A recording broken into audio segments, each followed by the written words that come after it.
Últimamente nuestras charlas son comparecencias. Un pasito más para la indulgencia. Un abogado por si acaso, y si el juez está de paso, termina dictaminando la sentencia. Salimos presuntos de inocencia. Pasito para atrás por si nos arrepentimos. Si nadie es culpable, pues culpamos al destino con él.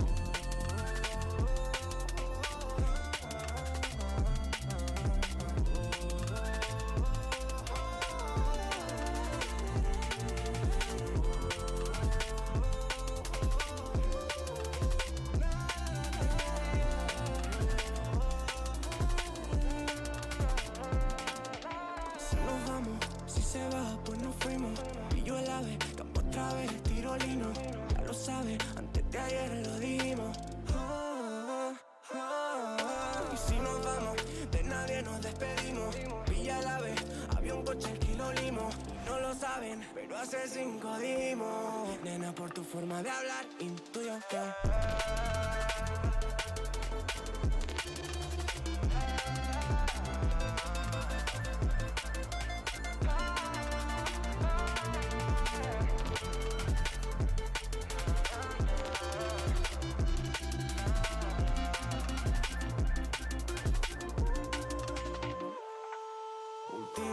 nuestras charlas son comparecencias. Un pasito más para la indulgencia. Un abogado por si acaso, y si el juez está de paso, termina dictaminando la sentencia. Salimos presuntos de inocencia. Pasito para atrás por si nos arrepentimos. Si nadie es culpable, pues culpamos al destino con él.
so suddenly you're poison the air I breathe. But if you don't hate me, then why would you break me? Feel it in my bones, I'm about to lose control. Only so much I'm taking, so get yourself to safety. Cause baby, a storm is coming. You better heed the warning, pray. Don't stay, run away, away, away, away. Feel how the rain is pouring. I'm at you like a hurricane. Don't stay, run away, away, away, away.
just need to know what's on your mind.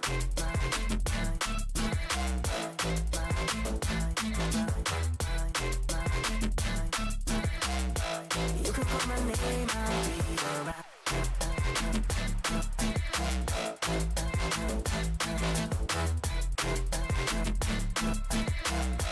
I just need to know what's on your mind. I just wanna dance all night. Just wanna dance all night. Just wanna dance all night. Dance all night. Dance all night. Just wanna dance all night. Just wanna dance all night. Just wanna dance all night. Dance all night. Dance all night. Just wanna dance all night. Just wanna dance all night. Just wanna dance all night. Dance all night. Dance all night. Just wanna dance all night. Just wanna dance all night.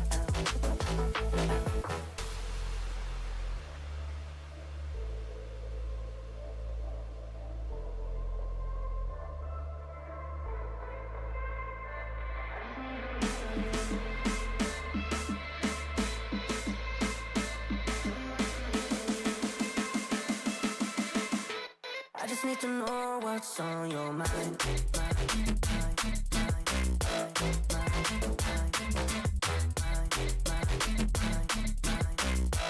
You can call my name, I'll be alright.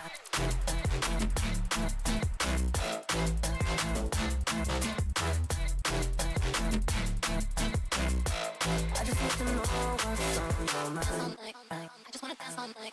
Just wanna dance all night. Just wanna dance all night. Dance all night. Dance all night. Just wanna dance all night. Just wanna dance all night. Just wanna dance all night. Dance all night. Dance all night. Just wanna dance all night. Just wanna dance all night. Just wanna dance all night. Dance all night. Dance all night. Just wanna dance all night.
Últimamente nuestras charlas son comparecencias.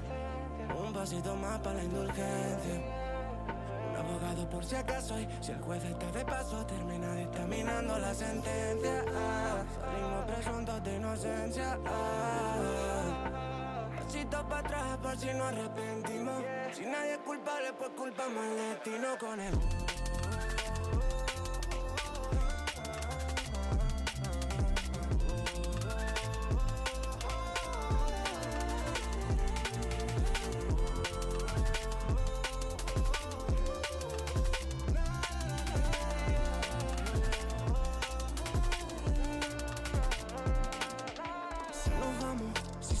Pues nos fuimos, y yo el ave, campo otra vez, tiro lino.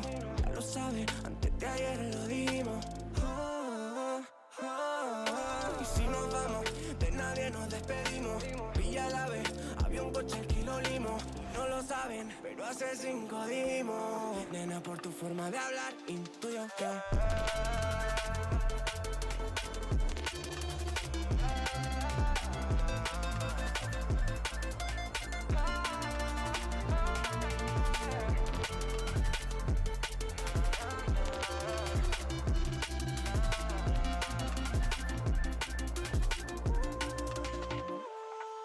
Últimamente nuestras charlas son comparecencias. Un pasito más para la indulgencia. Un abogado por si acaso y si el juez está de paso termina dictaminando la sentencia. Salimos presuntos de inocencia. Pasito para atrás por si nos arrepentimos. Si nadie es culpable pues culpamos al destino con el...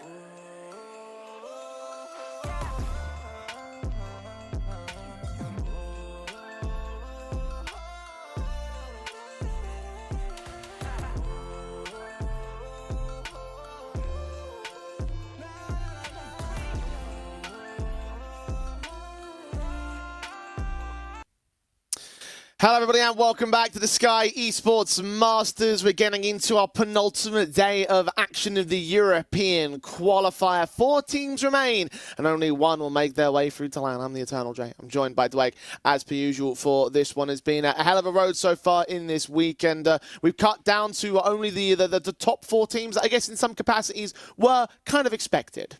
I would say 3 out of 4. 3 out of 4 we can sit here and say, yeah, not really any surprises.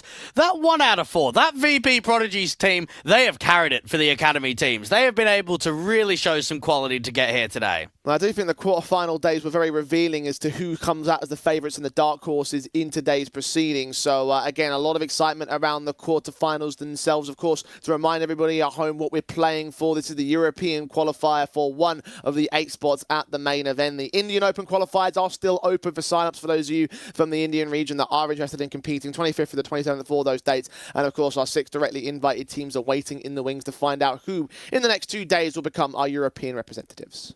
And just knowing that now we're down to the final 4, we can start getting a bit of a taste on who can really challenge those invited teams in the main event. We can start getting a bit of a grasp of just if they can hold their weight. I mean, there's a lot of high-end Tier 2 representation that's going to be finalizing today and obviously in the grand final tomorrow. So it's just all about who's going to get that final spot here in Europe. Indeed, of course. We've had 12 teams that have competed over the course of the last week. Only 4 do remain here, Dwayne. And as we said before, we kind of have some of our favourites sort of establishing themselves overall. In yesterday's proceedings especially, we did see some of those highlight invitees, of course, fall down out of favour, right? Guild Eagles, obviously, Prodigy Esports, they went out. But Fnatic and BetBoom, the 2 invitees from the quarterfinals that stayed in so far.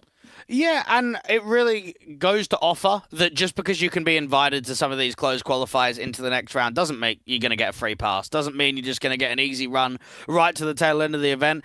Guild Eagles were definitely exploited with their weaknesses, and Prodigy didn't even feel like they played in that best of 3. They got absolutely smashed. Yeah, giving us some dark horses that may well provide some potential in the semi-finals in today's matchup. So, yes, semi-final action in today's bracket. We'll show you exactly how the bracket has played out. And certainly we'll be looking at some tough affairs for the likes of Fnatic and BetBoom, probably the higher ranked of the teams that are left in the semis. VP, Prodigy, and Forze for the battle of the underdog proceedings in the grand finals themselves. I think we've got two key favourites into those matches, Dwayne, but so far over the course of this week, it has been rather surprising how many times we've gone to 3-map affairs, how many times maps have been down to the wire and close. Well, the most surprising account for me just has to be what we saw yesterday, the 2-0 for VP Prodigy and the 2-0 against Forza. That was back-to-back maps and back-to-back series, Jay, in which there really wasn't a lot of contest.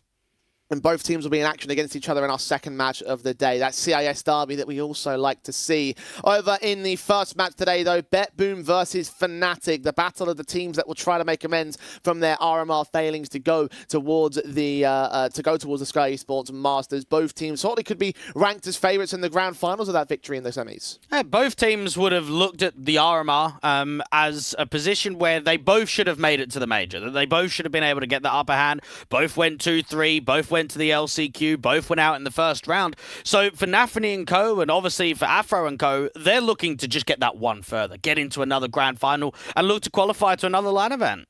Well, for BetBoom to start things off, a conversation on their side of things, obviously they have gone through changes in the wake of their RMR failings. Danis is out, Magnajez is in. We were saying the other day, right, in the quarterfinal match against Bait, right, he's kind of standing in. We don't know if he's going to be on trial, if they're going to try and make a roster change. Then midway through that best of three, they announced publicly that, yes, he is the new fifth for the BetBoom side. And another thing I want to add as well, Jay, is that just after that announcement, they announced Railway as the head coach, which was another discussion we were having with BetBoom on who's going to take that coaching role. That's a pro player that used to play on Sparta, used to play on Indy Ray, played on Aurora, played with K23. So he's got a little bit of actual match experience with Magnajez. So you've kind of got a new fifth player with a new coach that know one another. Yeah, obviously, however, for BetBoom, they are going to be in this position where they have got new changes, trying to work up the dynamics around that and trying to see if they can work the confidence to the final form of this roster, which might not be in over the course of this bracket. Against the likes of Fnatic as well, who have already massively exploited a team in the quarterfinals of 3D Max, who did also have stand-in situations, who did have recent changes to their roster, and Fnatic looked very comfortable in that best of three. I would actually say that Fnatic have had a pretty successful 2024. Now, for their sake, they might look at it and say that it wasn't a success to not make it to the major, but to at least be in a position where you're one best of three away and had a decent showing at the RMR, you then come out of the back of that RMR and win an event. You now kind of show what you did against 3D Max. You're now looking at this event as a qualification. If they can go back-to-back in grand finals and win it, then I would look at the last handful of months and say, this actually looks very good for Fnatic. Well, no doubt in my mind that following off the back of that LCQ, yes, they have found a number of significant matches and significant tournament runs. This could be one of them right here, especially if they take the spot at the LAN final. So, player head-to-heads, Dwayne. Talk me through who should be watched out for the most. I'm going to look at the in-game leaders, because I actually thought we saw two very different performances from both of them. From Body, that opening game that he had on the first map of Inferno against 3D Max, he was, what, 3 kills, I should say, going into regulation, goes into the first round of overtime, gets up to 6, didn't see much from him on map 2. Map 3 had a very good showing out on Vertigo, whereas for Nafany, he was pretty much the top fragger on all 3 maps of Bait. So you've got two very different, I suppose, approaches to levels of impact from both of the in-game leaders in their previous quarterfinals. And probably two differently tactical approaches as well between the two captains. Because take a look at the actual scorelines of the maps that we saw between those two quarterfinal matches. BetBoom were pressed quite far on map 1 and map 2, right? 16-12 and overtime on that Mirage. They did get that ancient 16-4, but that's comparing to Fnatic, who were able to get some very seriously one-sided scorelines against 3D Max when they really took control. So I feel like Body's doing a great job in terms of leading his team into the momentum swings and now just getting that opportunity to really pound in the BetBoom side and try and sort of replicate results like they had their one map in the past during the RMR. So in terms of this veto, Dwayne, it is going to be best of 3. Talk me through it. Well, Mirage normally gets banned. Inferno normally gets banned. Nuke would be a punish pick, and I bet we get Ancient. I mean, Ancient keeps coming through for Fnatic. Yeah, Ancient is their map pick in this series. 13-3 against 3D Max a couple days ago. We do see that Nuke coming back from the BetBoom camp, who also played it against Bait. Interesting that Bait was actually the team that won out that map in that best of 3. So for BetBoom, there might be some things that Fnatic might have picked up on in terms of the demo review to try and exploit them in terms of doing anti-strats. And that was a really poor City side from BetBoom on Nuke. So they definitely need to be able to bring a lot more to the fold. They were down, 3-9. Had a pretty good comeback in that second half, but just couldn't quite force it to an overtime or a map steal in the end. For Fnatic, they really never play Nuke. It's always been one of those maps where they ban in the second wave of the veto. So this is where the punish comes in. I do look at Overpass, though, and say that it's actually pretty promising for both teams. I've been quite impressed by the Overpass across the last 3 months from BetBoom. I've been quite impressed by the Overpass performance lately from Fnatic. So both teams will be happy with Overpass as a decider. Yeah, that could be a banger if we go to that third map in this series. I know that Fnatic obviously play a vast amount of Ancient above the rest of the maps in the pool there for them, so it is a little bit counterbalanced in terms of the second highest map being Overpass, of course. But like, I do think that, yeah, we have sort of like some very strong picks in terms of the openings of the respective teams. And now I have to sort of take a look at progress and see who's the team coming in a little bit hotter into this semi-final. And in my eyes, I do feel like it is Fnatic. Yeah, I do agree with that. Fnatic, they're on a 6 best-of-3 winning streak on HLTV. For BetBoom, they've won 5 out of 13 best-of-3s on HLTV. So just the track record of kind of wins and sort of winning streaks and deeper runs, it edges the way to Fnatic for sure. And just the idea as well in that quarterfinal, I think they played a much better series. You could argue that all 3 of those maps were very winnable. Obviously, the second and the third were one-sided, so the fact that third one was pressed as far as it did, Fnatic really had the better basis against 3D Max. And again, I'm a really big fan of how this team is playing, right? It might not be a tier 1 squad, but it does obviously do very well in terms of the tier 2 environment. We've seen that time and again, and I feel like they're going to try and set themselves in a position where they'll try to work up to that next level of competition. And we see it frequently, Jay. I know you've mentioned it over the last couple of days. Maybe some of the goals and expectations when you're playing in those tier 1 events is to kind of hold your weight, to at least be warranted in that position. Oftentimes, if you're kind of falling down and you're not getting those qualifications, you're never going to get to show what you could offer at tier 1. You're never going to get to show what you can do against your NIPs or your Liquids or your ENCE. So for Fnatic, if you're able to get a couple of good best-of-3s here, the best-of-3 into the best-of-5, up against 3D Max, up against BetBoom, up against maybe a Forze or VP Prodigy, and get another qualification to land, we're going to see more from Fnatic at that higher end. Yeah, because a lot of the time, I think people looked at that RMR and that run that Fnatic had and said, much like BetBoom, they probably should have been going to the major, right? It was only a small difference in between it, right? So for both teams, obviously, a lot to prove in terms of making it to this LAN event. Only one's going to make it to the qualifier final. So obviously, high-pressure environment for both teams. I mean, to at least get to the final and sort of get upset is at least something towards your favor. Still disappointing, I would say. But obviously, both teams want that redemption. And I feel like Fnatic might want it just that. I don't want to say a little bit more, but I feel like, again, they've proven themselves that they really, really want to bounce back from how the RMR went down. And for BetBoom, even drawing parallels to that opening series against Bait in the quarters it's such a difficult one to do because it was such a wild series. Map 1, they were down 6-12 on Nuke, and it almost goes to overtime. It goes all the way to round 24. They then come out Mirage, and they're 9-2 up, and then that goes to overtime. And it's like, what's going on here? How have we had massively one-sided scorelines in which comebacks were presented on the first and second map of the series? Obviously, map 3 of Ancient was a whitewash, and that might be something to talk about. We know that Fnatic's really strong on their Ancient. We know they like to go it. For BetBoom, it seemed as if they didn't give Bait a chance. They did not even give them a look in to keep that map competitive. I do think it's very different, though, when you're taking on a team like Fnatic who have played so much of Ancient, though. Like, they're going to have themselves well drilled. They're going to have all the protocols down pat. And if BetBoom do find exploitations, then that certainly would be a positive towards them. But again, equal can apply towards how that nuke and everything, right? You want to compare that Bait series to the pick that they're going to have right now. Yes, Fnatic don't play it often, and frequently they don't actually do all that well. I know that they lost it in Silo back in January, which is actually their last official on HLTV. So it's not encouraging in terms of the results themselves. But I do look at that backroom stuff. I wonder how much strategic coaching Keita's going to do to get back into those demos, try and figure out what Bait did so well and see whether they can apply that on the Fnatic camp. There's a lot more intangible in my eyes, but I just am very curious to see how they'll adjust. And this is where we should talk about the head-to-head at the RMR, the opening game for both of those teams. Yes, okay, it's a best-of-1, it's not a best-of-3. It was a whitewash. It was a comfortable showing for Fnatic. They didn't give much breathing room at all for BetBoom. And when both teams go 2-3 at the RMR, and both teams probably could both say, oh, we should have made it over the line, for BetBoom, that's kind of the thought that if we would have beaten Fnatic in that opening game, we probably are at the major. We probably help out our seeding. We probably give ourselves a good crack of making those 3 wins happen. So they're going to be hungry, and they're going to be fueled to try and get this win today, to make sure that they eliminate Fnatic out of this qualifier. Yeah, just to bring everyone up to speed on that one, 13-6 was the result for Fnatic. So again, some confident scorelines being shown up by them in terms of this head-to-head, in terms of their tournament run as well. A lot of things going towards their way. I would have liked to have used it as a bit more of a comparison point if Anubis came out into the map pool, because that was the map that was played during that best of one. We won't see it today. So again, more of those intricacies where I think will make the biggest difference in the best of 3. And for Fnatic, it's been 17 days since they've last played in a grand final. It has been 4 months since BetBoom's played in a grand final. So for both of these teams, we've seen recent success for Fnatic, where it's been a while that we've seen it for BetBoom. So that's another thing to kind of have on your mind of recent success versus maybe long-term success. And remember, in that grand final that Fnatic played in Rest, that was a tournament win for them. It was only second place for BetBoom in A1. So, again, a lot of things favouring Fnatic. I'm going to pick them on my predictions, and I've just, more than anything else, I really want to see Overpass. I'm going to go 2-1 in the best of 3. Yeah, I'm going to go 2-1 for Fnatic. I've seen more from them. They give me a little bit more belief. And for BetBoom, I hope that they can surprise me.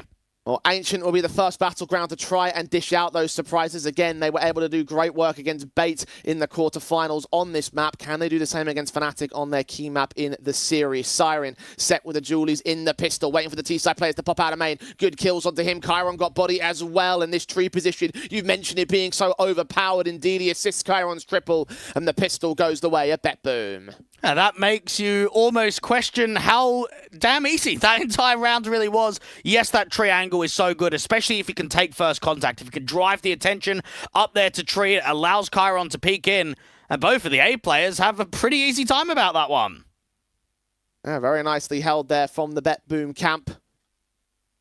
Good stuff. Encouraging start. Fnatic. Glocks only for them to follow up. So CT sides will set in for the early advantages, try and springboard into that 3-0 off the back of the rifles and go on from there. Seeing how deadly the early starts have been sometimes on CT side. And Managez, aggressive approach in for the MP9, would like to try and get his economy to strengthen up. Had a very good performance in that best of 3 against Bait. Showed us a lot across the entire series. Finished up with about 60-odd kills in the best of 3. Averaged a 109 ADR in the best of 3. Well, good start for Body here in this anti-eco. Magnagez is going to get caught back. Zorti is forced to respond towards him outside of ramp. Sprays through, doing damage towards the next player. So Kevlarless, but still able to get a secondary pick back on Body. Meanwhile, QB's got the bomb plant in on the A bomb site, so they're going to secure the cash bonus. No! Siren sneaks up just in time to deny it. Fnatic tried the bait and switch, and it almost worked for them, but not to be. It's actually a pretty good eco there from Fnatic. Nearly coming through with a bomb plant and a couple of casualties being dropped out there on lane in the B site. They'll be happy about that one. Zorti on the big green. One of those players where I kind of look at that Bait series, and while we had some decent moments from Zorti out on the last map of Ancient, didn't see a lot from him on map 1 or map 2. Remember on Mirage, he was, 4 and 18 at one point? You know, we talked about some of those stars that sometimes have gone disappearing here. So whether it will be the same application in this context. Zorti is on the AWP. The M4s for the rest of them, and the AKs, of course, out on Fnatic. Careful placements in their defaults. No rush tactics or faster plays this time. The smokes to suppress and walk up ramp. And the contact from Crims is very defensive out from elbow. And for BetBoom, we saw them advancing a lot of map control up against Bait on the city side of Ancient. And taking mid, trying to pressure lane, make it so uncomfortable for the T's to secure any space. Slowly, Fnatic start peering around from ramp and throw more utility out from B, which will push Chiron alone back into the donut position. Doesn't have that crossfire, but Body's got 2 on B. Third player to swing back. Magnagez will keep control of the bomb site for now, but down by a man are the CT forces, and Heavy stacked out towards that B bomb site. Hoping to get a secondary pick, and Afro gives it up to them. Matties, is he feeling lucky here? Face back in, does deal with Magnagez. Takes some damage back in return, though, so it's not ideal, but the man advantage is regained by Fnatic. And this round is starting to get into an intriguing standpoint. Seemed like a pretty easy couple of kills for Fnatic to overwhelm B. Then there's a resistance in from BetBoom. Now, with a 2v3 and the CT separated, this is where you need to see a multi to come through from Zorti at long. Walk forward, the AWP is being ready to receive them. And is he peeking at the right moment? Shot on, missed out. Crims connects his casualty, and Chiron is left with nothing more in this round to save the M4. Fnatic answer back with confidence. Yeah, instantly responding, and not the, I would say, most difficult shot in the world there from Zorti. Felt actually quite a freebie to at least get one.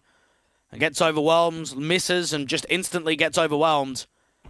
BetBoom will not be happy with how that Ralph round went down. I mean, how Body was able to get 2 kills out from ramp pretty much instantly on the contact.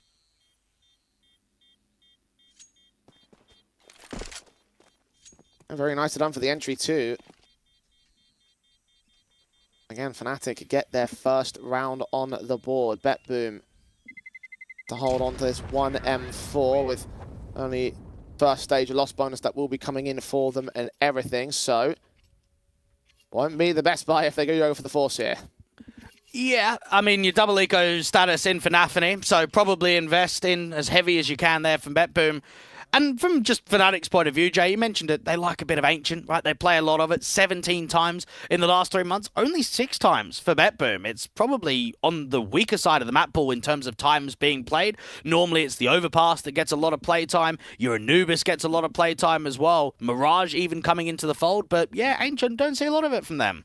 Yeah, and that's the reason why we sort of like rate Fnatic as very heavy favourites in terms of this map, this first map in the pool, right? Their context, their opportunity, their key chance to sort of get involved and get a confident one on the board, right? Again, so many times played, feels like it's very confident for them. Yeah, the BetBoom bait series did have that one-sided affair, but that's 1 out of 2 victories that they've taken out of the 6 that they've had, Blake. So you can't necessarily rest on that entirely for the BetBoom camp. It's a case of trying to take that strong level of form that we saw and replicate it consistently. And against a team like Fnatic, again, I just don't see it happening.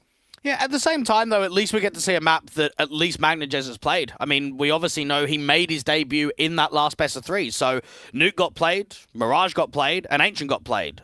Every other map, we don't know. And I assume that obviously getting into a best of 5, if they're able to win this series today, we're going to see him on some maps that we don't know, that is completely unexplored, undetected. So it's going to be difficult to embed him into some of those newer maps into the pool, but at least when you got away with a really solid victory last time around for the opening map of the series, to get him involved in it again, that's got to be a bit of a positive. Well, map 1 and 2 will be familiar territory for his own part of things. Obviously, with Nuke also being played in that last best of 3 as well. It's Overpass where things start to get a little bit more like what if, right? What is he going to be able to do? How does he play up with the rest of the BetBoom side? So again, another reason why I want to see it go towards 3 maps, and I do have faith in that being the case here. But for right now, Fnatic are involved in their T-side line, and BetBoom will indeed go for the force up.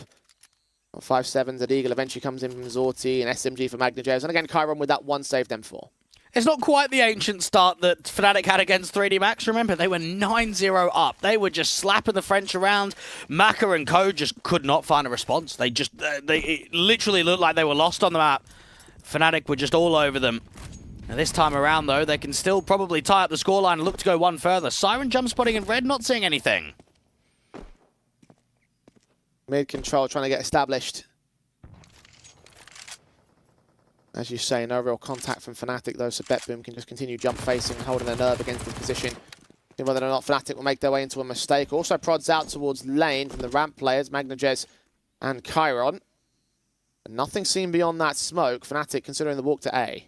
A deep M4 in CT and a boost up towards Tree. Zorti's going to be the closest player out in Temple, but unfortunately, he's only got a pistol to defend against this.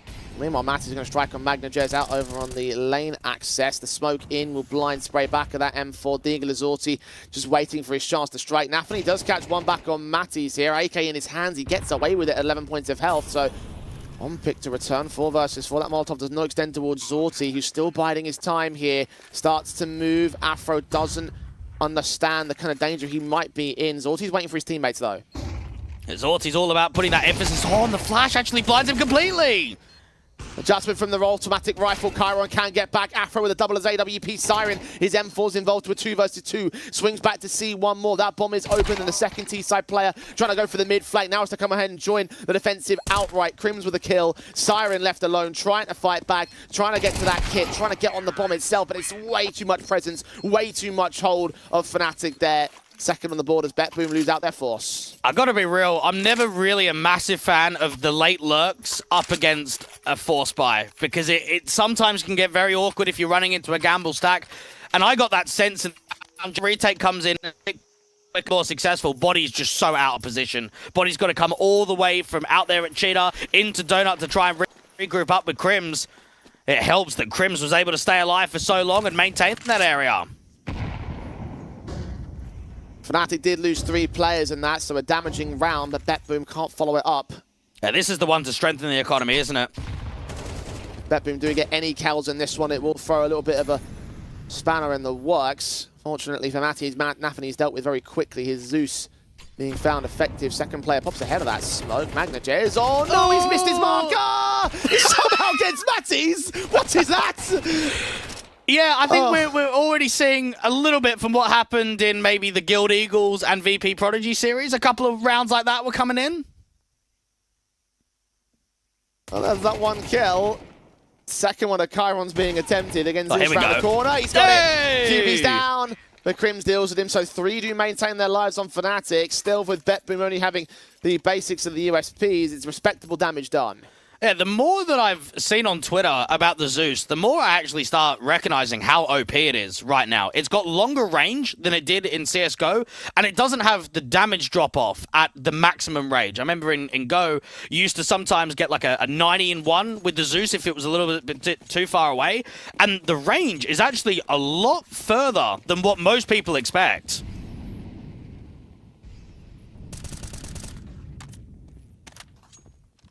New eco strats.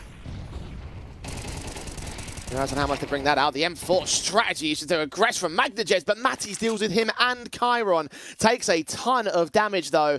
Needs to grab that bomb and regroup with his teammates. A strong flashes in there from Nafany to assist Magnajez to go on the aggressive approach.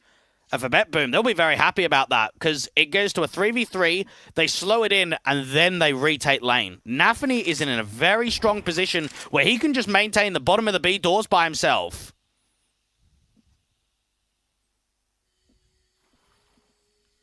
It's bearing down upon them from that common window entrance. The B doors is the key concern for him. Re-smoke there to ensure Fnatic can't press ahead. The smoke was about to fade, so good timing to keep BetBoom in with his map control without much contest. Smoke's now being notice set by this QB here as well, Jay. He threw that smoke from the ramp side and he repositions to either get out to sort of the front of lane or out there from the cubby just to readjust the angle from where they knew the smoke came in from. QB tried his own smokes out towards the A main position, trying to sell him on an A hit, but nothing's coming out for him. Another smoke from Nafany, timing so well. They've got so many at play. Might still be the lone defender here. Fnatic about to go for the hit. They have flashes in their marker. Molotov sent to the back lines of the site. An incendiary there and everything. Now they've got to press auto it or they've got to go back and save, and Fnatic have wasted too much time. It is a save call. I cannot remember the last time that I have purely seen a round victory off of utility. Yes, we can sit here and say, oh, well, Manager set up that round for 3v3. Without those constant re-smokes and that incendiary, Fnatic abused the B side. Fnatic overwhelmed the likes of Nafany. Most certainly. He, knowing his timings, knowing his util, knowing what he had to work with, worked it to perfection. You can't help but admire it. Beautifully done, Fnatic. Now back to evens again on this T side. 3 apiece to BetBoom's efforts, to Nafany's efforts more so. Smoke's involved. Matty's always going to burn. The aim punch of the HG's working well against him. Advantage now for BetBoom. Yeah, those double incendiaries hurting in harshly, and for BetBoom, this is a very good start to the round. Magnajez, aggressive in from Cheetah, possibly looking for more to strike. Re-smoke off from the Cheetah position. Fnatic are going to get desperate now. Nade sent deep, Body trying to contest them still. Just blind firing through that smoke, getting nothing out of it for the time being. Walks up from mid from the T-side players. Will now try and spot for Chiron, is the player that's trying to defend Red. Magnajez also forced away from his contact. No trades on Fnatic yet. Well, Fnatic can split B just off of the positional advantage. They need to work these trades, though. The double play in from Red is actually going to be a peak by the looks of it from BetBoom. 2 in, 1 down. 1 traded by Chiron keeps the advantage in for the CT side. Ooh, there's another player in Red that did not peak there with Crims. So QB's going to wait for a moment, but loses Body. Oh, man, that kill's probably just ended the lifeline that QB has of trying to make something happen. Now the last 2 players for Fnatic are very spread apart from each other. You are seeing action from QB that tries to work in the backstab, but No direct vision on the CT side. He sends that to the connector as Siren does go down. Second player at the back of Plat, 2 versus 2. Okay. This suddenly starts to get a little bit more interesting for the Fnatic camp. HP advantage over Magnajez and Chiron, but caught looking the wrong way is Afro, a victim of the same mistake the CT side had made. QB with it all to do. Here's those footsteps. Knows that one player is coming in close. The AK spray comes up good, but where is Chiron? He doesn't know. That nade sent right on the bomb. It doesn't do the damage. He gets him lower. AK spray lines up his triple, and he bails out Fnatic. That is a 4th on their board from a 2 versus 4. That's a very good round coming in from QB, because honestly, Jay, I'm kind of looking at that one saying the bomb's up there at shelf. He's working in from red. Let's just go off the hypothesis. If that AWP misses the shot against Siren and Donut, round's just over. Bomb's just dropped in mid. QB's flanking on the backstab. It was the workability of both of those players finding impact, from QB to come red into CT and the AWP to be able to strike there in mid. Yeah, wonderful stuff again from Fnatic, and you can see why they are so rated highly on this kind of a map up, right? Again, they play it well, they drill it well. The idea you're fighting yourselves out from a 2 versus 4 situation. It all came down to that insertion point towards red. The kill came in from mid, and as you mentioned, right, just the fact that they were able to fight on tenacity, the earlier damage that was done was so well poised. Yeah, and towards the tail end, they'll be discouraged, I think, BetBoom, to not close that 2v1, to not be able to kind of work in. Obviously, it's a lack of information. Even Magnajez is kind of looking towards Donut as he's strafing slightly wider on the bomb side, and then 1v1 ends up coming through from the German side. And for QB, we're seeing more from him. Every single tournament we get, every sort of 1vx as well. I know that he's like a hard anchor kind of player, not used in those star roles, but moments like that speak volumes to why he's been an addition to this Fnatic team. Yeah, and again, they are trying to improve upon their position, right? Because they have a busy calendar ahead of them. So the idea that you're seeing is the impact from him now really establishing his position, obviously still on trial at the moment, so his position isn't guaranteed. But as we see more and more from him, he'll still be in with an opportunity to really sort of stress the ideas that actually he might be a permanent fixture within the Fnatic squad. I mean, it certainly feels like part of the furniture right now with the way he played around his teammate. It just feels so confident again. Yeah, normally for me, I kind of judge those positions when players are on trial for any more than a month to maybe 2 months. It's a trial contract, but they're pretty much on the team. I mean, they wouldn't be here for this long if they were still trialing them. I mean, they know what they can expect. It's obviously just waiting for the proper contract to come through and the proper negotiations. But this has been obviously a core 3 of pretty much a brand new project for Fnatic with new players, a new in-game leader, and it's only been together for a handful of months. It really has not been a lot of time. No, you're right about that. I mean, again, the core 3 players, the newer guys, came back in only in November, so it's a relatively new roster, certainly past the first impressions period, but even that doesn't really tell where I think Fnatic are aiming towards, right? Again, off the back of the RMR, they've really put in the work, and they've done some great things on the online environment, so for them to be in this position right now and looking as proficient as they are against BetBoom, it is no surprise that it would be on Ancient like this. We have also seen those surprises coming out, those individuals that play smart, a style of CS and win out for the CT Forces. Unfortunately for BetBoom, though, not much smarts in terms of outplaying a buy-up. There's nothing on the table for them. BetBoom were doing a good job with opening man advantages and some of the mid-round trades. Magnajez out from lanes being quite dangerous. We've obviously seen a very good round from Nafany. But when you do get that 2-0 start and now you've lost the lead, that's going to be quite hurting for BetBoom that they're not contesting enough in this first half.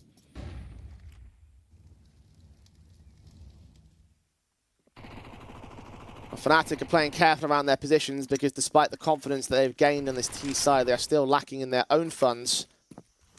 Let's see if they run into the gamble stack. That's what I'm wondering. The initial pros that came out from the utility and the MAT 10 sprays does force BetBoom to rotate all 4 players away from the A site, 3 of which will join B directly.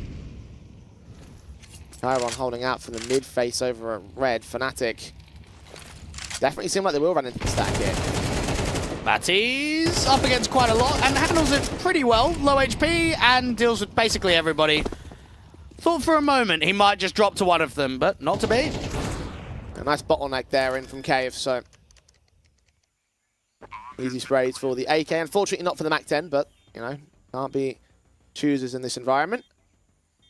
If to the board of Fnatic, Chiron can't do anything about this. It's PT50 space he left out of the round. The Kevlar is more valuable to the next one for BetBoom's side, so go to that gun by, try contest Fnatic again.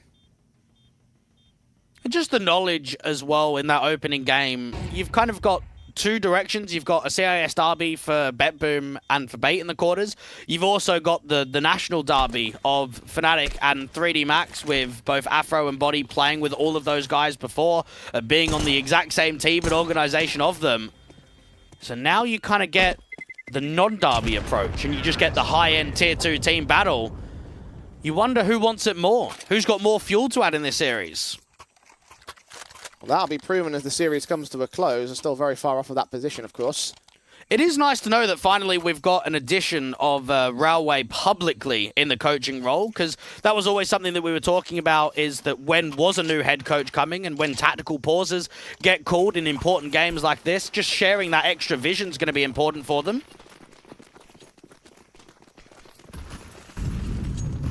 That sixth perspective we always talk about. Key to mention a BetBoom side. Fnatic going fast in. Zorti's AWP shot misses. They rush down the A bomb site, and he's got nothing left that he can do. Teammates smoked off, continuing to fire blinded at the flashbangs. Plant hasn't yet come down for Fnatic. They're stalling it out for the time being. BetBoom, however, are setting for a retake. Now, Fnatic are waiting to see if anyone's going to get aggressively around this util from Donut or from CT, and it's just not happening at all. I wonder if someone's going to get reboosted up towards Tree. Yes, somebody's already there for Fnatic. Body is central to the bomb site, though. He's trying to hunt the players off the...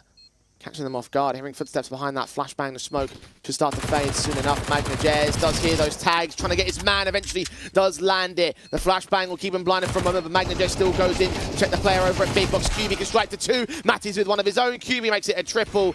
And it's all left onto Siren here. Versus 3, no chance. Got to save. Not even going to get given that much by Crim's later flank. 6 to the board for Fnatic.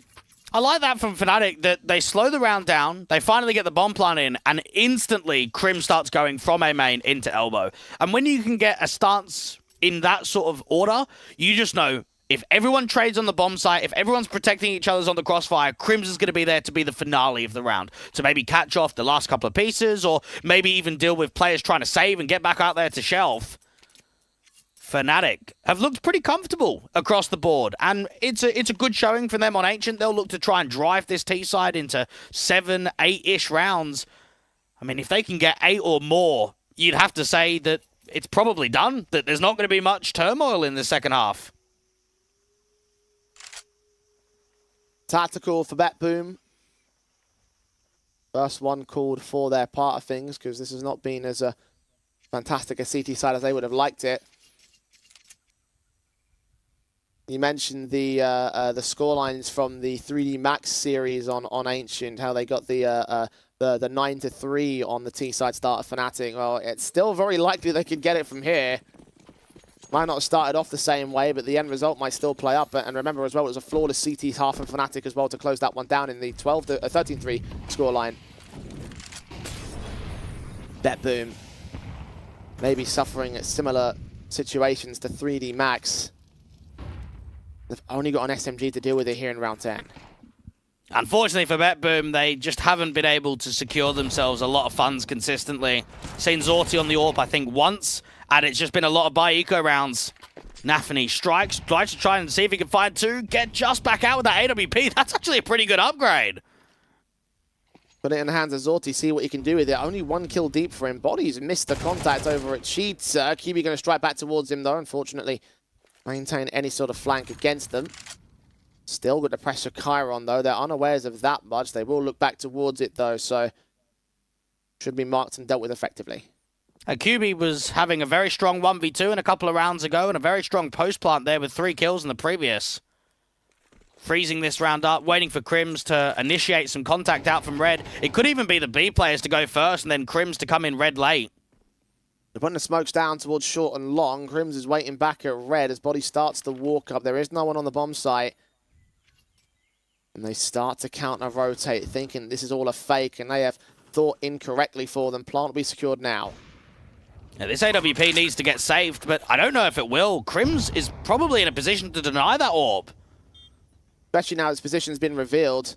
They'll try their hand at this. Chiron over at K has still not been sussed out, but now the flank of Crims will close in. Zorti and Siren dealt with. Orpa dropped.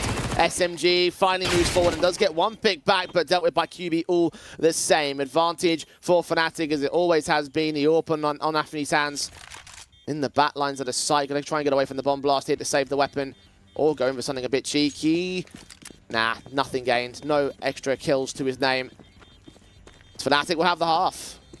And Nafny, does he have the AWP? Oh, I don't know. I actually don't think he's going to save here. Crims goes down. Seems like he will do. Just about to escape with the ire of body.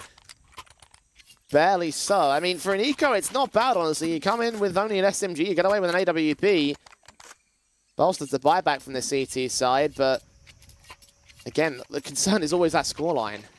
Yeah, there's going to be, from my perspective, Jay, no positive in ecos being expensive or being close unless you're stealing rounds. When you're down 3 and 7, it doesn't matter what's being made. You need rounds. You are desperate for any ability to claw your way back into this game. For BetBoom, putting that AWP on Zorti to see whether he can finally have some impact again. He's very low numbers, lowest of anyone in server right now.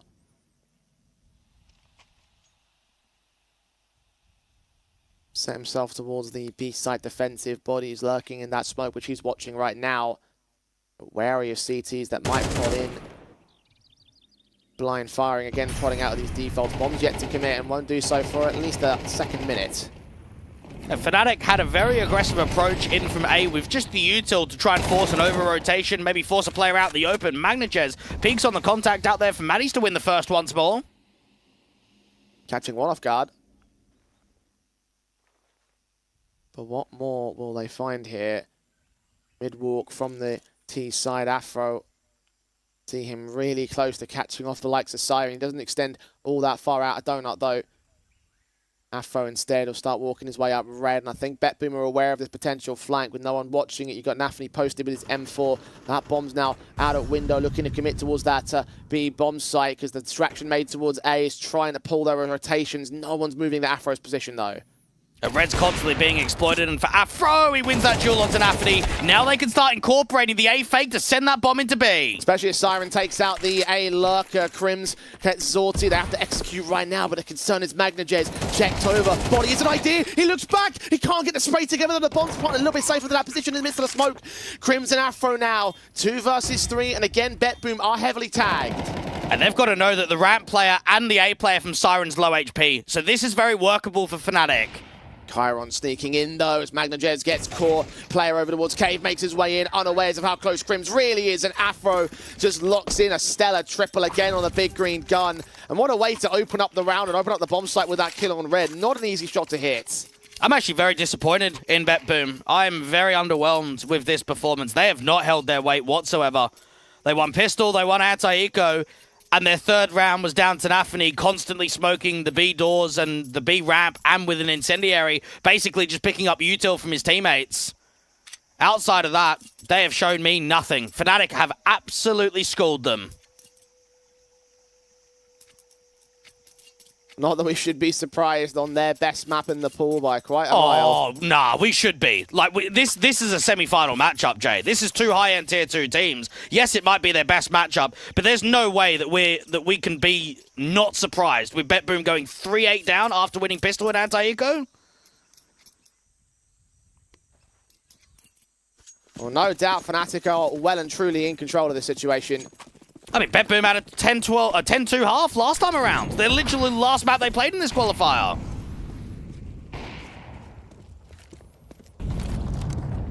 Best they can do here is 4-8. Body starting off on Nafny. Magnajez turns it back.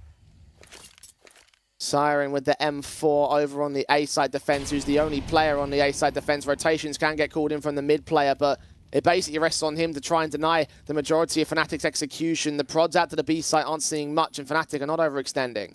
Fnatic haven't made that many aggressive maneuvers to take a bomb site. We may have seen some prods and maybe space to be taken, but they've never committed all the way. They like to slow play the rounds. They like to work some of the timings.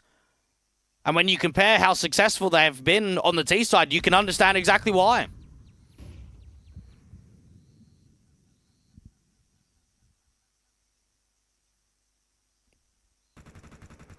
50 seconds on the clock. Engagement over from Crims does drop him to 1 point of health, so Good trade available for the likes of BetBoom if they can find the man. Siren still focused up a tree. Doesn't get away with QB. Second player pops out. Chiron will try to contest. Magnajes does get Crimson in the end, but look at Matties with his adjustment out towards the donut entrance, and the planet should be secured now for the final round of the half. Well, this just looks over already. Matties try and maneuver out from the HE. Doesn't happen, but that bomb plant is open for Afro and Donut. QB's also low. The AWP needs to lock on the diffuser at the right moment as the AK engages close against Zorti. Gets in the drop. Magnajes so focused on the one man.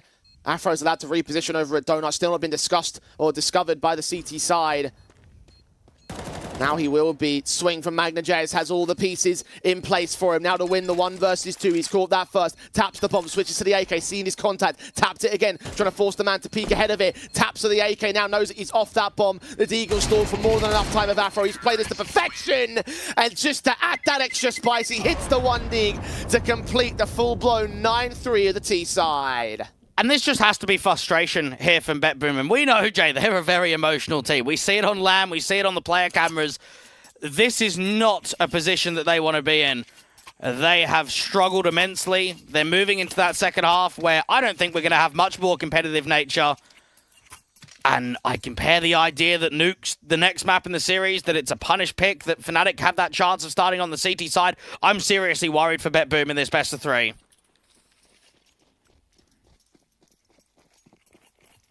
Fnatic's form is certainly telling of their confidence. BetBoom are going to have to work those protocols to perfection in the next map, most certainly, because this one is almost pretty much a loss. I would say it's a near guarantee. I'll join you on that one. 6 to make up. Fnatic on CT's side. The walk forward of the pistols. Crims ready for the first headshot. Gains it. Second player caught back. Siren responds. And Matties gets gooshed out to 3 points of health. So they do have access to the bomb site. That bomb's facing forward, though. Could go falling. That's a bad idea. Because now the pistol is lost for certain for BetBoom. BetBoom needed fights. They know that they can't get that bomb down. They don't know the information of the rotations from CT. Even if they do get the bomb down, the retake's going to be very easy, so try and catch them off. Try and see if you can utilize those aggressive fights in from Donut. Unfortunately, they can't break that crossfire whatsoever. And Crims, man, how clean was that double? Just so on point. Perfect at the headshots. BetBoom. Face off against those rifles and SMGs with just Glocks once again. Nothing more gained in this one. Very fast forward a body. Look at his aggressive fight again. Sees one, gets him, faces around the corner, does not see the second player, but can smoke off the B doors. Punishment still not available. The M4's also an angle. USPC in the man, and Body still catches the kill. Makes it a triple, just to again pound in the BetBoom side. This has been back-to-back rounds in which individually we have seen some clinical moments. Zorti trying to see if he can upgrade his pistol, but it's not quite happening. He tries, but he's unsuccessful. Fnatic up to 11. And from someone like Crims, if we're just looking at the perspective of him, right, he probably hates playing online CS. He probably is like, man, this just sucks. But you have to buy into the system. You have to buy into the project here from Fnatic where you're not in a position anymore that you're just going to play on the LAN circuit, that you're just going to play at the Tier 1 circuit. You have to come into these closed qualifiers. You have to grind your way forward and get yourself to the LAN where the team wants to be.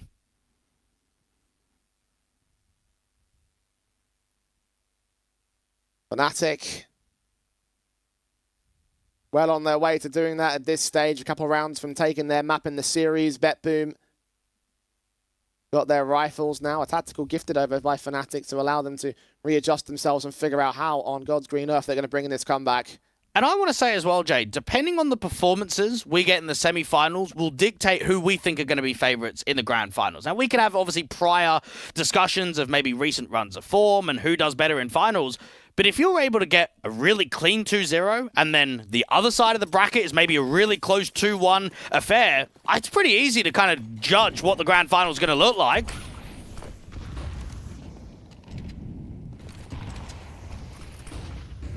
Fnatic testing against these last rifles on the buy of BetBoom, because it will be their last chance to hold contest here on Ancient. They have made their way out onto that A-bomb site. Afro well aware of the fact that he's lost control of the defense. He's still going to push ahead of that Molotov, with the SMG of Crims revealing himself. Fighting onto one, not getting it. Afro still ended up with a double alongside Matty's extra support. AK gained in everything, and Fnatic, even with the bonus buys, looks so confident against the likes of BetBoom. Kyro on 16 points of health. Magnajez, late flank out from mid. Bomb lost to the T side. This is over. This round is done. And they've already spotted him in mid. And Magnajez is desperate, but getting peeked in from Red Room. And now it's just, yeah, a complete collapse. I'm even stunned that Afro gets away with that much damage. So they're actually playing a bit of a retake A setup. They're obviously taking lane quite heavily. Afro gets mollied. He gets on the front side of the molly, but he does burn for a sec. So they know that he's there in CT. And yet somehow he can get 2 kills with an MP5 SD up against a full rifle round of AKs when they know he's here. How does that happen? There is no explanation. BetBoom have just been outclassed by Fnatic here. Another 9-3 half to add to their record of Ancient in this tournament. It feels very similar to the performance that we saw from Forze against Prodigy yesterday, where there just wasn't a look-in. There just was not many rounds that you can pinpoint and say, oh, that was close. If it continues along that trend, even the BetBoom map pick might look a bit awkward. I'm still trying to hold on to that silver lining, but... oh, I'm not. It's gone for me. It is very hard to argue for BetBoom's favour, given what we've seen so far on this first map. I mean, we know with punish picks as well, they can be quite 50-50. You're kind of going into a map that's not entirely strong for your sake, and after seeing the slow start that we had in the bait series, I mean, that might be something that we need to discuss, is the slow start of what the 3-9 deficit that they had on Nuke, now the slow start that they've had on Ancient. This has been back-to-back opposition maps picks in which BetBoom just have not contested the first half at all. Guys like Zorti, still very quiet. Only 3 kills for him in 15 rounds. For a guy that we praised so much, for a man that's been a bit of a staple of the Tier 2 scene.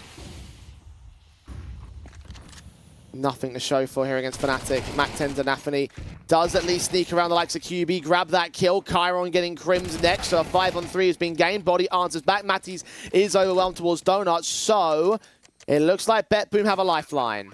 Yeah, they might be able to get a couple of survival rounds. Economy state's not fantastic, so utilizing the NWP and AK to be saved into the next round is going to be vital.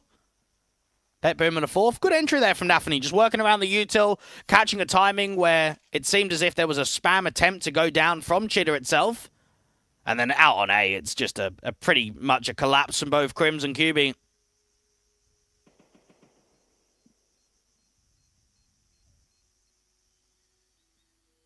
BetBoom, it's a survival round for now, but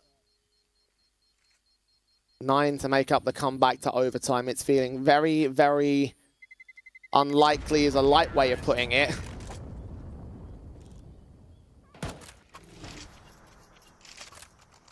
At least they play on for now. Fnatic, of course, with those saved weapons, should drop guns back, get the rest of the rifles back on the players that dropped, and just re-establish their confidence. Any one of these rounds could be the one to close. And Fnatic will look to make it this one here. Do not even let a little bit of a round streak go the way of your opposition. Cave smoke lined up there for Managers, which implies an aggressive shelf play.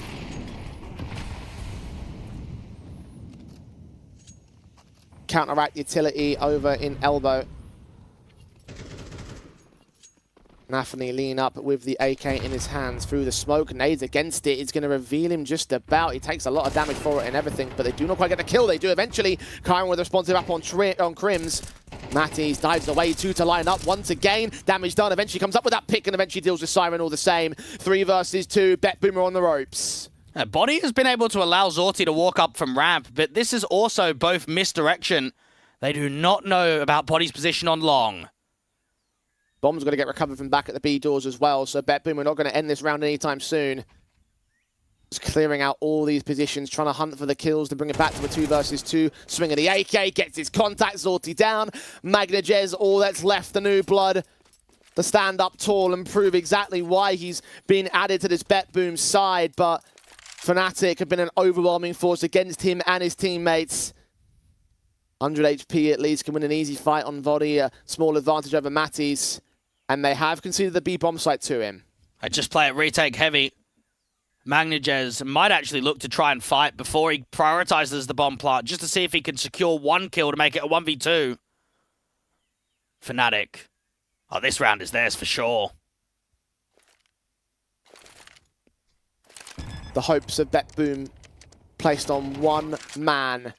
Magnajez taking damage, minimal amount, swing for the kill. That's the first player, not the second. Matties instant with the trade, and indeed Fnatic lock it in at a 13-4 dominant, well composed, well placed, and well off on their map pick. They take Ancients. And this actually reminds me very much of the semi-final performance that we had from BetBoom in the Res European Series, where they went up against Bleed. They had a 13-3 victory on Mirage. They went into their map pick. They were down 3-9, and then the third map decided. They ended up losing 3-13, where we can know at moments BetBoom can hold their weight, but we've also seen that they can just get blown out of maps. And that's basically exactly what happened right here. This was just overwhelming from Fnatic, and I don't know what else to say, right? Like, I had a lot of hope in the semi-finals, because as I said before, this probably is the one that on paper decides the favourites in our grand finals in tomorrow's bracket, right? But the idea that Fnatic are doing this, that they're trying to set themselves up to have no contest by anybody else. Yeah, this is concerning. This was a bit of an embarrassing performance to come through from BetBoom. I mean, I even look at the Ancient that they played in the LCQ at LAN against the Guild Eagles, and they took double digits against them. They at least gave them a fight. This game right here against Fnatic, they just did not compete, did not hold their weight, and that is scary. It doesn't really matter what maps you're looking at in a best of three. If you're not able to compete in a semi-final, there is going to be a lot of pressure on you to try and recover the series. I mean, look, the only hope really rests in the maps themselves for BetBoom right now, because of the fact that Fnatic have not played and won Nuke all that often. But as you mentioned, of course, for the BetBoom side, it's still a punish pick, so it could easily fall out of control. And with the way that Fnatic are playing, I have to look at the in-server performance, the analysis, and just draw out what we've seen from them in terms of this matchup. And the only thing you can hope for is a silver lining at best in map number 2. This really is going to be a very difficult return from BetBoom, because you mentioned that semi-final against Bleed. I don't even know if we're going to replicate that. I don't even think we're going to map 3 now. Yeah, I don't know if I am either. I mean, for Bait, we have to reflect on that series against BetBoom. The BetBoom team were down 3-9 and 6-12. Now, you look at the final scoreline, okay, it's an 11-13 loss. It goes all the way to the end of regulation. They were still on the back foot for basically the entirety of the map. If Fnatic get themselves in a similar position where they make it an uncomfortable scoreline for BetBoom, we're expecting the international squad to close. We're expecting the favorites to close. And honestly, I'm expecting them to close right here and now, regardless of how the start of the map ends up on Nuka. I mean, look, again, the only way you sort of look at this and think the Fnatic are going to lose out control is if they truly bottle and they don't have any concept of how to play Nuke. Like, just that's the only way in for the likes of BetBoom, and you just can't rest on that if you're that BetBoom side. I'm a little bit shell-shocked, honestly. It's a little bit like the likes of the Forze and Prodigy matchup, except just in the opposite direction, where I'm shell-shocked to how good Forze played. I'm just shell-shocked to how BetBoom didn't really hold contest in this one. So it's a difficult affair from here on out to stay alive in the Skyesports Masters European Qualifier for the Russian team. They're going to both on their map pick a nuke after this short break, but Fnatic are looking strong. Will there be a bounce back? We'll find out when we return.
Oh, so suddenly you're poison the air I breathe. But if you don't hate me, then why would you break me? Feel it in my bones, I'm about to lose control. Only so much I'm taking, so get yourself to safety. Cause baby, a storm is coming. You better heed the warning, pray. Don't stay, run away, away, away, away. Feel how the rain is pouring. I'm a jet like a hurricane. Don't stay, run away, away, away, away.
Dire Straits is the only phrase you can use to describe BetBoom here and now, losing out in a dire position of 13-4 for the likes of Fnatic, and now moving into Nuke, the punish pick, which is so unpredictable. All you can really use to base off of today is today's performances from Fnatic, and they just look like such a lights-out unit, Dweg.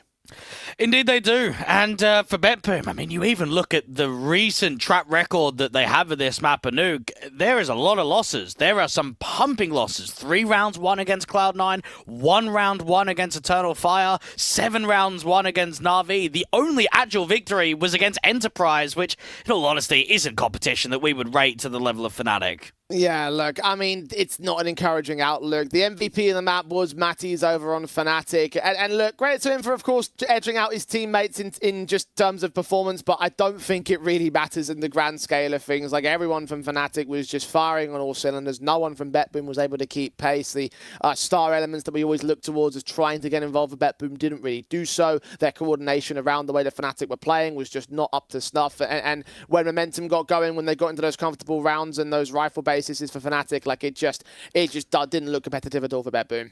And what I'm starting to realize more from BetBoom is that they have some really high highs and some really low lows. We obviously saw the high in IEM Sydney. We also saw a pretty good high with what they were able to do at the RMR.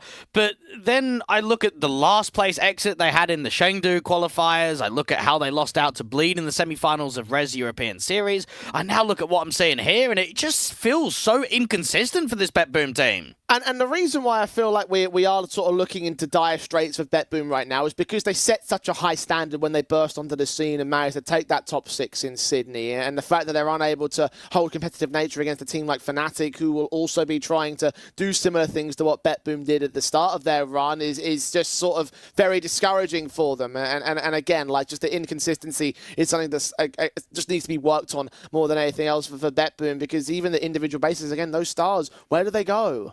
Yeah, no one was there. Tactically, they just were simply being lost on the server. They could not compete with Fnatic whatsoever. So I look at map number 2 as a very, very strong chance that Fnatic can 2-0 this series and make quite a statement going into their second grand final back-to-back. Yeah, it's a punish pick for BetBoom. We've seen how punish picks can very easily fall apart in previous matches and other teams that have tried their hand at it. And it feels like right now, with the way this series has gone, it feels like a likely outcome for the likes of BetBoom. Like, there just needs to be some serious turnaround if they want to try and take control of Nuke here. I just don't know what that would be. I don't know what they'd have to change up, or what they'd have to sort of like go back to formula and rethink going from map 1 to map 2 to turn around a series against Fnatic. Well, it's certainly shown that for BetBoom, they realise their inconsistencies, and that's why they've made a player change. That's why they've made their first player change since this team came together. They're not happy with where they sit, and now I look at the performance of the opening game at the RMR being that 13-6 scoreline, and now looking at Ancient, and I think, okay, it might just be a stylistic thing. It could very much well be that what they offer is just not enough to keep games competitive against Fnatic. Yeah, I do feel like in the long term there's potential in which this team could start to come together, but obviously it's only been a couple of days since the official roster changes have been made for Magna Jez, and obviously BetBoom are suffering in part because of that. I do think there's a lot more deeper rooted issue, honestly, given what we've just seen against Fnatic, because they are a team that should be contested a higher in the tier 2. I think we were saying the other day it's fair to rate them a tier 1.5 team on the BetBoom side, and this does not look like that kind of capability right now here. Again, it is a punish pick. Maybe Fnatic might just not look like they're quite on in terms of their own sort of level of coordination, because we are going from a map that is so well played in Ancient to a map that isn't well played over on Nuke, one that they've lost to the likes of Incillo in the past. So on paper, there's an avenue in which BetBoom could work in, but it's a case of, is that paper going to apply to reality is the big question in my mind. Well, realistically, if anyone follows Fnatic, they'll know that their permaban is Mirage, and they always ban Nuke. Now, it does mean that in a lot of best of threes, teams have the chance of picking Nuke against them, and a lot of the time they just haven't really taken it.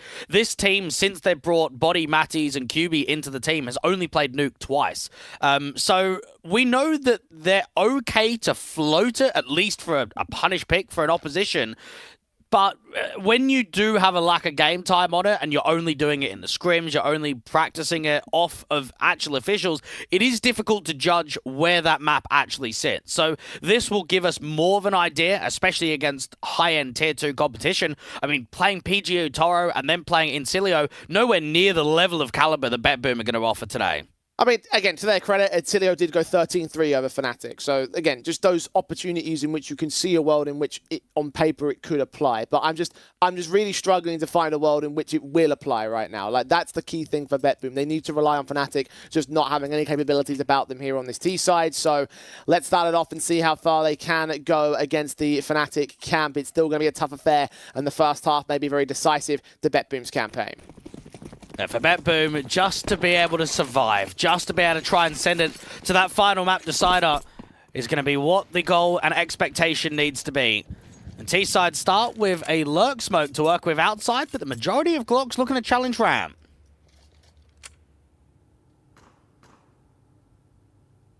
Low contact established from Fnatic. A little bit of tapping towards the outside control from Zorti, trying to go blow for blow against Afro here.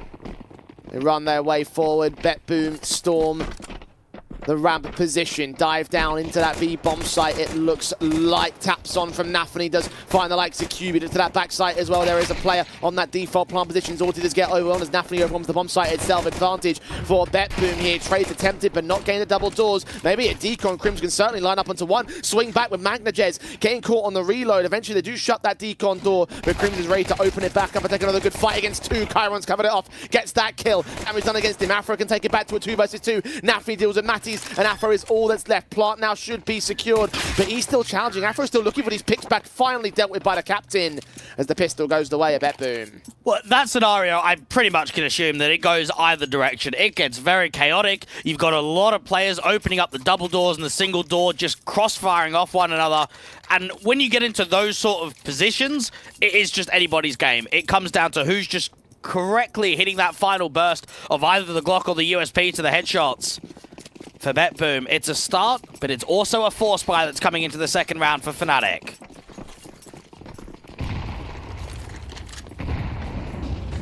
Very fast in off the back of this round win to get involved against the force buy. Body can at least catch Magnajez for one trade. Plant secured. Retake. Question marked about for Fnatic. If they get a kill in within the next 5-10 seconds, they'll go for it. Otherwise, it should just be a save. Spamming away through this smoke, hoping for another decent body shot. Started off the trade count with that deagle, but unable to find much more than that. Nafany does get caught off guard at the fence, but it doesn't amount to a kill for the CT forces. They do start to back away in the end. BetBoom should take 2. You mentioned that Incilio result. I actually do remember watching that match live, Jay. And more context to it, Fnatic won the first round, they won the second round, they won the third round, and then they lost 3-13. So the last time they played Nuke, they've lost 13 rounds in a row, and now you can add that to another 2 rounds in a row to make it 15.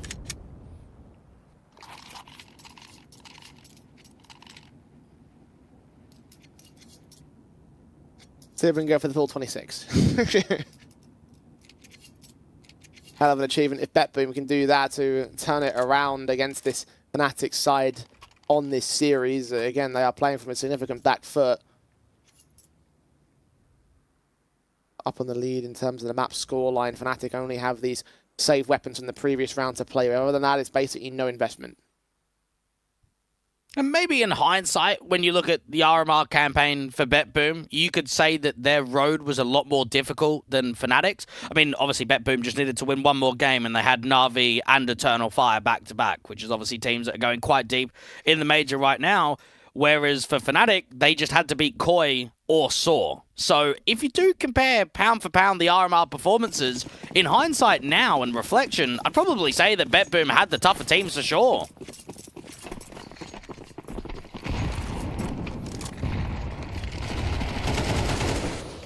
Trying to play a tough opposition game in Fnatic. Crims is good for the 1 kill alongside QB's double up. Held the phone. Magnajez and Zorti do make control back. Okay.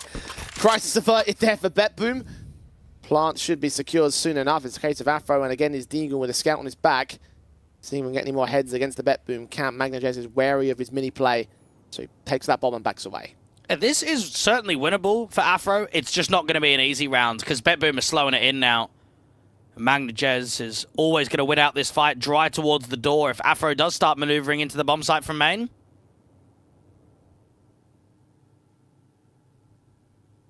Zorti starts leaning up from heaven.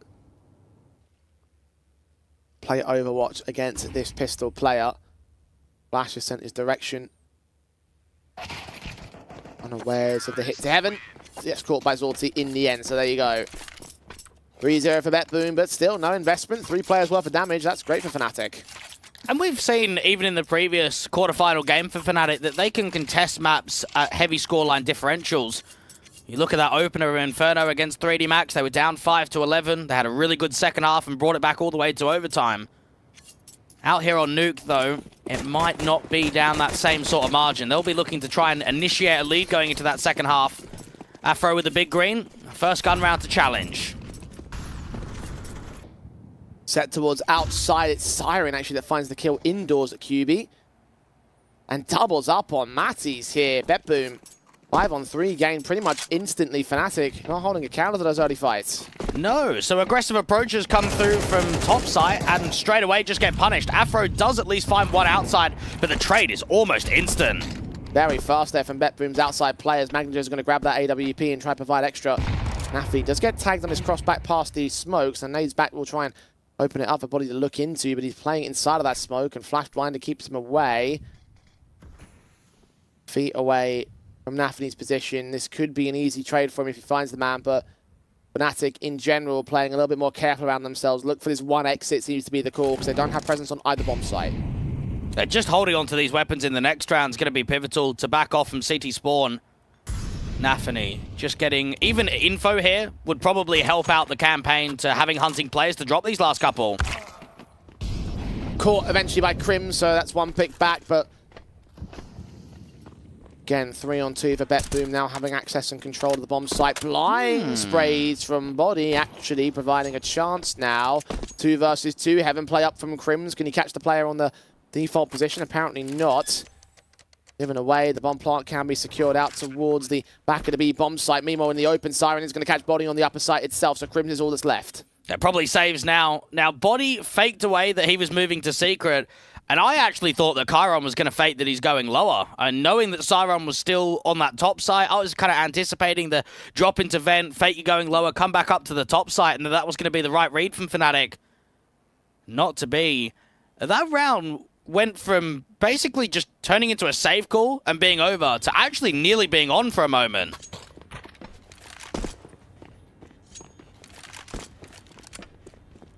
Despite it not coming through for Fnatic, they continue to hurt the economy state of BetBoom. Siren just got those kills in, what, the first 15 seconds in lobby? It was just so quickly. Those fights going the way of Fnatic may have been enough to change the course of the round, but as it stands, it didn't. 4-0 start for BetBoom. Much better basis by comparison to the last map. I mean, 4 rounds is all they scored in the entirety of Ancient. Pistol conversions turning into a rifle, and then a follow-up off the back of that should be available to them here in this next gun round. The AWP of Crims, not really supported by a mass amount of cash, could drop as Matty's drops. Seems more likely to go for the half buy around the big green.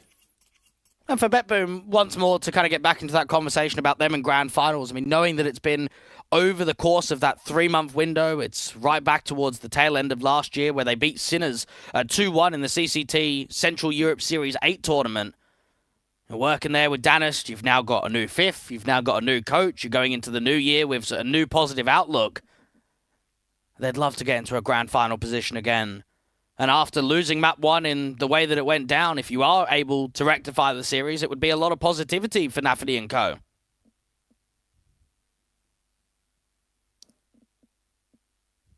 Especially because outside of rest, this is the deepest run they've had in a tournament so far this year.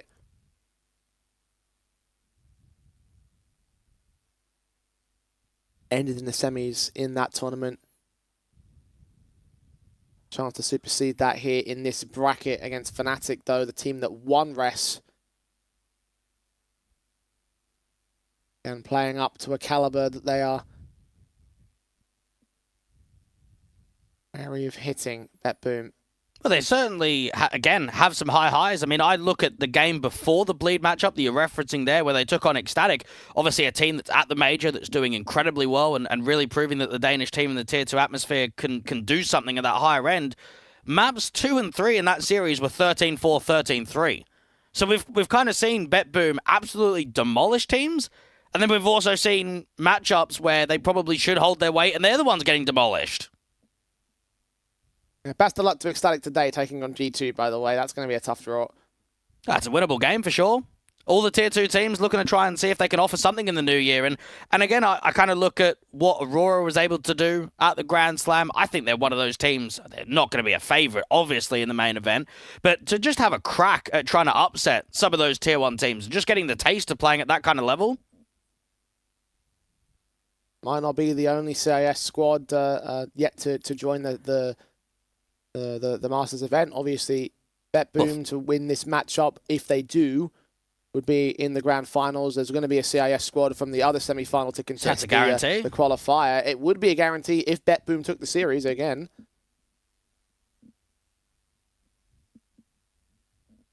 But again, got a much more positive start on this map up. Fnatic yet to contest on CT side. And once more, you have to be under the assumption that Fnatic have been working on their nuke in practice only because it's not their insta-ban. I think anytime you have a map that's kind of the second ban of a veto in best of threes, you have to be incorporating it somehow. And a lot of teams going into a tournament like the RMR, you want to strengthen your map pool because teams are going to punish a lot of maps against you. So while we haven't seen a lot of officials on the basis of Fnatic, we have to be under the assumption that it's been putting some work in, and now they've got to prove it in an official capacity. They've got to prove it in a semi-final against a team that's within the top 20-ish on HLTV.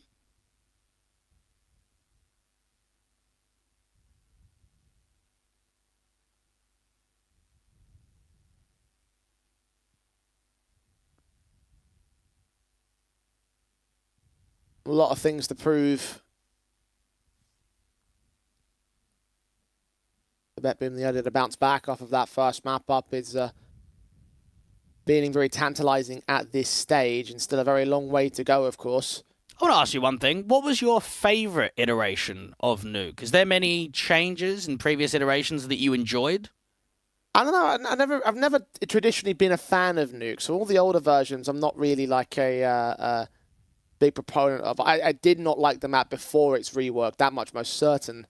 No, the old Nuke. Old Nuke, where if you dropped off the rafters, you were guaranteed to die at 100 HP. Not a fan of that one. Much more versatile after the refresh. I was curious about the catwalk they used to incorporate outside. I was always wondering, Silo into heaven? Yeah, I was always wondering if they were ever going to do anything with that, and then it just kind of got removed because it was a little bit, what does it do, really?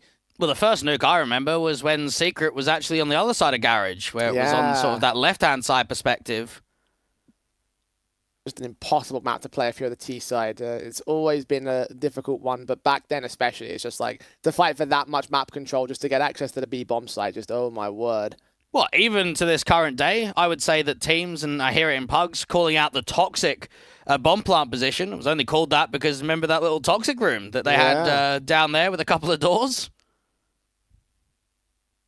Back then, decon wasn't really a thing. It was called toxic because it was in the middle of the site and it wrapped around. Oh, and it was like, where the double doors were? I think there was like a room. No, so like there was a door opposite where the double doors are now, and that was where the little room was. Yeah, that's where decon used to be, and that was called toxic back then. And they moved toxic to the little hut thing, and it was they've had some good changes. They had the double vent. I remember obviously when you used to be able to go down both before they closed one of them up. Remember when the vents pointed into the bomb site as well, which was just a massacre of T-side players diving down. Yes. You just saw them coming in. It's like, right, okay, spray through, good night. Yeah, there's that classic Nico clip, right, where he comes out of the vent on lower, and it's like towards the bomb site. And he just gets that kill before dying in the molly. Yeah, there's been some historic moments and a lot of memories on Nuke. Had a vast majority of changes. I don't remember had another Boston Major, if my memory serves me correctly. Yeah, it could have done. Good old times. Remember the Magic Mollies as well that we used to have in CSGO, where you would stand inner in lobby and you would you'd put the molly where the light was, and it would basically go through the wall towards Mustang. Had a couple of those in Go. There's a classic, I think it was 1.5 clip where the CTs would get like the tower boost. Yes, up I know exactly what you're saying. Yeah, get the defuse. Get the defuse. Oh, that's a classic, that is. The most dumb thing I've ever seen in Counter-Strike, but easily one of the more iconic ones of the old days. Oh, boy. Wow. Much more robust in spite of what the popular thinking might say in CS2, so no cheeky strats like that. BetBoom, the face Fnatic directly, who indeed will be half buying around the AWP. Passed off to Afro, SMGs at a 5-7 to support him. Set into round 5 and contesting carefully on the T side. And this is where, for Fnatic, you do want to try and steal this round. Put a decent amount of investment around the big green. Zorti, though, deals with Afro, and that's already the AWP dealt with. Highest firepower removed in an instant. Wary of more players being down there at the secret positioning, and QB is unable to find a responsive with that SMG, though. Zorti tagged to just over half HP. That's the best that they can do.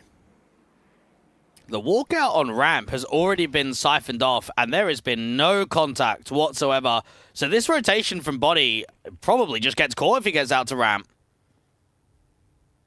Well, he's been heard there, so BetBoom are going to go ahead and challenge him. QB starts walking in with that SMG. At least they should hold on to the big green, but there's no way that any more is going to happen in this round for Fnatic. Yeah, very less than likely. QB smoked off from both avenues. Will open the double doors just to show his presence and potentially try and force out a fight against the T side. Heard the footsteps of the player over the rafters, but unable to connect damage or the kill. Kyron's there to cut the rotates back out from the trophy and lobby rooms. Matty's, he can find the pick, get that pistol, then sure, Crims can't do anything with his SMG, so no real chances being gained. Body is being hunted back there over at Hell in the CT spawn position. Got to win this fight to stay alive, and indeed he does. Chiron down. Meanwhile, Siren continuing to get challenged, trying to wear down those HP bars. Maybe players might get caught in the explosions, and you've still got Matty's lurking about here. He's hearing players running. How many is he going to get? One player faced upon, tagged up, taken down. Magnajez keeps his control. So not much more damage done to BetBoom. 5 on the trot for the T side. Body doesn't stay alive as the hunt is finally successful for Nafane. Unfortunately for Body, not known to be a hybrid AWPer, never really a secondary AWPer in his career. So anytime he does have the AWP try to save, it might get quite awkward, which it did in the end there. BetBoom have looked pretty comfortable on the initial start here of Nuke, and an underwhelming beginning, I would say, from Fnatic. Again, I know it's difficult to be too critical of them on Nuke just with the results that they've had, but after map 1, I'd like to just see a little bit more contest from them.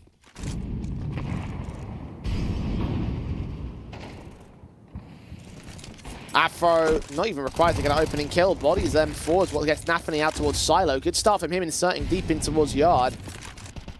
Advantage taken. Zorti again tagged up heavy in this round. Fnatic this time winning the opening fights, but only one so far. Siren has been very dangerous in lobby. Anytime he's working out from door to just catch a mistake. Matties gets HE'd, but actually doesn't lose a lot of HP to it. Zorti's expecting more outside. Smokes eventually do come down from the T-side line. You've got players that are progressing on from Garage. Crims and Afro get those picks in immediately, down to 2 players left. Siren does try and strike, but only for 1 pick to his name. Chiron inserts over at Mini, gets a trade, but no more than that. Response is very good from Fnatic on the response back to a first round on the CT side. Yeah, decent work coming in. BetBoom lost that opening pick to Body on the aggressive maneuver from the back of T-Red to look up from Silo, and from that point onwards, try and work outside, try and work in from door. Just didn't really quite find the success that they've done previously. Only 1 AK gets saved, though. Versus the 5 brought back from BetBoom. Investing all their savings into this next round. Chance to swing for Fnatic. Vice versa, of course, does apply as they don't have a lot of loss bonus themselves, or don't have a lot of savings, rather. The loss bonus is still stacked up to 29. Body trying to press aggression again, trying to involve himself in the opening pick. Slow approach from BetBoom. They do eventually go for the upper side execution, and Mattis and Crimson to shut down one player. The sneak through the smokes in towards Mini might become a thorn on their side, but no, Afro is ready to receive Magnajez. 2 versus 5. BetBoom have been picked apart here. Okay, now we're starting to get a bit of contest. Good hold there on the upper execution. Fnatic disallowing that hot play. Wrap around outside is aggressive from Body, so QB can give them the respect of taking ramp. Are you ready to receive them? See what more BetBoom can get done. Fnatic have basically established themselves to all options available. Engagement from QB does lose his life to Zorti, so that's 1 pick back. Matty's going to be wary of potentially a player coming in from Heaven. He's more focused on the lobby position as his teammates starting to act out there. Chiron, is he going to catch an overextension? BetBoom are desperate for any sort of recovery. This is a strong position, though, from Body. I don't expect Chiron to find anything, even the timing not working on his side when the jiggle comes out.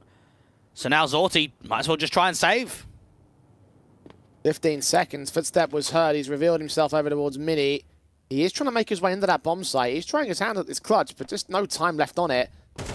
Would have been better to go for the save. Matsy's not even checking his position. That's a bit awkward. Kill does get found for Zorti, but still 3 more to gain, 2 of which are low HP here. They're coming in rather quickly.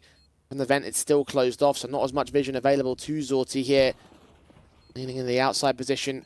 Shots heard. 3 grouped up. Engagement fights on 1. Body does deal with it, so any threat that might have been posed by that clutch has been negated. Fnatic take 2.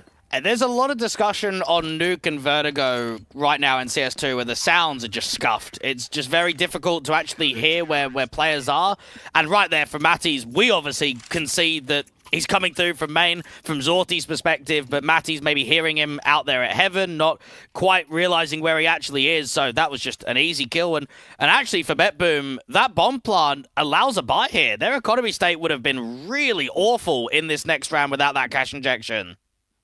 I mean, even with the bomb plant bonus, you're still seeing 2 Mac 10s coming out, so just to highlight how bad it really could have been for BetBoom.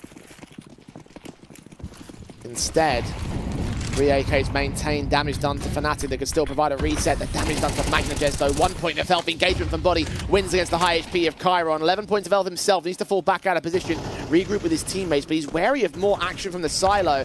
Magnagez evading those nades, just barely caught by Crims, who sprays through the smoke and catches Zorti with the vision in mind. 2 versus 5 once again for Fnatic. Siren only able to get 1 pick of his Mac 10 rush. Matties deals with him. Fnatic shut down BetBoom. Fnatic are cooking. These last few rounds have looked promising, and it has to be noted that Body's just consistently aggressive outside, and he's probably realizing a weakness, and he's realizing an adaptability that he has to make. As the captain, as the in-game leader of this squad, you want to be at the forefront of adapting playstyles that are going to warrant success, and his aggressive approach from the back of T-Red have won 2 rifle rounds out of 3.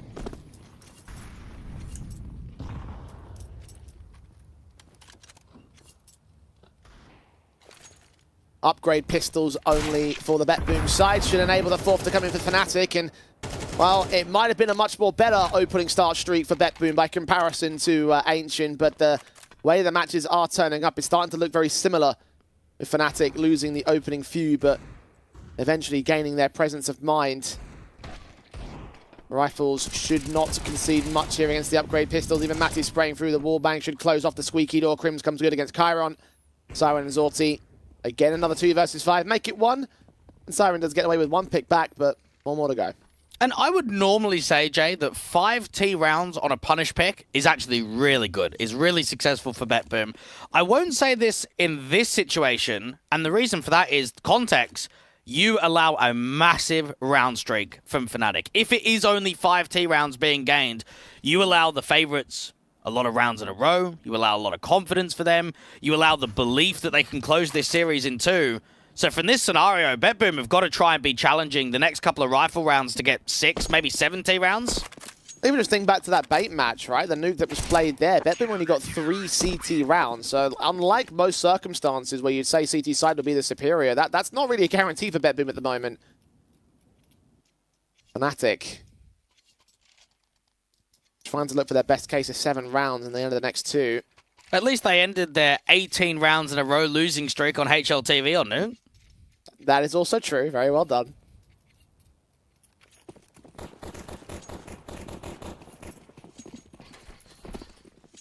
Now they're going to get a streak of their own going to really pummel in BetBoom and again to reestablish the dominance that we saw from them over from that first map.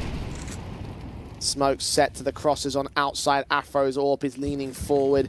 2 players also push into lobby to try and take that map control away from BetBoom. They start to realize that nobody's going to be out here. It's once again the outside working.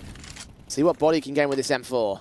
A double smokes for the icebox cross, so it allows them to exploit into garage. Aggressive flash in from Body means that he's just going to go more defensive off of this.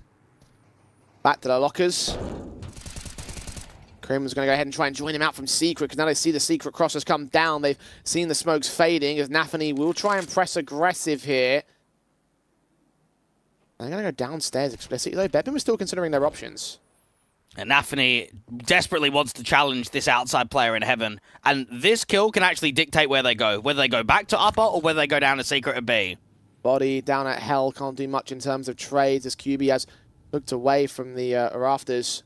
But surely they go A with the space that now Nafany's taken. Yeah, Fnatic are completely unawares of this. I don't know whether those Lockers players or the man over at Lobby can start to find some trades back. Siren is wary of them. They do engage Body and do get that pick back. QB watching for more. Doesn't allow a chance to get a trade, but allow them to get back into that bomb site. Molotovs against Crims back at Squeak. Nade sent his position. Flashes could be concerned about here. Siren comes up from the top of the lobby. Matty's dealt with. Advantage for BetBoom. And this looks very uncomfortable now. Need to try and deal with that outside player, but it's just a waste of time really for Siren. Crims is waiting for him to over-aggress. Doesn't win the fight. Low HP on that exchange. So BetBoom should look to hit minimum 6. And if you are Fnatic, you'll be frustrated at yourself. Body gets the opening kill there in Lockers. It's a 5v4 and the round just collapses. Good timing for Nafany. Works outside into Heaven just when Body goes back down to Hell. And then Siren in lobby. 2 very impressive kills from him.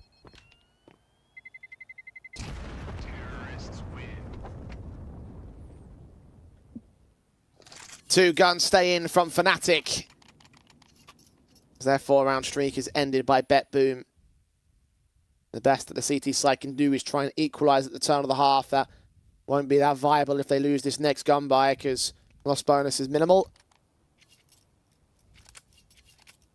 Savings will be utilized in full amounts here. So, important for round 11 and Fnatic's campaign. BetBoom would love to try and force that reset. Aggressive play out from the doors.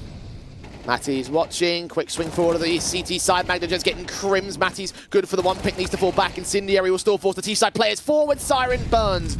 So it's a 1-for-1 on his part. 2-for-2 overall. Fnatic start acting out of lobby as they move up from Rab. Player towards outside. Smoked off. There's a player on outside contention. He looks to engage against the bomb plant. But Zorti is saved by Chiron. Once again, advantage BetBoom until QB strikes out of the corner of Hut. Back to a 2 versus 2. Do they know about Afro, though? QB makes it another in there from Hut. And now Chiron's got to try and get the clutch together. And he's already been seen from the back of default. Nade sent to QB, 11 points of health. Afro have to be a heavy lifter in this environment. The AK is just barely heard him, barely seen him in amongst the smoke in the midst of the Molotov. No, the HE comes in instead, excuse me. Afro killing off his teammate and now set to the clutch. He has no idea where Chiron is. Oh, he's trying to break the smoke just to try and catch the vision. Afro can come down to the vent quickly, and this is heard from Chiron. Knows exactly where he can come from, getting up on the rafters. M4 in Afro's hands, smoke and diffuse kit available to him, opening up the doors. Unawares of exactly where he's playing in from. Sees the AK spray does tons of damage. Afro suddenly left lighter in this one, seeing the AK second engagement wins it out for Chiron and wins the half for BetBoom. I feel for Matties, he's actually had a sick hold. He's had a really good multi-frag out there on A, and they've just let themselves down. In that 2v1, it gets a bit panicky. Players are trying to spam the smokes. The breakage offers up a TK. And BetBoom will look at that last one and feel as if it was a comical round.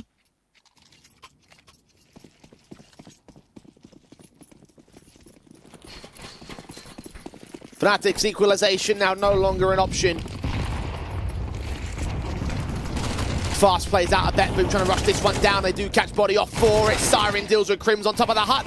And Matty's in the back lines. Best he can do is 2. AK around the corner, deals with him. Afro back through the smoke, turns it back in against Magnajes in a 1 versus 2 for QB. He cannot hold up. Magno gets his double. And BetBoom will secure the half by a margin of 4. And that's back-to-back rounds there for Matties in which he's had massive impact and he's not being rewarded. He's not getting those trades from his other teammates. He's not getting that impact from anybody else. 8-4 half on T-side. I know that we can obviously hype up about the BetBoom City side for bait, but in my mind, this is just done. This is a strong enough scoreline for BetBoom to close nuke and push us to overpass. We have seen some wacky things from BetBoom on this map. Fnatic would like to add another one of those to the list. Fast in from them on the T-side base. They're trying to rush down this ramp control. Check out the hell position just in case, but leave that player to dive all the way back towards the window. Zorti, 2 taps to the USP. Chiron trying to get involved in this one, but Zorti ends up with a triple, a quadra, not quite locked in. Body finally gets that responsive, but he has single-handedly dismantled Fnatic here. 2 versus 4, making it 1, and Body left alone versus them all. Flicks back, trying to get the killing as the player ahead of Doug. Knows that it is one of them amongst the smoke. He's not got the bomb control here, but just so well known to BetBoom. This is an unwinnable round. Indeed it is. BetBoom could just set up a strong crossfire and Body can try and make this round expensive. Man, Zorti out from Decon. Just that first line of defense instantly getting 2 kills. Critiqued him in that first map, but here in this round,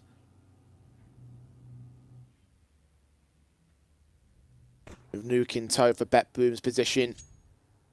Body needs to get a full-blown ace to counteract what Zorti did, what Chiron's followed up upon, what the rest of the CTs are cross-firing to hold together. 30 seconds on the clock for him. Known, swing back, MagnaJets closes, and BetBoom have an all-important pistol. And that's the last thing that Fnatic warranted going into this second half, is you bring pace down towards ramp. First off, no one's there. They're actually playing nobody ramp. So you get down to that lower bomb site and you want to try and take observation window, you want to take double doors, but it's just Zorti on that first line, just cancels everything.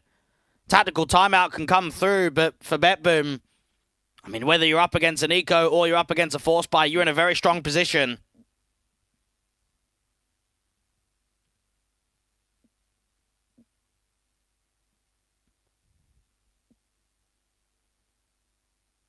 How do Fnatic want to play this?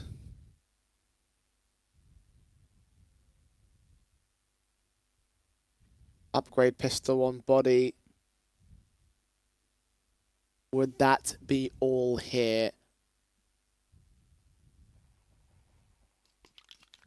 Kill bonuses on his part. From getting a couple of trades back at the end of that round might be the best of the firepower they have to bring to the table. And yes, it will just be that Deagle. No Kevlar around it, no utility to support, no other upgrades in from Fnatic's pistols.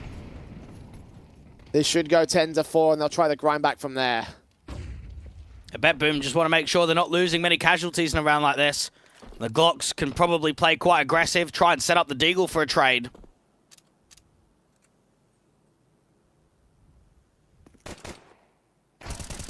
Walk out of that Glock, M4 involved against him. Matty's caught first and foremost. Damage has been done to MagnaJets at least. Nothing that should make a massive difference here, especially as Body with his Deagle has gone down. The SMG now Siren there to remove next players out of the outside. Turn back on Squeak for Crimson's position. QB 1-on-5. No way he wins this round. No way he does even damage realistically here. 10 on the board of BetBoom. Fnatic look towards their rifle basis. 6 rounds to make up for them. And it seems incredibly likely that we get a similar looking scoreline from map 1 to map 2 for both of the respected map picks. A 13-4 out on Ancient, 10-4. I could see another 13-4. I could realistically see that scoreline. This is the punish of BetBoom, and fortunately it hasn't backfired for them so far. And Overpass, we were talking about it. Both teams enjoy the map. Both teams are happy to play it in best of 3s. And there's that Negev again from Nafany. We saw a little bit of it in the bait series on the city side of Nuke. Let's see if it worked for him this time. Didn't find much impact in that match.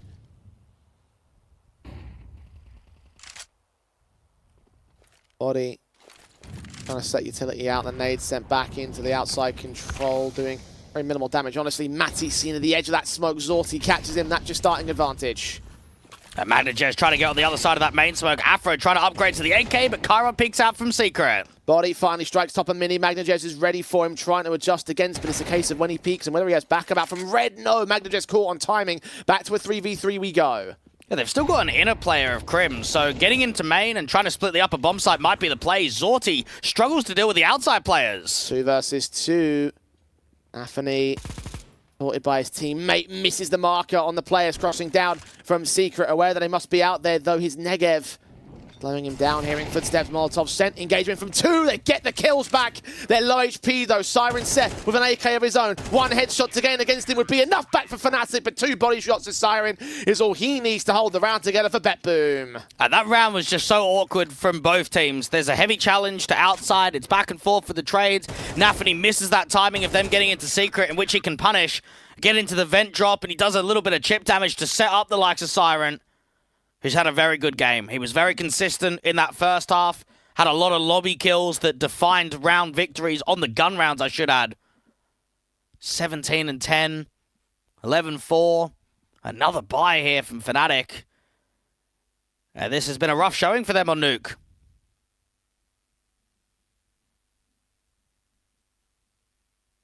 Precisely what BetBoom were hoping for out of their map pick in this one. Fnatic. Only a couple times played in the last 3 months against very low-end opposition. It does make me wonder as well, if we start to see some more poor performances from them on Nuke, whether more teams are going to punish it against them. I mean, I'm surprised that it's been so long and so many best of threes that have been played where Mirage has been the permaban, and yet teams are just not picking Nuke against them. BetBoom may have found the key exploit in Fnatic's map pool. And if they make it there, they're the best of 5 tomorrow. That'll be right pickings for the opponents that they have to face. Chiron facing first into this round. Cut off by Matties and his Galil. Now he's back, damage done. Zorti closing the pincers, and it's just decimation again from the CT defensive. Crims losing body to Magno. He's in a 1v4. Players all around, ramp, lobby, double lobby in fact. Even getting one more kill is going to be unrealistic. BetBoom to get up 12-4, and knowing that you didn't even get close to a bomb site, no cash injection, the buy is going to be even more awkward for the last round of what should be this map. Yeah, no further path forward for Fnatic. Man, this is crazy though, that we've had a best-of-3 semi-final with 13-4 and then potentially another 13-4. Just some really one-sided maps.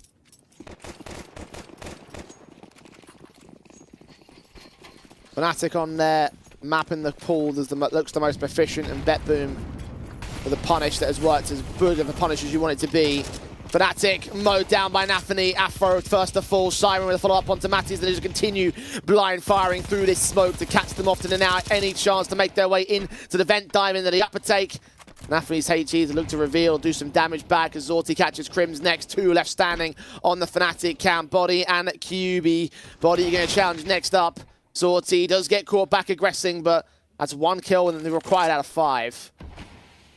Just knowing that even the bomb tried to go down for the vent drive and was unsuccessful, Body and QB have to not only keep trading off of one another, but eventually get back to that bomb and vent. QB getting tagged up so heavily behind this smoke as well. Push of Chiron looking to try to close this. Both players known about. Footsteps were heard on the top of the roof. Start working their way into ramp, where again Chiron is just waiting for contact. BetBoom is running the clock down. Fnatic have got to make a move quick. I try and get the lurk smoke to work out from door, but it's just consistent spams. There's just no way. No way this is going to happen.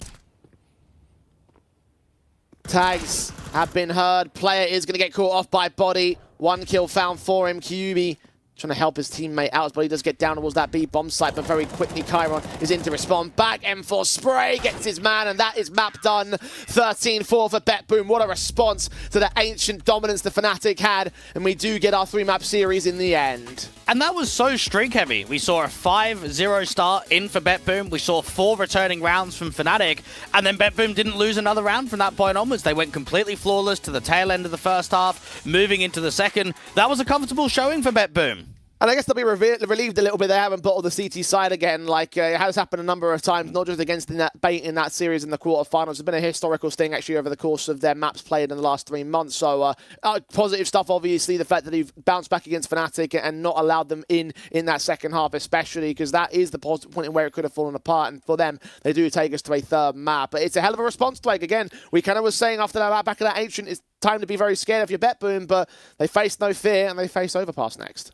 And this is very exciting for the series because I would say both teams are very happy to go to this direction. Both teams like their Overpass. They even pick it in best of threes as well. So, yeah, third map decider. I'm looking at it with a positive outlook. Kind of feel like for Fnatic, though, they had a key opportunity to really sort of, not surprise BetBoom per se, but to, like, obviously work off the back of that 13-4 that they got off an Ancient. They look like a very proficient team in that one, but the same could not be said for the second map. And that was obviously a punish where, as you said, going into it, it could have been 50-50 for BetBoom. Yeah, I know. That punish, I mean, in hindsight now, you think, oh, well, what are you thinking? I mean, it's a 13-4. I don't know. For Fnatic, I did expect more. And knowing that it's not their insta-ban, knowing that they do allow it to get floated in, I just wanted to see some more competitiveness from them. And for BetBoom, it certainly shows that from one day to another, they can completely turn around the performance from Bait up against Fnatic now. And I feel like we're having a similar conversation to Ancient, just in reverse, right? Because we wanted to see more out of BetBoom from that Ancient, and we want to see more out of Fnatic on this nuke, and now we're going to go to Overpass, where it's like, who do you want to see more out of on that particular map? Well, I want to see MagnaJez, because obviously this will be the first time that he's going to be playing Overpass. I would say both teams in the last few months have had some good victories on Overpass. BetBoom have picked it slightly more in best of threes as their map pick. So there's two ways of looking at it. Fnatic have got a decent track record on it, I would say more so in the recent few months. So that might give them just a little bit of an edge. But anytime you go into a comfortable map for both teams, it's going to be on for an exciting map. Yeah, I'm expecting a bit of a blow-for-blow sort of affair on that one. BetBoom certainly would be encouraged by the fact they haven't been 2-0'd in this and now can try and swing momentum back towards their favor, because remember how it started out in the Bait series, right? They lost out the first map, but then they bounced back to 2 more after the fact. The second one was a bit of a press. The third one was a bit of a whitewash for them. So for BetBoom, it sort of does track, minus the intricacies of the maps themselves, but the idea, again, you bounce back off of map number 1. Now it's time to take a series. And we actually saw both of these teams picking Overpass quite consistently at the RMR. For picked it against, they also picked it against Na'Vi, and for Fnatic, they picked it against Saw. So we've seen on a couple of occasions, I know there were some one-sided losses, that both teams wanted to enter it into the map pool and they were unsuccessful. This is now the one where that single map is going to get you into a grand finals, and for BetBoom, you've been waiting for it so far this year. For Fnatic, it was only a couple of weeks ago. The Senna, of course, out in the semi-finals all the same to end their run to another LAN, to once again set themselves up for disappointment off the back of that RMR disappointment as well. That's the whole key thing about these two teams. They are fighting for redemption off of not making it to the major. To make it into the Skyesports Masters, only one will be able to do so, and Overpass will be that battleground way. I'm expecting, hopefully, a bit of an absolute battle in this one. So we'll head towards the break and we'll head towards our third map, so do not go anywhere. You don't want to miss it.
call my name, I'll be alright.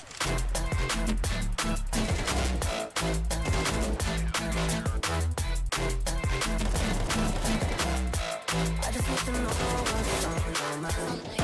Just wanna dance all night. Just wanna dance all night. Just wanna dance all night. Just wanna dance all night.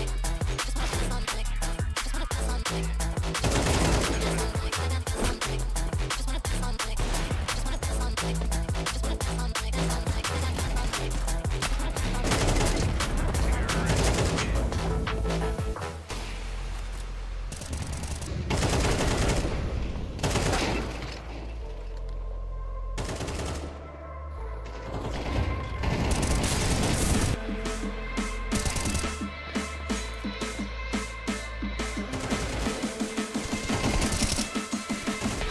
I just need to know what's on your mind.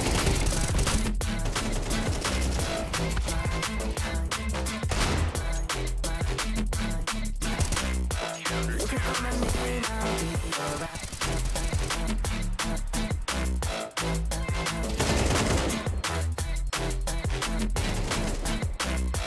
I just need to know what's on your mind. I just wanna dance all night. Just wanna dance all night. Just wanna dance all night. Just wanna dance all night. Just wanna dance all night. Just wanna dance all night. Just wanna dance all night. Just wanna dance all night. Just wanna dance all night. Just wanna dance all night. Just wanna dance all night.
charlas son comparecencias. Un pasito más para la indulgencia. Un abogado por dictaminando la sentencia. Salimos de juntos de pasito para atrás por si no arrepentimos. Si nadie es culpable, pues culpa mía.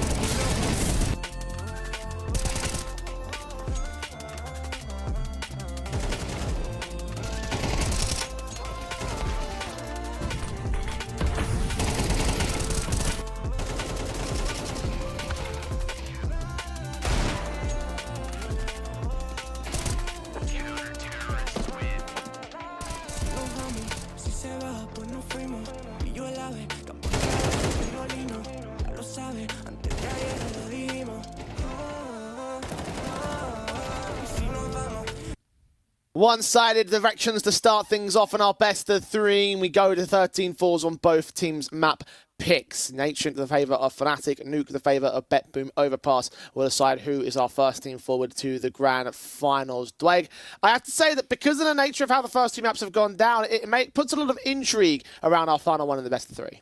Well, the way that I can characterize it is that Fnatic certainly have better results on Overpass, but I think BetBoom have got better results against stronger teams. They've got wins over Big, they've got wins over OG, they've got wins over Cloud9. That can't be said the same for Fnatic. Well, on the part of the last map, of course, our MVP for Nuke was Siren. But again, much more to the discussion of the general point about what the MVP really means. It doesn't ultimately have much impact to how that map went down. It was a case that Fnatic were not really as proficient in that Nuke as they wanted to be, like as if they were over on that first map of the series. And you are right. Like Overpass does have a bit of not a losing streak per se from BetBoom, but a number of red matches in the last 6 that they've played. I think 5 out of 6 actually have been losses, but you are right. They have been losses to the likes of Forze and Na'Vi and Bleed and Guild Eagles, which may or may not throw another spanner to the works of that conversation. But yeah, you are right. There are some decent caliber opposition that they've been facing up against recently. And when you put on performances like this on map 1 and now on map 2, it does put a lot of question marks up into the fold on realistically how this can go down. Both teams haven't played this map on HLTV for about just coming up to 3 weeks. So it's been a little while. And I actually do think it's up for grabs for either team. Yeah, there's going to be a lot of intrigue around it, and it is a case of who you think has played the more proficient matchup coming into this third one, but I feel like that on-the-map performance might just be such a key factor based on what we've seen so far, Dwayne. Yeah, I think it's very true. Recently, we've both obviously seen what these teams can look like on Overpass. I will say for BetBoom, they have had some very inconsistent results. They had a 13-3 against Ecstatic, and then one day later, they had, I think it was a 9-3 half, and then ended up just winning 2 more rounds, and then didn't close out. So the inconsistencies from BetBoom do always make me nervous to an extent, and I have more comfortability in Fnatic, but I don't know. When you have better results against higher teams, maybe you do go at the advantage. Maybe it is really a 50-50 right down the middle. Yeah, I mean, it's one of those things where I really don't know where to go off the back of what we've seen in this series. I'm still going to stick with Fnatic because that's what I predicted at the start of the series, but there is a good chance that BetBoom can stress this. It wasn't a case that the first map was so proficient for Fnatic and they battled back against BetBoom so well. They truly were dominant affairs, so let's see if we can avoid that and have a true competitive third map to close out the series in our first semi-final of the day. Fnatic will be on the CT side start of Overpass, and BetBoom will set themselves up for the pistol round. This is a very unorthodox pistol round being held by Fnatic. So you've actually got Afro as a spotter, and then a double tuck from Body and Crims. This could be very deadly if they can drive them into the bathrooms and Banana. Slow press of the T's, Fnatic. Presence on the center of the B-bomb site. Body with a crossfire, losing his teammate of Afro. Body with one pick back. Crims can try to provide support, bail him out. One player at the other side of the divider. As the bathrooms have been cleared up themselves, they will continue to try and fight as rotations are called back from the CT players on the B-bomb site. Zorti can get Crims as he flanked on the bomb site itself, but the bomb is now with Nafany. Body just leaving him, giving the respect. Go and let them have the bomb plant. That's fine, we'll just go and retake. 3v2 for them for it. Nafany tagged as his Body, so one of those players on either team weakened. Matties will take forward face. As heard those footsteps. The Julie's on his teammate, engaging one of the open bomb site. QB gets his pick. Matties with a perfect headshot, and Fnatic with a pistol win.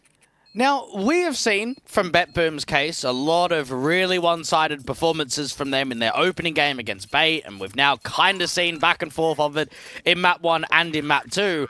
I do think Fnatic starting on the CT side is a massive advantage for this final map decider. I don't think... Normally, we would look at sort of the decider and say, it doesn't really matter who starts on what side, but just seeing the recent run of form, the recent few maps from BetBoom, Fnatic starting on this side and getting off with a positive victory could actually allow a lot of extent at the end of the first half. Yeah, they're very CT-based in nature, Fnatic, in terms of their maps played in the last 3 months on Overpass. So the fact that they've got this win, that they've got this far to start off is fantastic. And then you mentioned as well the pistol, right? They've yet to win a pistol in this best of 3, right? BetBoom have been able to contest that, so positive stuff. Absolutely positive and perfect from Fnatic. Until they lose the anti-force spy. That could hurt everything. Responsive from Afro, not tested. Crims only with 1 responsive, and you may be right about that. Advantage BetBoom, storming the A-bomb site. Rotations are called in quick. I don't know if I've got a lot of belief in this round. QB's going to have to make something happen aggressively. Get out towards truck, completely blinded, but it's only 1 kill. It's not enough, and see you later. Might as well just not have won the pistol. Never mind, just ignore everything I said in the last 25 seconds or so. Crims will at least try and look for an exit. Siren does do a lot of damage, but does lose his life towards it. Not really a rifle that Crims can pick up, though. Galil of Chiron next to respond with, and that is Fnatic forced down to the basics of the harsh and muddy state. Probably a force buy for double eco status. And I do kind of reflect on, we're expecting Forze to win this series against VP Prodigy, and I'm kind of wondering to myself, who would give them more of a threat? Would it be Fnatic or would it be BetBoom? I actually honestly believe that because of the CIS derby aspect and that they played one another recently, BetBoom might give them more trouble than Fnatic will. I mean, we've seen how wild the CIS derbies can be at times. I mean, just look at BetBoom and Bait. Whether BetBoom will get to that position is, of course, yet to be seen, and have answered back very well towards Fnatic. Counteracted any contention they might have gained with the early momentum. Followed up with a kill on towards round number 3. And again, it's a force buy from Fnatic. They are looking to idealistically catch a steal, but down by a man. Nothing else presented by BetBoom. And just so much workability for them in the round. And we could quite easily say that that second round has cost Fnatic the entire survival of this best of 3. It could seriously go back to that conversation. When you get reset like this, it's so hard to recover. You give so much freedom to the first few gun rounds of the game. Boost up, might catch a good timing onto Nafany. Body playing against it. His teammate comes up. QB instead gets Zorti, so that's 1 pick back, but still man advantage for BetBoom. Still Nafany being rather low HP. His teammate's going to have to pick up the slacks and force the issue. So the Nafany will get those kills in the end. Afro 1 versus 4. Dishing out some damage past that smoke in heaven and spotting a player down a Siren whose Mac 10 does get himself a nice triple. Plenty of cash gained by him. BetBoom can establish themselves and take a lead. And for both of these teams, we've seen that BetBoom have picked Overpass in the last 3 months on HLTV 7 times and 3 times for Fnatic. So that once more just adds to the conversation that both of these teams have enjoyed picking it against certain competition. They're quite comfortable on the map. The results are slightly different to one another though. And for BetBoom, knowing that you get yourself 2-1, then 3-1, that first gun round's going to have a lot of stretch to it.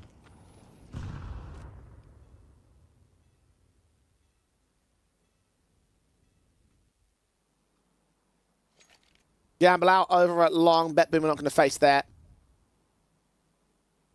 Already got access to that B bomb site. Siren just prodding nades and support just to ensure that there's nobody any cheeky positions in the CT basis. So grab that bomb, commit it in, plant it down, pull it around. BetBoom probably utilised the couple of Mac 10s for Siren and Zorti to use it as a heavy bonus in the next as well.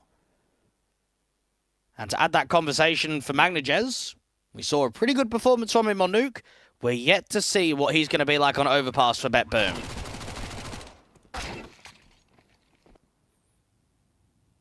They try back Zorti here.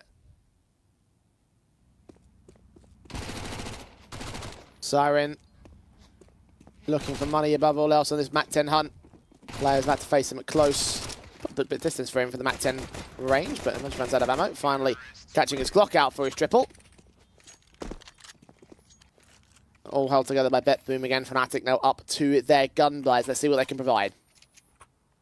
Well, I want to say that if Fnatic lose this opening gun round, they lose the best of 3. And I know that sounds wild that we're literally going into round number 5, but it's just the T-side bias. If BetBoom can get up 5-1, it would be a crushing position for Nafany and Co to get in.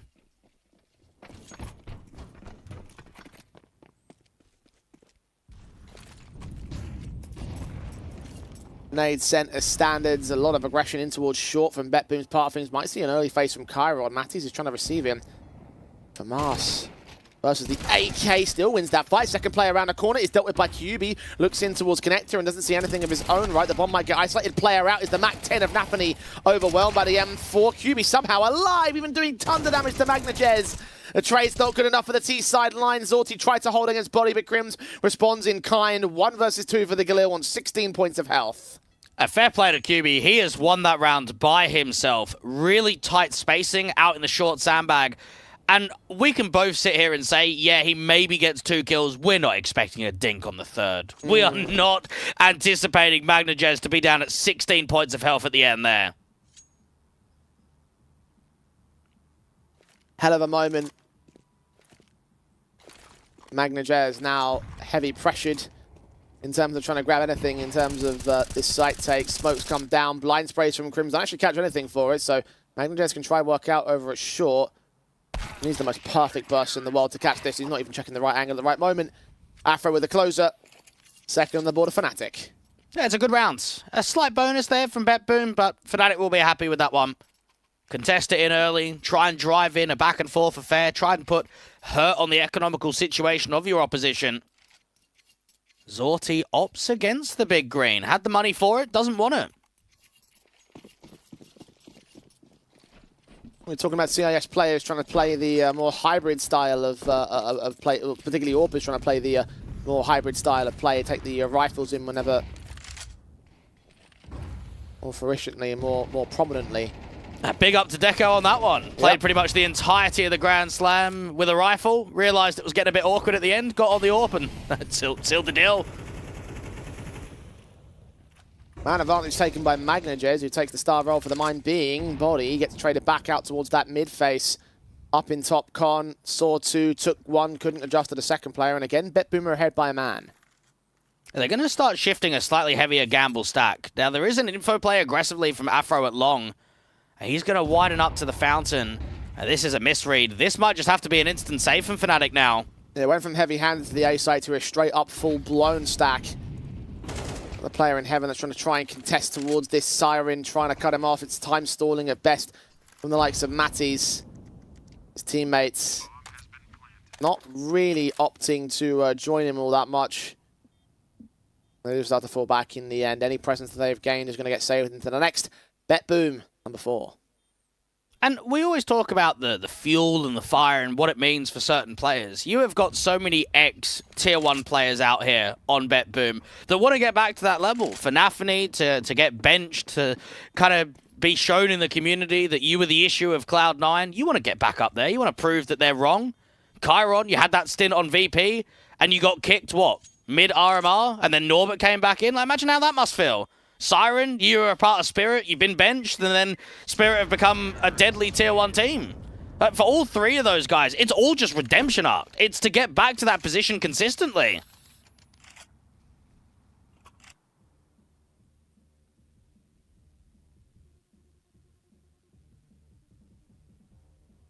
To get through Fnatic will be one of the many challenges along the way up the ladder. Tactical taken by Fnatic as well here.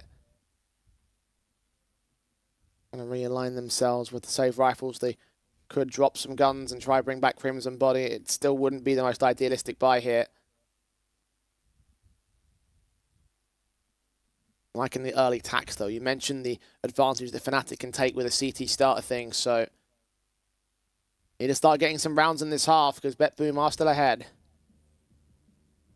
Yeah, the opening next couple of rifle rounds, I want to say round 7, round 9, that can dictate quite a lot on how close the scoreline's going to be, how much of a lead can be extended from BetBoom. A good performance in the first half from either squad may just give us the tell on who's going to close out this best of 3. QB and Afro have the AKs on Fnatic. Fast up from Afro, particularly out towards Long. Flashed in by his teammate. Very blinded. Kill found of the first, not the second. Very good 1-for-1. Just instantly, spacing's been very tight from both of these teams with the trades. Fnatic with the aggressive approach. Out from A to start, and now an incision out from short. Walk forward on Matty, supported by QB. AK and Magnajez behind the smoke. Siren also trying to prod out a monster here. He's covered off by the player with the bomb on his back. Oh, looks in the short pipe at the right moment. QB gets away with a responsive, but he's ready towards connector. Magnajez is a little bit quicker to the trigger. Oh, it's a lovely shot. And now Crims is going to get overwhelmed. Body might not even rotate to help him out. This is down to Crims alone. If he does, he's going to be a very, very slow rotate. He's all the way back at Long. But BetBoom have not committed the bomb here. The walk up from Nafni might provide another option to them, but Crims should go down pretty easily here. No, gets away with a frag on Magnajez. 11 points of health for him. And Body might catch the bomb carrier. He hears these footsteps. They get checked in the bathrooms, allowing him to walk back up here. Zorti checks position, Body fights on, and Zorti knows just to get onto that bomb site, get that plant down. Body will need support from Crims, but how much can he realistically afford here? AK gain, pick found, Crims, 11 HP for the clutch. Man, that is the best check you are going to have in a best of 3. Because I'm looking at that one, thinking 100% that bomb goes down and that round is just over. Presence of mind from Zorti, though. Now looking for his kill in the round. Crims thinks he might be in the corner. Sees him at the edge of that smoke. Very difficult fight to win with the HP differentials. BetBoom up to 5 on T side. Yeah, this looks rough. This looks very slow to start if you're Fnatic. And look, let's discuss the last tournament that both teams played in. The Res European Series. Fnatic went on to the grand final, won the whole thing. BetBoom went out in the semis, went out in 3rd, 4th. That could be the exact same situation in reverse. We could see BetBoom challenging for the first place position, getting themselves into the grand final, and eliminating Fnatic in the same place they had. A much more direct result as well for BetBoom.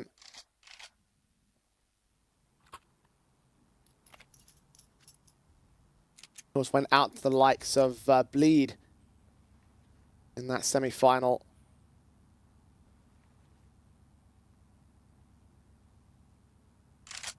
Slow starts on Fnatic, still not able to recover it. The M4 of QB is all that's really left in the hero rifle on Fnatic's otherwise broken eco upgrade.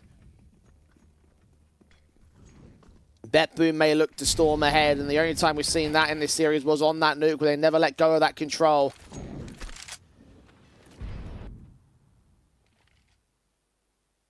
Deal of Afro again, going to try and hope for a pickup towards Long. There are 3 players that look to face him.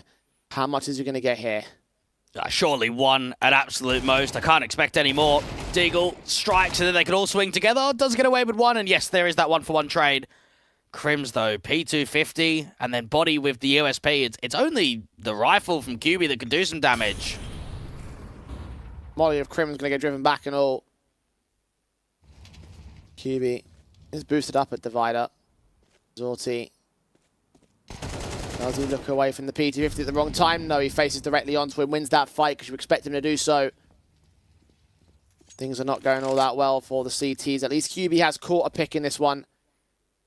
They need so much more on Fnatic. Ideally for him to get a second. If Nafni gives up the ghost on this pick, that would be the bomb dropped and everything. Siren instead picks up both of those kills. Matty's nothing he can do now. It's just felt very convincing from BetBoom. The way that the rounds have kind of gone down, some of the trading frags that have come in. Matties can try his best with the USP just to make it a little bit more impactful, but not to happen in the end. And on reflection, I look back at that Fnatic second round they won, and I am actually thinking to myself, Jay, was it just a QB special? They won pistol, and then the 1 gun round they won, he got 2 kills at short sandbag, and nearly the 3rd of the dink off to Magnajez out in con. If he maybe gets a 1-for-1 there, or maybe gets 2 kills, but not the final blow, that could have still been a recovery for BetBoom. Yeah, you're right about that.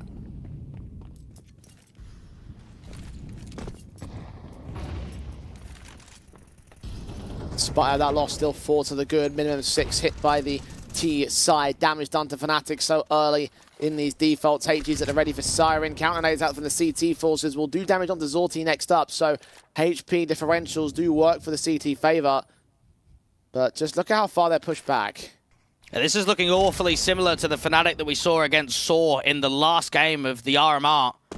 Out on LAN, first half went down 4 to 8, I should say, on their CT line, and then getting nothing in the second half, just getting completely slapped about. Afro, aggressive approach on a widened angle. Still needs to be worried about connector though.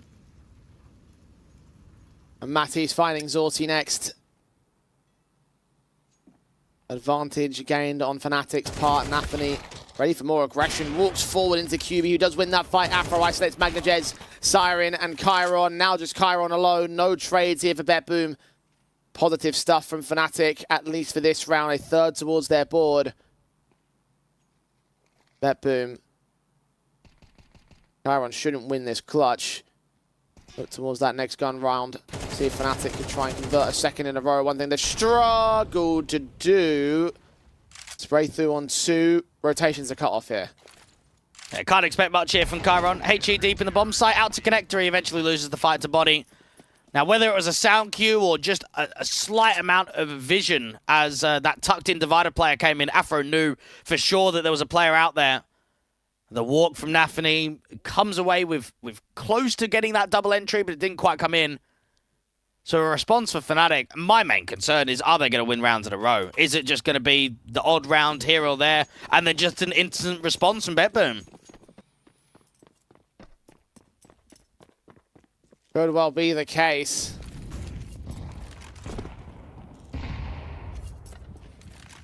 AK's in for a couple of players here on the CT side. The AWP of Afro and on Zorti of BetBoom. Step position as Siren tries to prod out a short, trying to isolate individuals. Jeez. How has he done that? Body just got bodied. Oh, that should never be happening. That should be an easy kill there for Body. Oh, man. That is going to hurt.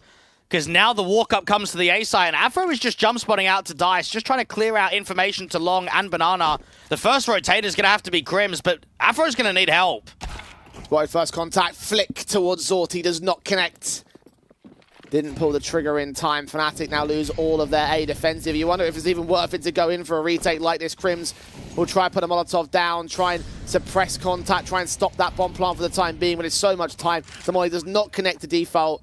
And Fnatic are out of there. I'm just feeling let down, to be honest here, Jay. Just knowing that Fnatic's last tournament was an entire grand final victory. You're coming into a series where you've played BetBoom before. You've thrashed them in a best-of-1. You absolutely slaughter them on map 1. And then it's just a poor performance on map 2. You come into map 3 and it's just not even close. We're not seeing competitive rounds at all.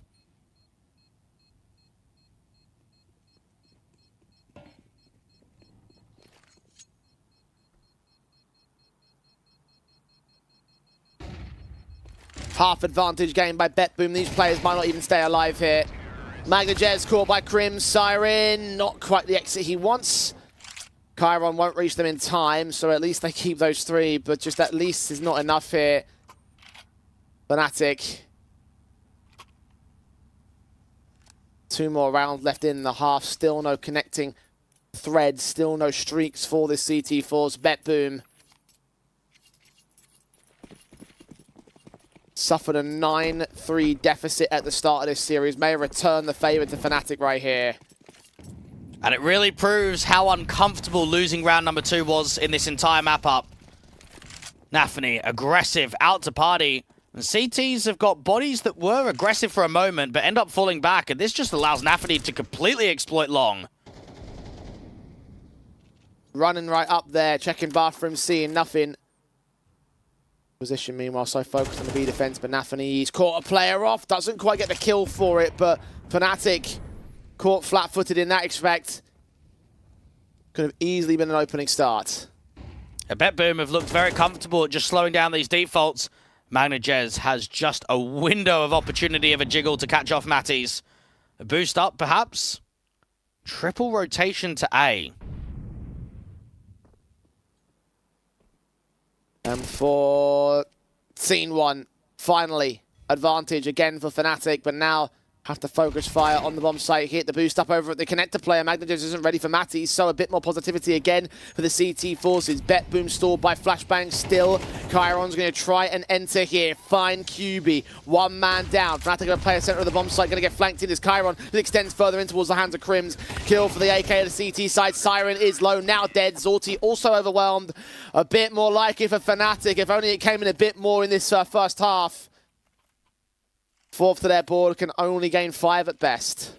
And even 5, I mean, we can both sit here and say that's not going to be enough. At least it doesn't feel like that's enough. BetBoom have shown a lot on this T side. Now, that round may have been successful, 2 out of the past 3. Is it 5-7?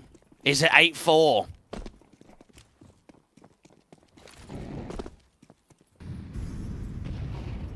Won't be looking good for Fnatic either way. Their statistics show CT prominence on overpass, and that has not been shown in this first half.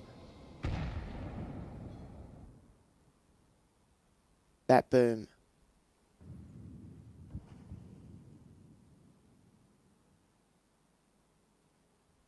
Facing a deflating Fnatic. And Riot all over this 3rd and final map of the series. Fnatic a very few times held contest. At least the default is slow. At least no one's been lost early. And that jump spot's encouraged 3 players to all fire there from BetBoom, so it's good info from Fnatic. Pop out from Monster on the B split. It comes down to Maddie's on the first line. Comes the util, backup's going to start rotating on Fnatic's part. Siren gets that opening kill. QB couldn't get that either of those damaged up players. Crims responds back, no towards water. Chiron can swing him. 4 versus 2. BetBoom have overwhelmed Fnatic once again. 8-4 half is looming. It's down to the French to try and recover this 2v4, but man, no one's even giving them a fight. Body trying to swing. Upset, firing back from Afro, desperate to get into the bomb site. MagnetJez and Zorti fall to body. That's an all-important 2K, flashing his way into the water individuals and check all the way to the corner and gets overwhelmed by Chiron. The AWP of Afro misses a shot. Chiron can punish, and Fnatic do indeed consider 8-4 for BetBoom. I don't know what else you can say about that. For Fnatic, it was just them getting simply outclassed, them showing us some level of competitiveness on the odd occasion, but not consistently. And in a semi-final that gets you into a grand final on a 3rd map decider, an 8-4 half, I actually think Nafny and Co's done enough. BetBoom are in a really strong position to win this series now. That's when that second shot from body came in and you thought to yourself, man, that might just be on. Yeah, it might be, yeah. Guy who did his best over on Nuke, was the top of the board for his team, but unable to get the impact generated here on that map or on this one. Fnatic missed Molly already to the initial stance over at the B bomb, so it was looking like a rush. They do apply the brakes. It should be a heaven smoke and just a triple flash in. MagnetJez sees so much. Oh my goodness, he actually doesn't go down. Yes, he gets goosed, but he's still somehow alive. But he's seen the bomb, at least 2 others with it. BetBoom bolster that B bomb site, but still players on rotate, still individuals that will be absent from the execution when it does come forward. Fnatic just biding their time. Now, the info players not approached out from short order from BetBoom. They're quite happy to play defensive on B. On the pillar, out from the toxic barrels, down at Graffiti. Zorti to take first contact. Flashes go over, smoke heaven. It goes down towards Graffiti, actually. I don't know if that was intentional or not. Either way, they're going in. Zorti unaffected by the flashbangs. Finally, Body gets that catch for the kill. Siren gets overwhelmed by the main C side force. MagnetJez with a pick. Crims overwhelms, and the taps of him continue onto the players at heaven. Plant will be secured. Chiron is moving in. It's a retake set for BetBoom. Now, Chiron's waiting for this default player to move, but it's just not happening. Nafly's looking for him as well. Player at ramp. Checked upon with Chiron's jump face, damage up against him. Afro trying to wear him down, swings out of water, sees one man, gets his kill. Crims follow suit on Chiron. Hero and the veteran when you need him most, opening up that bomb site and securing that pistol for Fnatic again. And BetBoom haven't been that keen on the Force buys on CT side so far in this best of 3, but now look at what they're doing. Remember what happened in the first half. Fnatic won pistol, they lost the anti-force buy, and it just collapsed them. It made their economy really in an uncomfortable position. They weren't able to strike consistently from that point onwards. So you can understand why BetBoom want to get this force buy in. They want to do the exact same thing once more.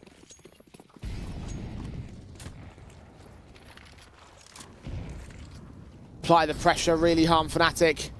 Fast up from these T-side players, trying to spot. Damage has been done to body on the initial jump face out from the 2 players over a jungle. Do we get back on the central side defensive? Fnatic quite happy to slow play this round and not bringing much out to the A site. You've got Matties just scaling out there from playground. 1 in con, 3 outside of B. Waiting for the jump spots. Are they going to attempt the boost again?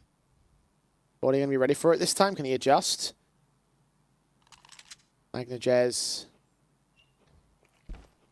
Can see nothing this time. No, he does see 2. Take the spray back. Wild stuff, but look at what he's done to QB. 6 points of health. I see that frequently with the MP9. The jumping accuracy, pretty good.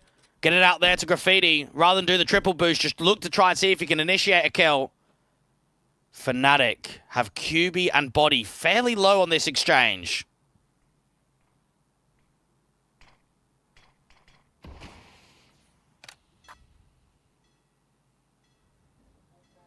Suppression of smokes, BetBoom. Oh, it's the read. I think this bomb's going to end towards B with an A fake. Utility sent down, 3rd player has been drawn out. Zorti going to see what's going on though. Deagle fights to the Mac 10, body gets caught. Rotations actually do start to get called out as Crimson Natties do open up that A-bomb site. Advantage for Fnatic. Bomb is on its way in, 15 seconds for the likes of Siren to deny this here. He's got to pick his moment. Here's all them coming in, spots it towards the gap of the smoke, takes fight. Magnajez goes down, spray on a second, they're going to line up for it. They've taken too much time. Fnatic was so focused on the fight, and they've completely thrown the round away. Oh, that's the trolls of all trolls, isn't it, Jay? Oh, that hurts. This is now back-to-back times that they've lost the anti-force buy on one map. The final map decider in a semi-final. Man, hesitation, late round rotations. It just cost them. I mean, for BetBoom, they don't really have anyone on the A side, but they know that we need to challenge. They know we need to waste time out there from Truck and Dumpster. That's just poor from Fnatic.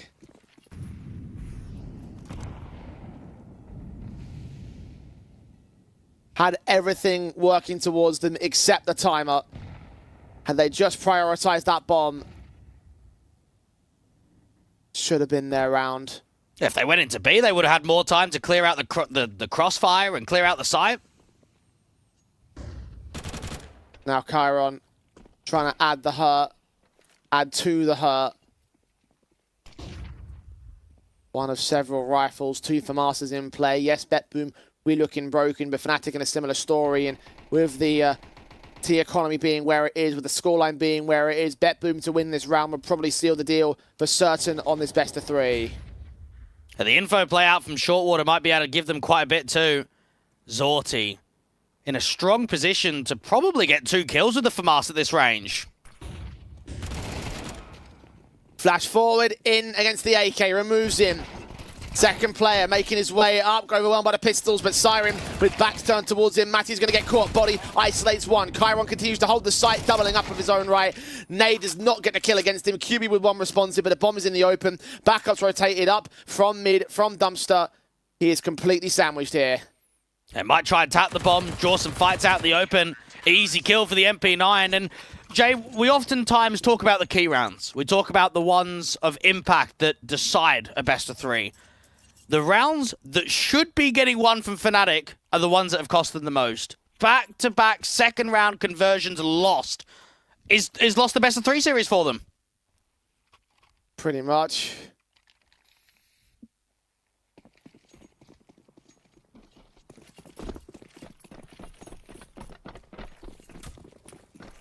Eco pistols, the Glock's only on Fnatic.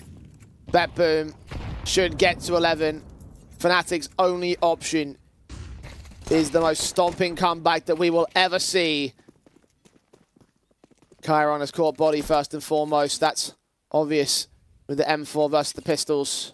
And we're getting closer to another 13-4-ish kind of scoreline. Indeed we are. One-sided maps all throughout this best of 3 going in opposite directions, and then one to look to edge the way of BetBoom. Take control of this semi-final, move forward to the grand finals to make it a complete CIS derby from here on out. Fnatic only really have this next rifle round to respond towards it. They are trying to close in and get the money bonus of the pistol basis alone, but Zorti is there to mow through them all. Crims gets one back, but surely should get no more. Tried his best, but not to be. 11-5 is a deadly-looking scoreline for BetBoom, and one that they can look at and say, yeah, let's close it now. Let's get this over and done with. Let's not give them a look in. Let's not give them a way back into this series. Now, for Fnatic, I've seen this scoreline before. Map 1 of Inferno against 3D Max. They were down 5-11, and they brought it all the way back to overtime. That's what they need to encourage. That's what they need to achieve again.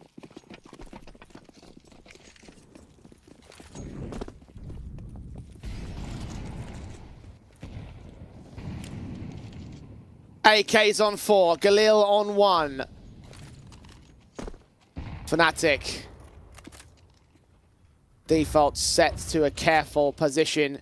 Siren leaning up, looking for contact on the boost, spotted by the T side. He has to fall away.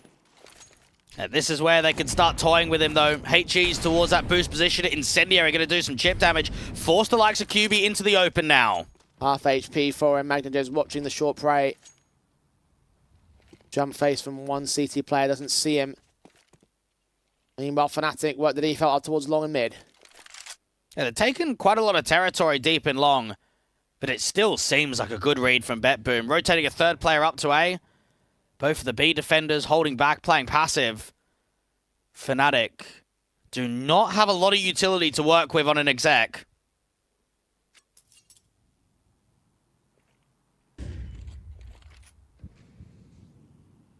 Time is short on them. We saw how that affected them in their previous attempts at the rifles. That key round that cost them so much, the execution utility coming in, the smokes down towards heaven, not seeing any further action on it. Nafany's not called in the rotate. They've started to gamble here for BetBoom, but Nafany stands to the defensive. Mollies are sent. Fnatic going to make their way in. 20 seconds on the clock. The bomb gets dropped, and that would be all she wrote. QB gets the pick to start. Body to hold back. QB drops that bomb in the open. Body to face fight. Does take Siren. They do get the bomb down this time. And this should be a save call coming through from BetBoom. Such a heavy stack up there from A, and no success has been warranted yet. Especially with Chiron going down, other players at Heaven and D will fall away. We're looking for a pick back to find an opportunity. It didn't work out for them. Get out of there. Hold their guns. Fnatic fend off map point and match point for now. It is just the misread, isn't it? As soon as that rotation comes up from Magnajez, you're working with a solo MP9 to defend the B site. It's never going to happen. He does a good job of at least striking out from Heaven to try and get a couple of trades back. But not to be. Body on the hunt. Should be able to catch off the long player at least. Didn't see the mid player though. Struggles with either of those players, so neither kill coming into the exit. Didn't see Crims making his way up to position either, so they'll keep those two weapons in on BetBoom's side. Fnatic, however, the round is important to them, the most important thing. But it comes back to that exact same question, Dwayne. The 6 that we've seen from Fnatic have been individually based. Pistol, losing conversions, rifle responded to by Streak on BetBoom. The win it all. And this entire rifle round for BetBoom actually looks pretty good. Thought there might be a limitation of some SMGs, but rather than going down to that, they've decided to invest into the rifles to get less util. Siren did a lot of damage in that previous round. This time around, it's an opening kill. Yeah, Kiwi just not ready for that boost. Fnatic. Utility set, flashes and smokes coming over towards the A-bomb site, trying to prod out Zorti. teammate had signpost 2 players, drawing rotations back, will be suppressed by the smoke, but they're not on the bomb side, so they make their way up very quickly, just make their way through the faded vision. Matty's and Afro with those kills, 2 players on the other side of the bomb site. Magnajez deals with body, Matty's trades, Zorti responds 2 versus 2, and look at Nafany coming in from the back lines. They're unaware of the backstab. The captain of the team, his project, his moment to shine, his chance to make it into the finals. No. Crims says play on. I actually thought that was going to be the one to close it, Jay. That was a very good stacked up A bomb site. You had some strong crossfires being established, but Fnatic individually get themselves out of trouble, create the paths and open up the entries. Zorti only gets 1 there from long, gets overwhelmed, and then Nafany even getting watched on the edge of that dice smoke. Fnatic are hanging in to at least try this comeback. 4 to make up. BetBoom should offer 1 in the eco basis. Got Magnajez trying to press the issue already, taking a lot of damage early on. There was a blind sprays on Kyubi and eventually catching some tags against them.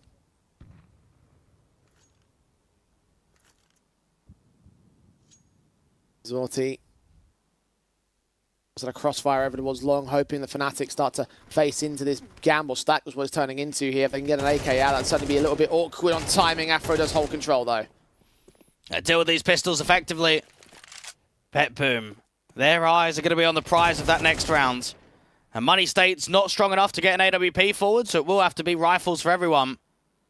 It might have to be the rifle round after that to see Zorti on the big green.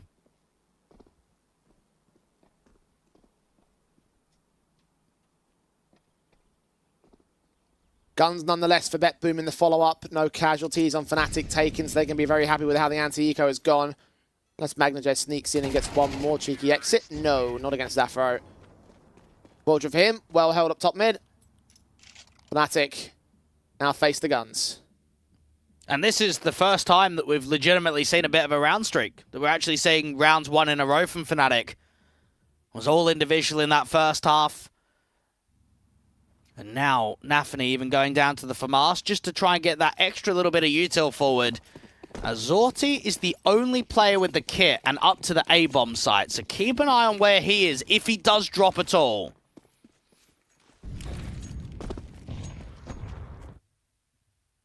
Smoke centered around the monster hold there for the BetBoom side. Keeping Fnatic at bay for now. All players stacked up and ready to go towards the B site. And this could be a very quick pop. That incendiary needs to drop, and needs to drop quickly. Maze done open the smokes, counter incendiary is dead. Body makes his way ahead of it. Mac 10 spray does so much damage. Nafany gets the kill. Low HP on the next man. The USP is pulled. Cuby's got a trade. And Magnajez trades it back. Crims trying to keep control, but he's low. Afro needs to do so much right here. Bomb needs to get planted first and foremost.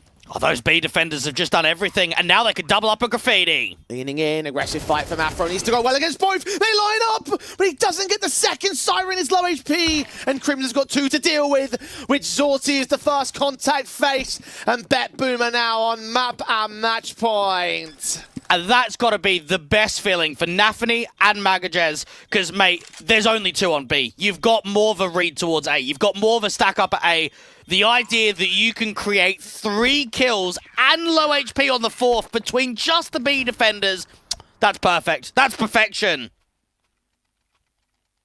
When Fnatic was staving off the worst case situation, now they have to grind back to overtime. Finally got that streak together. Probably a far too late situation for them.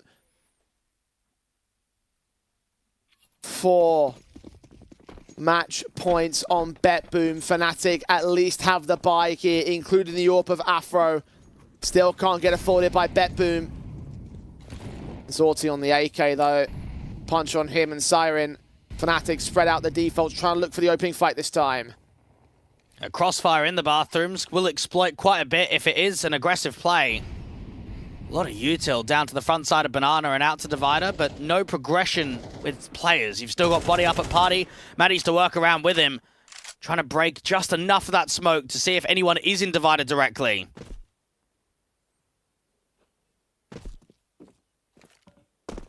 Matty's feeling a lot of noise towards his position. Molotovs in over at Divider actually do not extend towards the likes of Zorti. I think it's completely clear here. Check that corner. Zorti wins the fight. That's a very good opener, and now there's an instant response of that incendiary info play from Siren. Catches off the AWPer. We're almost done here, Dwag. Nafany, Smoke Monster. Seeing the nades come out, it's going to reveal information. Sees one, spray through, QB core. Next player out, next two players out. Mowed through, Magnagez with the lineup. Secures BetBoom in the grand finals of the Skyesports Masters European Qualifier. That's a good result. It's a very good performance to come through from BetBoom. Now, I wouldn't have pinned them as favourites for me in this best-of-3 series, Jay, but seeing 13-4 and 13-8 on Nuke and Overpass is impressive. They did not give Fnatic a look in to keep this competitive. And to think as well, Fnatic started off so well in this series. The Ancient that they saw not only looked good from the scoreline perspective, but they were just playing an absolutely lights-out kind of game. Felt like they had exact presence of mind and how to play around it. And just in this third map, the key thing that you were saying, Dwayne, was deflating. Truly just deflating from Fnatic. Like, they didn't bring any of that thunder that we hoped out of them today.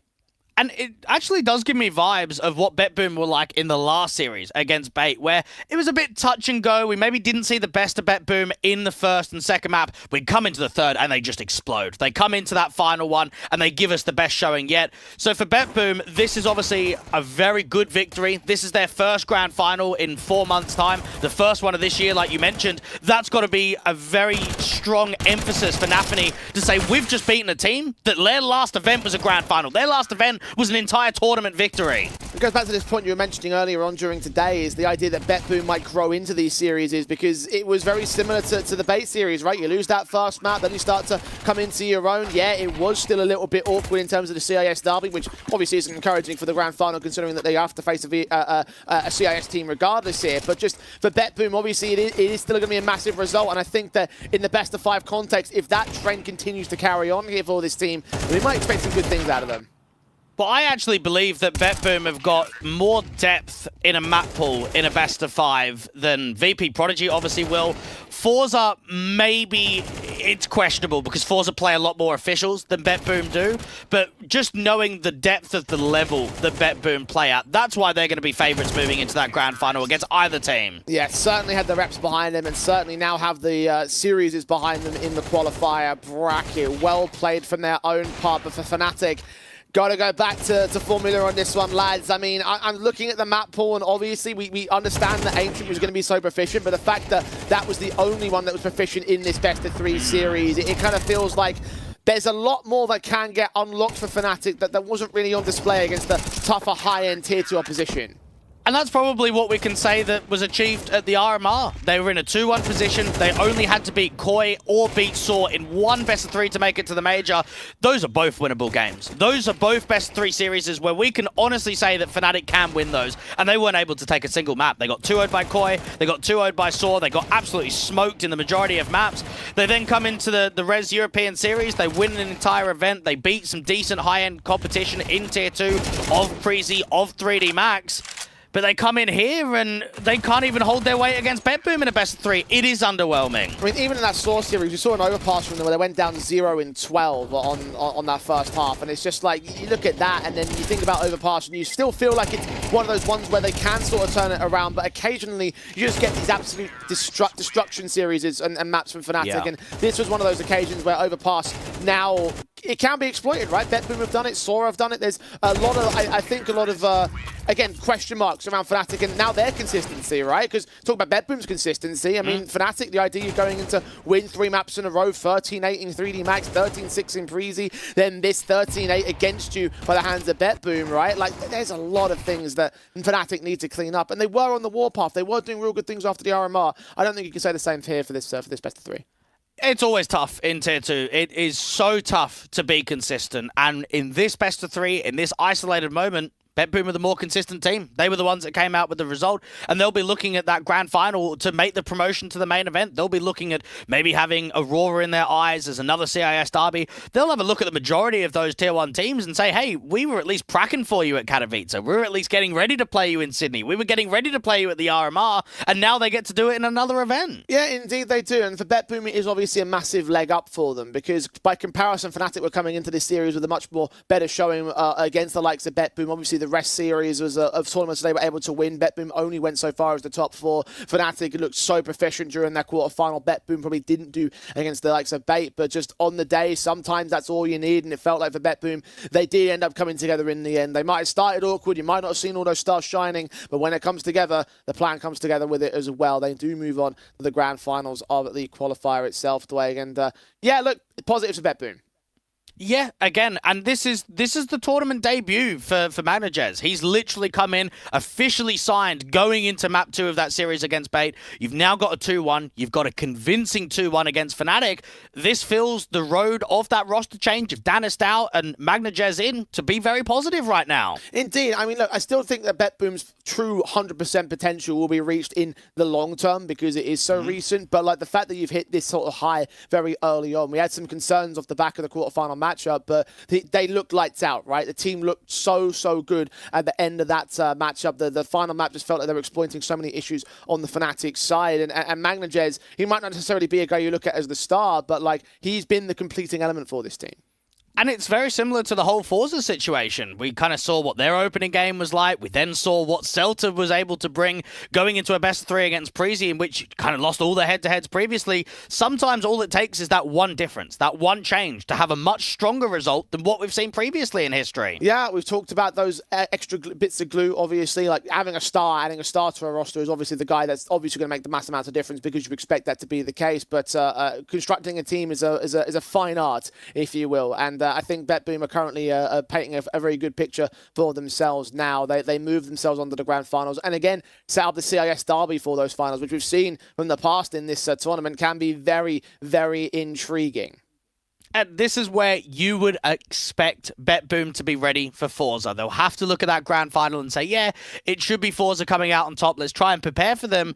But at the same time, VP Prodigy, they keep upsetting these best of 3s. They keep coming in. They're not the favorites. They keep coming out with the result. Maybe there is a little bit to Nafany and co where they think, all right, we might just watch a couple of demos of VP Prodigy just in case. Well, look, if they do beat Forza, you'd be diving into the demo review on that semi-final matchup because that's a hell of a team to beat. Like we talk about scary form from the likes of Fnatic coming into today. I mean, look at what Forza did against Prodigy yesterday. Like there's a lot of fear around that particular team and how they're going to line themselves up. So the second semi-final of the day is going to be very, very interesting to watch. You certainly do not want to miss it. But just to round things out in terms of this semi-final matchup, our MVP is going to be Siren. He ended up top fragging on the board of the BetBoom side. And in general for him, a very good series overall. Yeah, he had a good secondary map of Nuke. Again, I don't really want to touch too much on the numbers, but just the memory. When he was out there on the T side of Nuke, man, he was just keep getting lobby kills. Just any time the CTs tried maybe an aggressive play in Heart, or they tried to walk door, or maybe they tried to have a bit of a contact towards ramp, they were just running into Siren. So having that performance on Nuke, and then you come out here on Overpass, and you put up similar kind of numbers, a defining factor to closing out the series for BetBoom. And certainly when you think about the nature of the key rounds that Fnatic were losing on Nuke especially, the idea that Siren was pretty much involved in mostly all of them, right? Like just those momentum swings and those crippling of the CT economy is like, yeah, a lot of impact from Siren, and he carried that forward into the third map of the today as well. So absolute hats off towards him. But BetBoom as a whole, a lot of things, a lot of positives and thumbs up to take away from today. And this is where, if you are BetBoom, the absolute minimum has to be going to the main event.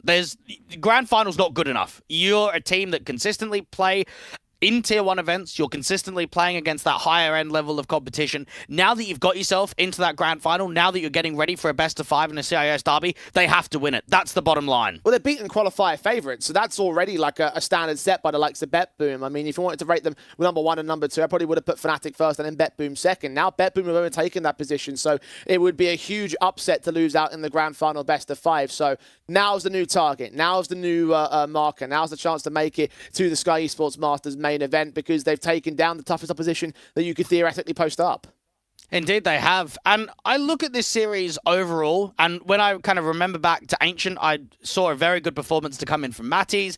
Out on Nuke, everyone kind of dropped off. And those key players, your QB, your Matties, and maybe your Crims as that rifle pack, the AWPing prowess from Afro, we just didn't see it consistently. Yes, you can sit there and say that 20 kills was lined up there from Crims, but they got smoked on this map of Overpass. They just could not hold their weight. Yeah, I mean, I look at this and I do have a lot of concerns with Fnatic now, because the fact of the matter is that we came out of the RMR and saw them doing great work of establishing themselves back in the rest of the Tier 2 scene, and then they come back here and it's like, well, okay, well, we've got this potential opportunity to go towards a massive event. They want to make that amends. They want to go to the Skyesports Masters and try and recover off the RMR loss, but they won't be able to do it. So again, I just think there needs to be that consistency level up from Fnatic. If they can do that, then things might be hunky-dory, but you have to doubt whether or not it can really come in off the back of today.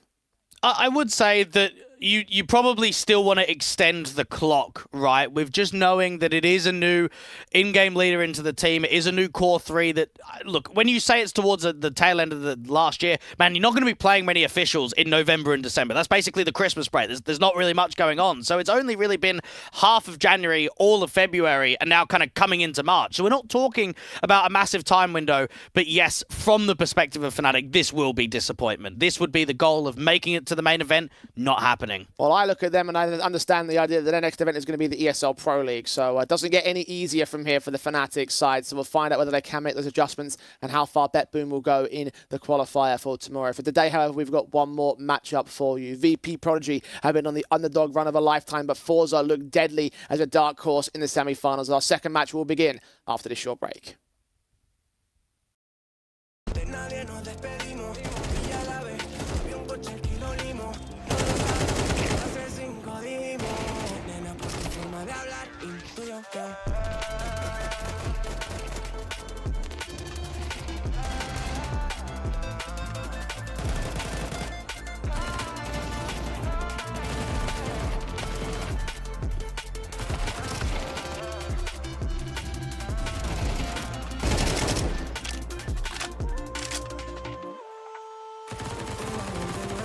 Son comparecencias, un pasito más para la indulgencia. Abogado por si acaso, si el juez está de paso, termina terminando la sentencia.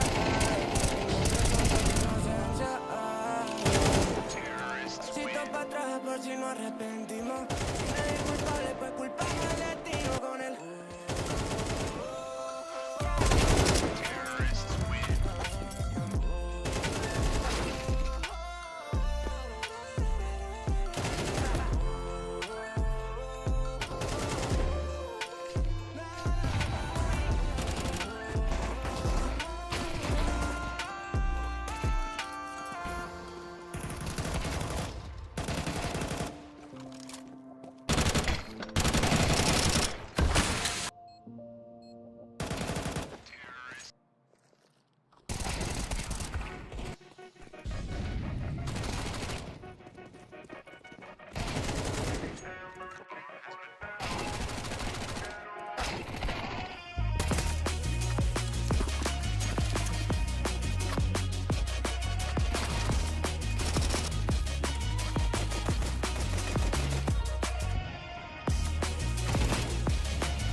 just need to know what's on your mind.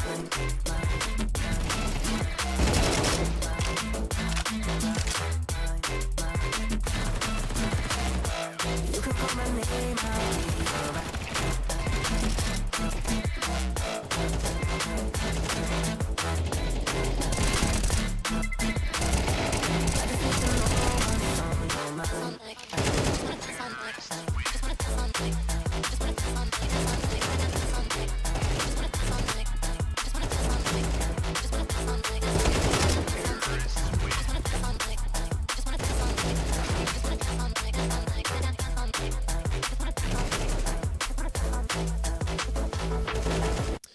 Welcome back to the Skyesports Masters. We're now into our last match of the day and our second match of the semi-finals. We found our favourites in this one. BetBoom beating out Fnatic, turning this from a European qualifier into a CIS qualifier, because in the other matchup, we do have two CIS teams, two of which might not have been predicted to make their way into this position, but, well, both of them have done. And honestly, I could look at both of this sort of teams up against one another and think this is a round one matchup. That this is before we even get into the invited teams. That's kind of where we at least put the expectations. VP Prodigy have upsetted every single way to get into this best of three today. Yeah, every time we've placed them up in the best of three series here in the qualifier, we've had them as the underdogs. We've had the likes of TSM as their favourites. We've had the likes of Guild Eagles as the favourites. And in both particular cases, they were able to beat them out. And look, to be a little bit fair here, TSM, very shaky ever since the new European team came in. Guild Eagles, we've been seeing them be rather poor and not quite hitting the same sort of highs that we expect out of them since the summer of last year. So there are some caveats there and potential upset opportunities going into those best of threes. I don't think you can say the same thing for the likes of Forze. Yeah, I'd agree completely. I would say that there are excuses with TSM's recent changes that they brought in, with Guild Eagles just losing to teams that they shouldn't be losing to.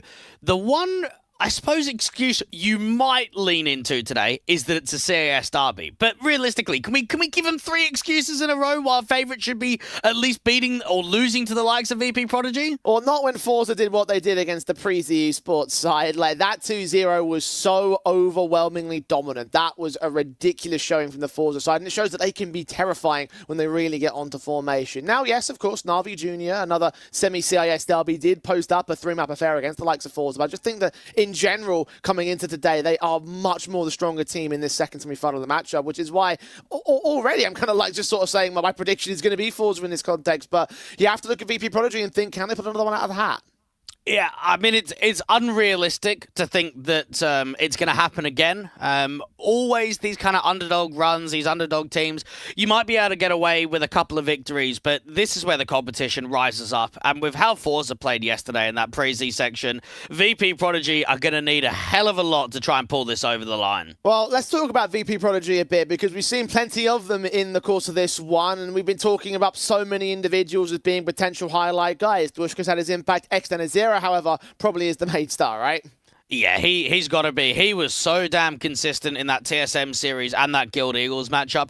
I would say that we saw more from Shady on the big green up against Rigon and co, and Dwushka had a better performance in that second best of three. So it kind of went from seeing just one player to then kind of transitioning into maybe a three that we should expect. And that's very encouraging, because we talk about the talent in the CIS scene so much. We talk about the individual players that do so many great things on the international stage, and then VP Prodigy might have had that opportunity to build upon these players now over the course of this qualifier. But a much similar story to Forza, their CIS team as well. They also have their stars.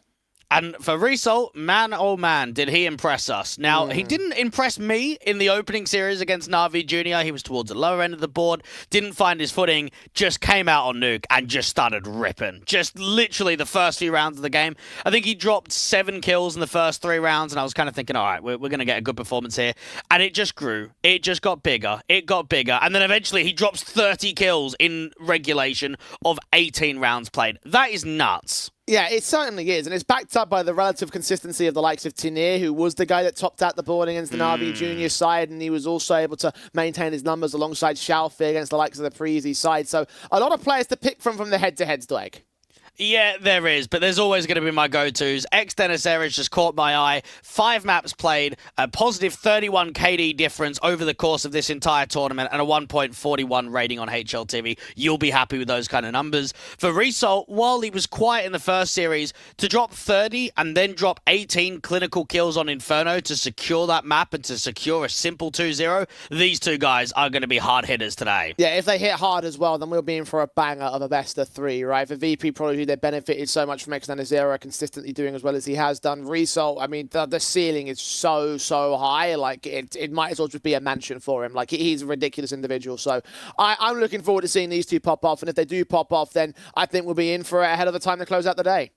And this is a Forza roster who I actually look at in recent history and feel as if they've just come short on some of those next opportunities. And this is where they can kind of grow what they have. Now, I know that Vertigo is always a permaban for them. I know that VP Prodigy don't like their Inferno. Probably see them on Nuke again, and probably Ancient or Anubis. Oh, we will be seeing Ancient and Nuke coming out as our picks for VP Prodigy and Forza. Mirage with a decider in this best of 3. That's how do we feel about that? I mean, look, the Mirage was pretty convincing, I want to say, for both teams so far in the tournament. We obviously saw the 9-3 half that VP Prodigy have, struggled to close and closed it out in regulation. And then for Forza, when they took on Na'Vi Jr. in their third map decider of Mirage, it was pretty easy. They didn't get threatened a massive amount. So I think third map's going to be fairly even from a veto perspective, but it is VP Prodigy versus Forza, and you have to remember that. Yeah, I mean, look, Ancient definitely feels like it's the best kind of avenue that you can work in for the likes of VP Prodigy, but equally so, it's like, I just look at the way that Nuke plays out, and I look at the way that Forza have played that above all maps in the pool. I look at how efficient they've been looking at in those top-end maps in the series, and against Prezi as well. Like, when they take over, it doesn't matter what map you're playing, they take over. Well, there was a moment of time where they won 15 rounds in a row, combining map 1's end and the start of map 2. I mean, when you can put on those kind of numbers, you know that they're here to cook. You know that they're here to come and not only just destroy teams, but they're coming for the main event. They're coming to try and play out with the tier 1 teams. And they'll have a good chance to do it right here. Again, I think Forza are the favourites coming into today. I think that the only way in which VP Prodigy can win this is if they bring the chaos and try and fight back with that CIS style of Derby, right? That's the only real option for them, and it's such an intangible position for them to be in, right? Like, they have a lot of things that have to be done in order to match up to Forza. And as I said before, if Forza want to take over the game, they'll just do it, right? 15 rounds in a row, that's nothing to scoff at. Momentum swings certainly towards them. Like, there's a lot. There's a lot that favours Forza in this match. And for VP Prodigy, we actually don't know what the consistency is going to be like on the lower end. We saw in ESEA Advanced Playoffs, they had some tough matches. They had some games that they should at least be holding their weight, and they weren't able to do so whatsoever. This recent run of form has only been in the closed qualifier, and now we get to see them up against a legitimate high-end Tier 2 team. In that respect, they are the underdogs. Dwayne, you going 2-0 in this best of 3? Indeed I am. And I'm going to join you right there. VP Prodigy, their best chances here on their map pick of Ancient, but can they get it done? We're about to find out as the pistol of the T-side goes live. Look at something. Facing in against aggression of Shelfie, and Celta does catch off Shelfie, so that's a decent startup. He's ready for the second round. He is catching the headshot and everything. That's a lovely couple of taps, and this has just ripped apart what was a bait and switch. Tanir's got a hard tuck out on the ace side, and at least Goku Shima is there as well. But now there's a bit of a lurk-in from lane being presented. Taps of the Glocks, Result finally gets a returning frag onto Dwishka, but Tanir in the back lines. No one's checking for this. Jumpface has just seen him. Flick back, nothing gained. Something even called Goku Shima in the turn. Wonderful quadra from him in this round. What a pistol to start. Something is the lowest rated player for VP Prodigy in this entire closed qualifier. He's come out to the first round of the semi-final, and he's pretty much on for the ace. What is going on? We have said that in so many best of threes, in so many maps for VP Prodigy's run here in this qual, where they have just surprised. They have just made wild stuff happen. Just bang that phrase, what is going on? Just refer back to it every, 3 rounds or so. He's hunting for the last Result. Gets domed in. There is the ace for something to start off wonderfully for VP Prodigy. And for Forza, this is them going into an Ancient map where they play a lot of high-end competition on it. 2 wins, 4 losses in the last 3 months. They would have felt in that Na'Vi Junior series that they probably should have won Ancient. They obviously turned around the series quite easily on the second and third of Nuke and Mirage. But knowing that you're going out against an Academy team and now going in against another Academy team, you want to do the one better. You want to make sure that you're not dropping this map in the series. whenever they do win it for Forza, they tend to be pretty one-sided about it typically. The losses are always 11-13, 11-10, or 10-13 rather. VP, of course, take the rifles in against the gamble stack of Forza, but it's going out towards that B bomb site when the execution is over towards A. Celta, only man that can try and deny. Blind firing through the smoke, sprayed down by Dutchka and Kusmi. 4 on B is never easy to try and retake now. And losing your donut player just puts them into a save call. And for VP Prodigy, they've kind of had two avenues for the majority of best of threes that they've played on HLTV recently. It's either Anubis or it's Ancient. It's one of those two maps that gets picked. Now, the reason they probably didn't go into Anubis is it's actually a pretty good one. We can see some good results from Forza on it. It's one of their stronger maps in the pool. So you go in the other direction. You go into Ancient. You know that they had some struggles only a couple of days on it. So even though there was that 13-5 on Anubis against Guild Eagles for the VP Prodigy side, even though they won 12 rounds in a row on it and probably felt very confident in that affair, they have to think sensibly about the veto, and I think they've done exactly that with Ancient.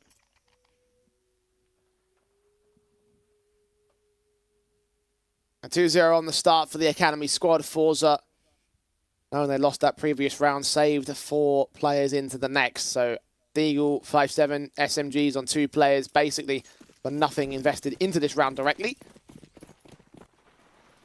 Get the guns out in the next and still see what kind of damage they can take against VP. Result, the man that we were hyping up in the pre-game, James, his first ever pro team, VP Prodigy, and left that organization to join up here on Forza. See whether or not it was a good idea in the long term. Here and now, fast forward again from the CT side. Gokushima has actually aggressed ahead of this Molotov. It's very, very close to burning him down, but maintains no damage, swings in, sees the one contact. 5-7 goes drive-by, but at least secures that part of the map. Now they start acting out towards mid, where Celta's Deagle's got a lot of work to do. Does take something down. Kusmi also takes a lot of damage. They don't actually do that much towards the Deagle player. Finally, some tag damage coming in. VP have allowed him to escape, though. This looks pretty promising. The backstab in A main and the damage that's already come in, this could start turning into a bit of a steal. Util in the hands of Kusmi. Shalfik almost doubles up. Dwushka down to less than half HP. The Deagle continues fighting. The SMG is waiting for Gokushima to close in the pincers. Externazera is watching for it. He knows what's going on. 3 on 3, trying to make it 2. He spots one more out of Temple. The AKs continue fighting back. Shady takes control of the man advantage, but Celta backs into a 2 versus 2. Now he's all left as the one man. Tanir caught out to the backside. Deagle fighting. Glock is pulled, and one headshot's all you need to secure it for VP Prodigy. But Forza, what a lot of damage they did. Brev, that is an unreal check towards A main there for Externacera. With so much distraction at CT and of Temple, I am so surprised at Big Box that he is actually anticipating that and works that timing. I thought that was going to be an easy kill. That's really caught me off guard there.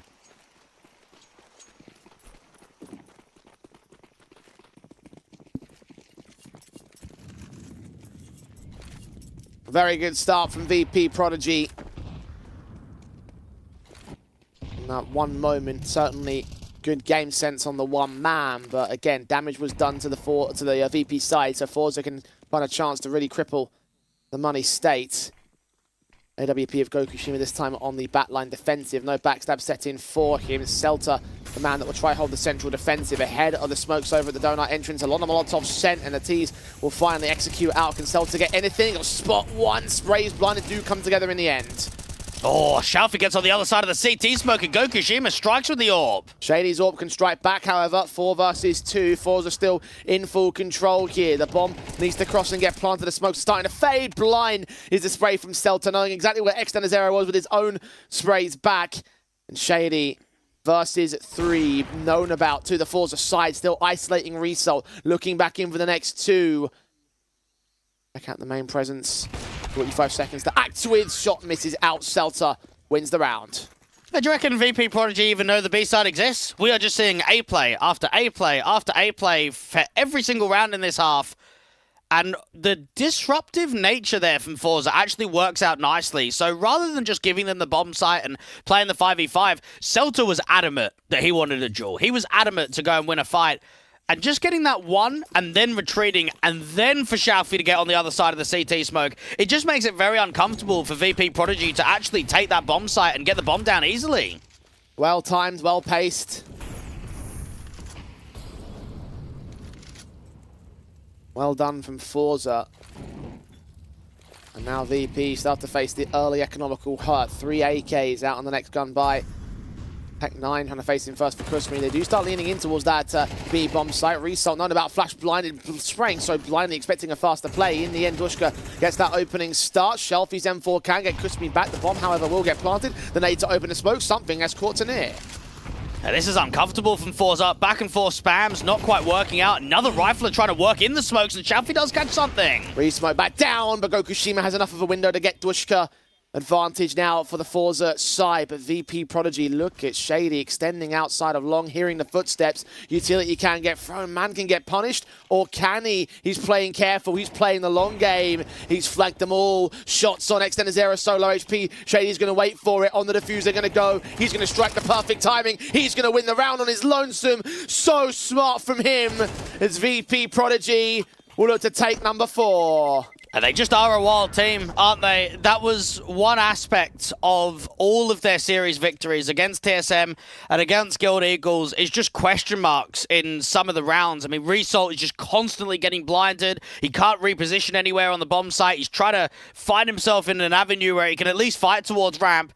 And then it's a man disadvantage and Shady's just sitting in the long smoke. And that flank worked wonderful. Tactical for Forze. Because they were outplayed in that last round and perfect chance to really pound in the VP Prodigy cam to harsh reset the economy and just completely negate the advantage and the lead that they had gained. Getting away with an AK at least for Shelfie's part, but everyone else in a very awkward spot around the buy. Pistols brought in by Result. Celta looks to get his back as well. And Deagle in. M4 and from us. Virtus Pro Prodigy had a very good start to their game against Guild Eagles. They're up 9-2 on Mirage. Set a precedent, worked with that early lead and closed down the map in the end. Now they're up 4-1 and looking for just that little edge. Very slow. Not even taking lane, just pretty much sitting outside of the B doors and outside of elbow and A main too.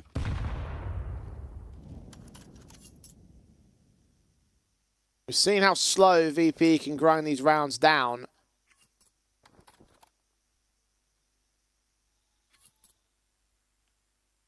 Careful placements have not taken lane. They'll start to group up near elbow. Flashes turned away from smokes, come down towards red. Shelfie repositions outside of the donut entrance. Another flash will get sent. Kusmi tries to lead that charge. Incendiaries and Molotovs. Hell, one player does pop out of lane. Something gets caught. Tanir is low. Shelfie does get dealt with all the same, though. That AK sacrifice for nothing. Yeah, Xiaofi was hoping to keep that emphasis down on elbow and work it into a 5v3, and it's actually could have cost them the round now. And Tanir's low. They need more off of the back of it. Now, the way to beat VP Prodigy on T side, I think, is holding on to you two in the late round scenarios. Holding on to those smokes, holding on to those incendiaries, because they're always going to exec with very little time left on the clock. Extended Zero's caught Celta out in mid. Aggressing once again for Mars. Ready to receive them. Spray back on the first player. Swing of the second man. Isolated 1v1, but still going the way of Dwushka. Tanir, 19 HP to deal with them. Smoked off position. Molotov down at short. Bomb plant. Can he get denied here through the smoke? Could be a chance to spray and deny. No, he gets the kill against Dwushka. Oh, Tanir's done it! Extended Zero does go down. And somehow Forza bail themselves out of that round. And this is where, again, I hate the pace. I really hate the playstyle of Forza, or I should say for VP Prodigy, but that's why they frustrate teams. That's why they annoy teams. You're going up there on what is you guys in a strong advantage. You've got weaponry advantage as well, and you're coming up ramp with 10 seconds on the clock, man. Perfect angle for Forza to steal it. Tanir even took his backup down. No man alive for VP. Force back, faster pace, trying to get back into the mid-control. Dushka will burn after taking Tanir down. Celta sees one fade in the smoke, deals with him. A re-smoke on there as well to ensure that Kusmi and Shady get nothing. And this is for VP Prodigy where things get very awkward. You had them on the ropes, you had them pressured. Now Tanir's come away with a very strong round. Could Forze just start exploding? Could they start getting a round straight together on City side of Ancient? Gokushima, seeing the boost, adjusting there. Kill found, second player known about. Fake flashes aren't going to work out for you, son. Everybody else closing in for the Forza side. This will be a third towards their board and a harsher reset that should really just give nothing into the next eco. Kusmi overwhelmed eventually by Shelfie on the back lines. And Forza should finally get to equalize. And every team in CS has got their edge, right? You might have the tactical edge. You might have the individual edge. You might also have the patient edge. And I honestly think that's what VP Prodigy have had in the majority of their series is the patience. Frustrate a lot of teams, work individual mistakes of their opposition. Forza, though, will be very happy with how these last couple of rounds have gone for their sake. No denying that. Fast in from these pistol players. Incendiary is held by Celta with the HEs to try and block the rush tactic. Heard all those guys running. And we'll just keep them at bay. It's been 20 days since VP Prodigy were last in a grand final. They beat Shapiri in a 2-1 to win the Fast Cup, Grimmage Cup. Whatever that is, never even heard of a single player that played in that event. Actually, I was looking at it, the top 8, the only player I recognized was MDS that used to play out on Nemega with Lollipop 21k and that. Other than that, didn't recognize anyone. I was looking into those Fast Cups. They're like big open bracket things, like we're going back in the days of old where it's like all community driven and there's like, you know, everyone enters and you just see who comes out on top in any one given week. So credit for beating out most of the CIS scene, but not exactly high level competition there.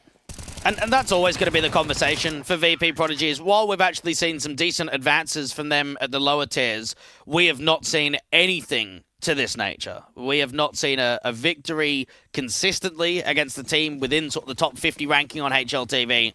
Their last result against the Guild Eagles, I would say, is the best result to date.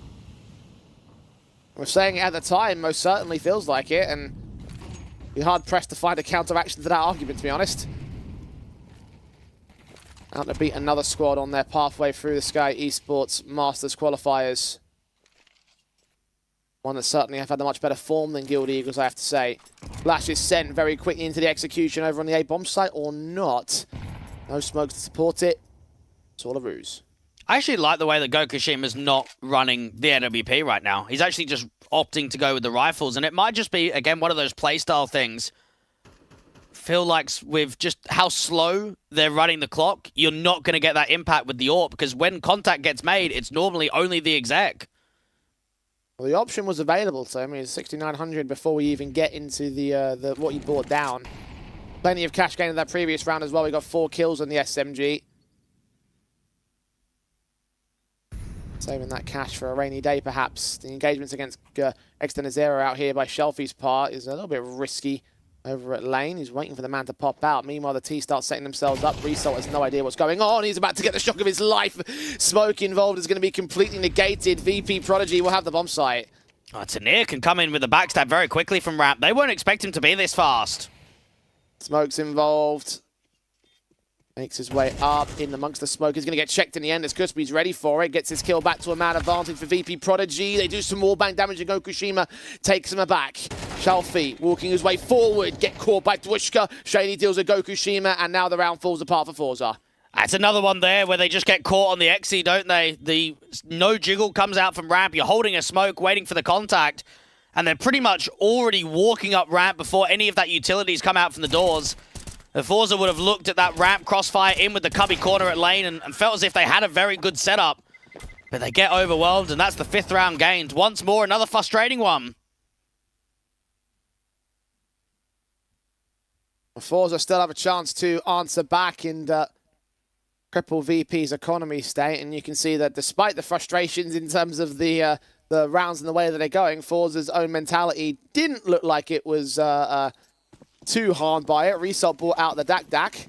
I mean, it's pretty good, to be fair. Like, I know a lot of people will look at it as a troll weapon, but it actually can be very viable in certain scenarios. So expensive, though. It's only really bought out when your economy's flourishing and you feel like you can just afford to get inside the heads of your opponents. Did refund it in the end, though. The AWP back on Gokushima, playing solo out towards the ramp control. Teammates are starting to establish a crossfire back over to ramp itself. And we normally always say on Ancient CT side, if you can take map territory and make it really awkward for the Ts to take space, you've just won the game.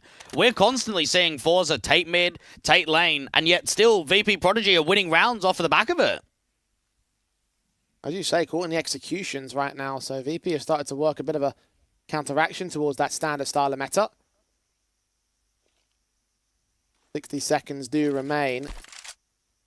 Smoke start getting set towards that mid position and also over at the cheetah angle from one other player trying to indicate that they want to go for some mid or B site lean. Sholfi's ready for them to pop out. Dwushka does find a kill over towards ramp, which draws attention away from the A bomb site, which may or may not be a mistake. Forze get right back there though. It seems to be a good read here from Forze. 2 out from CT, 1 in from Donut. This is running straight into a trap and a resmoke down towards main. It's just going to run time off of the clock consistently.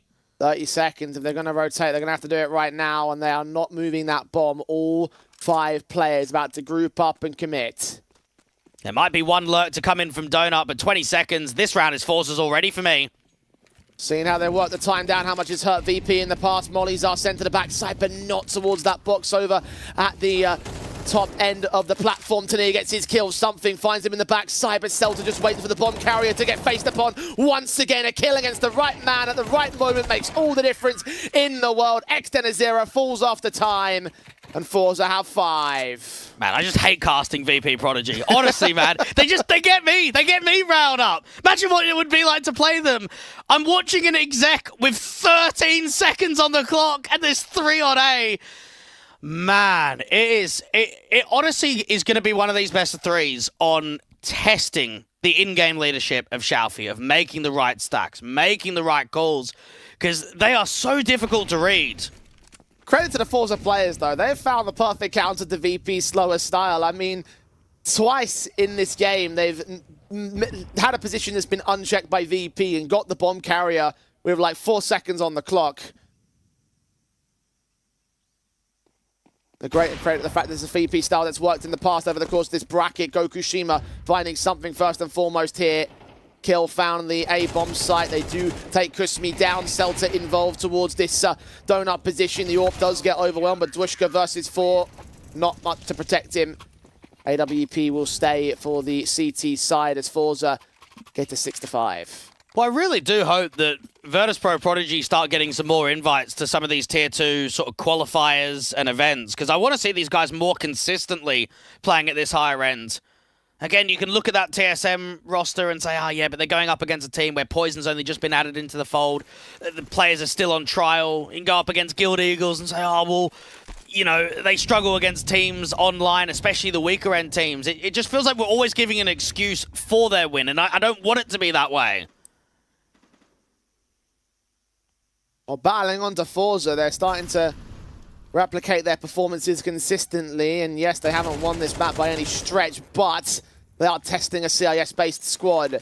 Celta, however, opening up against Externazera, the AWP still contesting. The rifles get involved here. Second kill for Celta, and the backstab closing in for Sholfi. He's going to catch the bomb off, drop it, so the round is well set and done. 2 versus 4 for the last players of VP. No exits on Tania, and nothing for Shady here.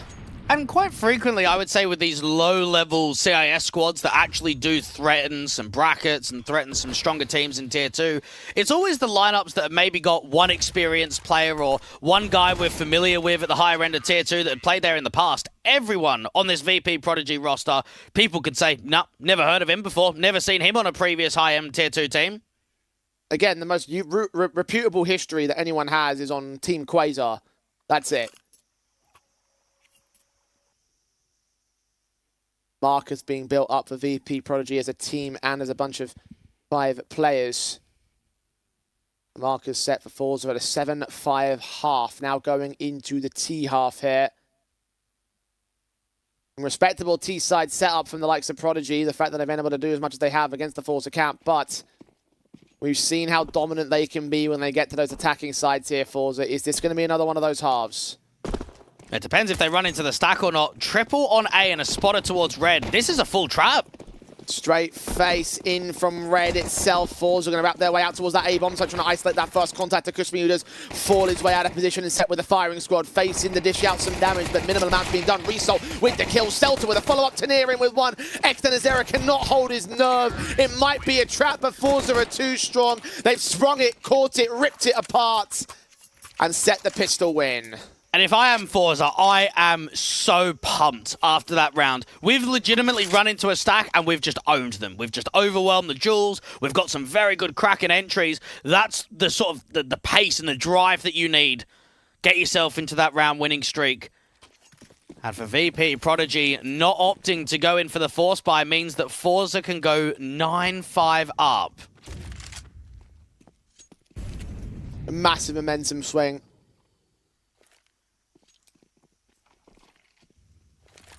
Another stacking for these pistol players who are at least predicting the right bomb sites, but the VP Prodigy, you really expect the USPs and a PT-50 to get all these rifles to drop. Shady certainly wants to try and make it so, but Tanir is back in with support from Gokushima and his Julies. In the end, they only lose the one, and Forza do find 9.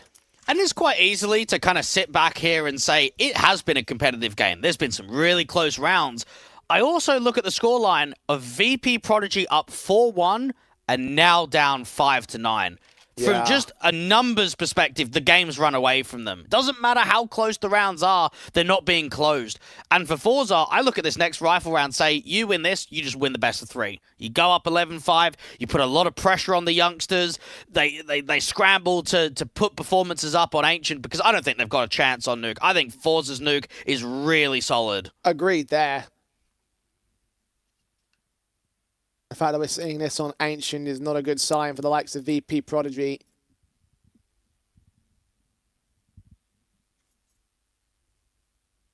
Or to make up, CT side needs to get stimulated. Sent in against the Forza camp, because you are right, like they have had some close affairs, a lot of rounds in the first half, especially going down to just, 2 players alive for the Forza side. VP done great work from the basis of looking at it from a subjective perspective. But in this case, Shelfie gets involved, the opening killer, Dwushka. Externazera backed up past the smoke, does catch him. Shady's orb also strikes out on the A-bomb site, so initial defaults go awry for Forza. That's a lot of pace, though. Gokushima gets into Donut undetected as of now. They know that AWP is somewhere around Temple or Big Box. Gokushima's waiting for one of these red players to maybe get on the front side and get into Donut. Suspecting that to be the case. Shady either set on towards that donut entrance. Have to account for it because no one was in mid when Gokushima crossed, but now they are starting to take mid control and he's going to have to fight onto Kusmi. 3 versus 3 to that responsive. Now they have to go with the execution. Shady will be left isolated and alone, and an attack on 2 fronts. He misses that first shot on Selta. Gokushima gets pressured. Something burns off the back of that trade. Externazera left to clutch. He's been very good in clutches. He proved that in most best of 3 so far, but now he needs to win this 1v2. Plant down open for the corner. No kits on him, but revealing himself in amongst that smoke. It will start to clear. T-side have their crossfire. Know where its weaknesses might be. Know where Externazera is likely to strike from. Selta watching and waiting, but he sees nothing, and that's because Externazera is falling away to hold on to his M4 to give up number 10 to Forze. And that round should not have gone the way of Forza. That freeze is just superb. And it doesn't show the playstyle advantage there from Forza. It shows the discipline and experience to slow that round down in a 3v4 deficit when you've got an AWP somewhere on A, Big Box or Temple. You've got another CT in spawn. That looks as if there's nothing that can be created. But Gokushima just waiting. He probably had, what, 25 seconds where no one is making any noise and he is just waiting for that overpeak. And as soon as it comes, it just collapses. That round just falls apart instantly.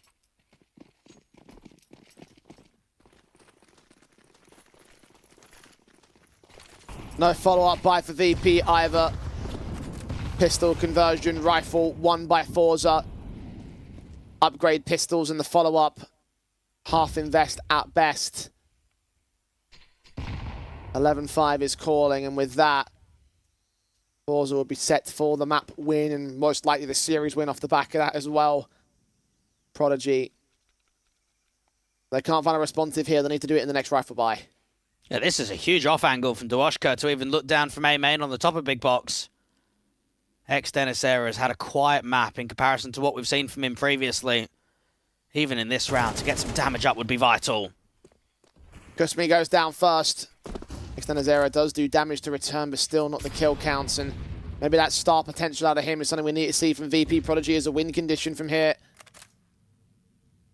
He has the M4 in his hand. He's holding out for the donut face, part of the A stack once again from VP.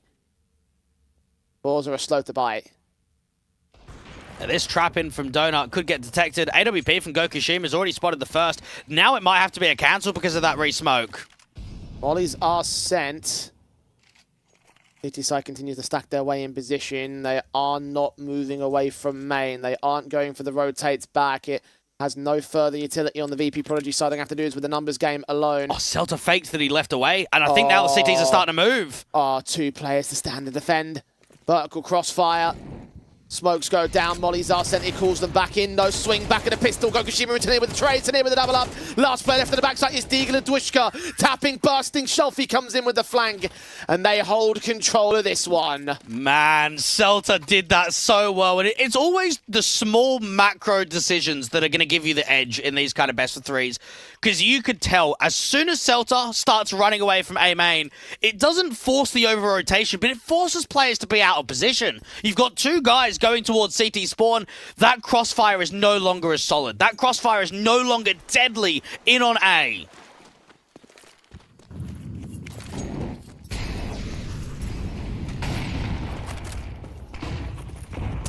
Two rounds to the win for Forze. Virtus Pro have their gun buys back. So close to a steal. Now need to win one confident. Early faces take mid-control from Forze's part. VP passive in their defensive. The AWP of Ex-Dennisera forced off by a flashbang. Straight into red goes Celta, and Shady deals with him. And knows where one of the AWP is. Gokushima has been very strong at opening up kills in Donut, whether it be from the A side or from red. Another split A call, perhaps. Dwishka with a smoke down against that Molotov. Stall for time. Suppress the T's. 60 seconds on the clock. That bomb is in Donut, though. Yeah, this is another round where it has to just be an A commit. That's the only option. Tuoshka flashed in. At least baits the AWPer. Shots ring out from Gokushima. Bomb is on his back. Third player that's watching red can also provide support from the rotations. Ex-Dennisera has seen one. Molotov to try and drive him away. Dwishka might get left isolated. He's got to push forward and fight onto one, and to two, and to three. Wonderfully played from that CT. Gokushima left alone with nothing more that he can do here. VP Prodigy have locked in a round. Fundamentally, they play some really good CS. They have some good trades. They have strong crossfires. It's just the lack of experience for VP Prodigy that's probably outweighing how this map is going on Ancient. Dorshka has the protection covered from Temple with that AWP. And then just the off angle under tree catches the likes of Forze off.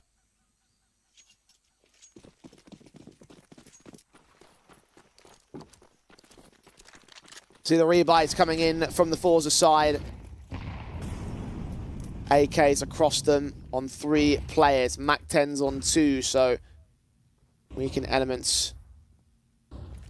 They'll set themselves with a fair amount of utility, which they will use to get mid access. They've got one player over at red that might try and contest an Ex-Dennisera result. Ready with his flashbangs. Ex-Dennisera is going to get contested here. Smoke's being sent out towards that B bomb site. Mac 10 does get forced out. 2 players seen in mid. Ex-Dennisera finally traded, but he took 2 with him. And now the main actors will move. Result past that smoke, finding Dwishka. Isolate to the back of B box. The AWPer Shady has seen one. That bomb is still dropped at the stairs, though. The execution means nothing. And they need to try and put more emphasis down here on red, and at least they've got the time to do so. Shady's got to be worried about Shelf. He's got to be worried about Donut. And for Forza, they might get a kill on A directly from Resol. Extension catches the head. Oh, Lord, he is on fire now. Oh my yeah. God, he really is on fire. Burning up something. Shady caught by the MAC-10. The AWP shot lands. Shelfie's there with a responsive. Resell might not be posting the numbers, but that round has probably won Forze of the game. Oh, that does slap. Now we're talking. Crosshair placement is just superb. And Forze, this is another round, Jay, where the freeze has hurt Virtus.pro Prodigy. Just the slow rounds. They just can't adapt against it. I think they maybe make too many info plays when it gets slow. VP. Quickly they'll make their way up. Result.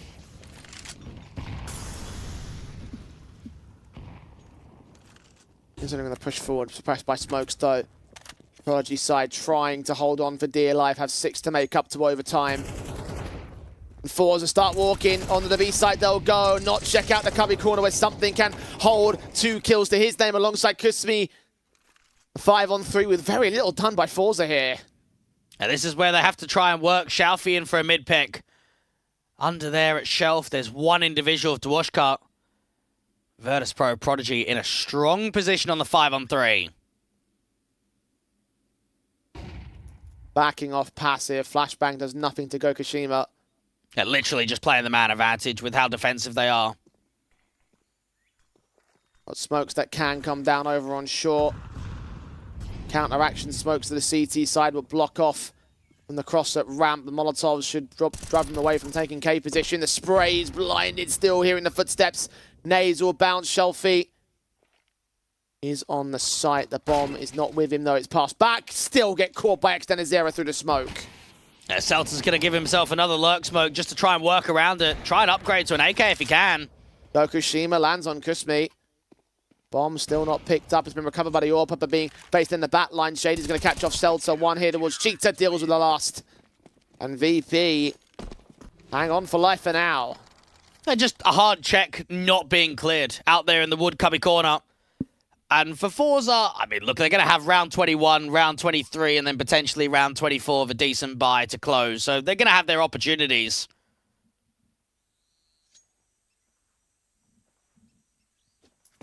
Force in for this one. MAC-10s and Tech 9s.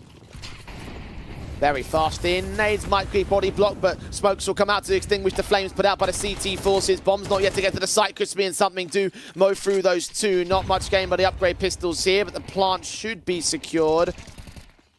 Okay, so what they can get after that? No, a result drops. Shelfie left to get caught off. Information known. Gokushima has gone down. The MAC-10 gets overwhelmed.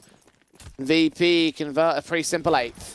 And that might be the call there for Shelfie to never go for anything aggressive again. You go in for an aggressive B-pop, and there's an incendiary and double HE, and it hurts the HP bars. Everyone is pretty much at half or lower before they can even contest. So going into the force buy means that it will be a light buy here, and then buy round 22, round 24. So 2 good gun rounds for Forze to close. This will not be one of them.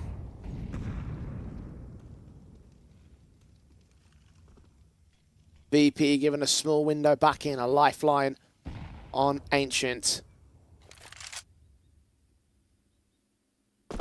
Opportunity to make Forze a little bit more stressed in this context. Gokushima's in a good pos. He's been able to get all the way up to top ramp, completely undetected with this dig. Rotating the bomb and its main T-sign units here with it as well. And I was watching the lane control for the CT side. Passive on the part of something. Is Crispy just going to look for contact? Jump facer, see if he can spot. Players start to pop out. Incendiary is a little bit awkward there on the long position, so the bomb can get secured. They do rush down. They do look to overwhelm. The AWPs also in a bit of a bad spot. USPs are pulled out. Eventually the kills do come in for the CT side. So once again, no casualties. But Forze got all they wanted there. It was a harsh eco. Bomb site taken. Bomb plant gained. Here comes the buy. You at least make the comparison that they invested $700 into a Deagle and they've come out with $800 for everyone. That's a very good eco round. Yes, unfortunate to not get those couple of kills on both Kusmi and Shady that were low, but anyway. Rifles can come in. And VP Prodigy, they're getting closer to the double digits at least. One away from getting to 10. As you mentioned, Forze have buy-ups here in this round and in round 24. Aids the extended zero. A bit awkward there. I think it was a CT nade that was thrown. Smokes down as they try and contest mid. Elbow. Naded off to do some minimal damage, just chipping away at the HP bars. Look at the walk-up from Shelfie. Kusmi sprays awkward. He's going to hold Dominion over the B bomb site. That might throw complete disarray in the VP camp because A is very light on his defense. And look at Result here. Turned away from sprays. Very awkward to the M4s. Kusmi finally gets Shelfie and Shady. Deals with Result. 5-on-3. Barely held together. Now Dwishka is in trouble. Hearing footsteps coming his way. Backup is very late to the party, but he holds his nerve, holds his double, and holds the round. Forze have actually done a lot right in that round. They have forced a heavy over-rotation towards B to try and punish A. It's quite unfortunate that not even one kill is getting granted out there from short. And just overall, Forze are starting to notice that B is weak. I mean, this has been 2 rounds in a row now that they've just walked up ramp without even a contact. So that's going to be something in the back of the minds of Forze, is that B is very weak. The VP Prodigy are strong. Look at the gun buys. AK's on 4 with the AWP of Shady. Forze. Half invest round is what they can afford to do here and now. Out of $2,000, $1,500 of investment. The Tech 9s and Deagles will be up to play for. Maybe fast into that B bomb site. Look for another attempted steal like they did previously. VP are bringing this one back, and they themselves have taken attack. 11-5 up at one point from Forze, and yet we're still playing out. The favourites struggling to close this map of Ancient. VP Prodigy are putting in a good shift, and unfortunately, they've been able to recover pretty much AKs for everyone after that last round, which is going to make the next rifle round really difficult. So right here for Forze, obviously you'd love to try and close on an eco round, but you want to try and get those AKs out. You want to make sure that you can drop 2, maybe 3 of them if it's possible. I mean, even Shalfie going in for the hero AK tells me that they want to do some serious damage in this round.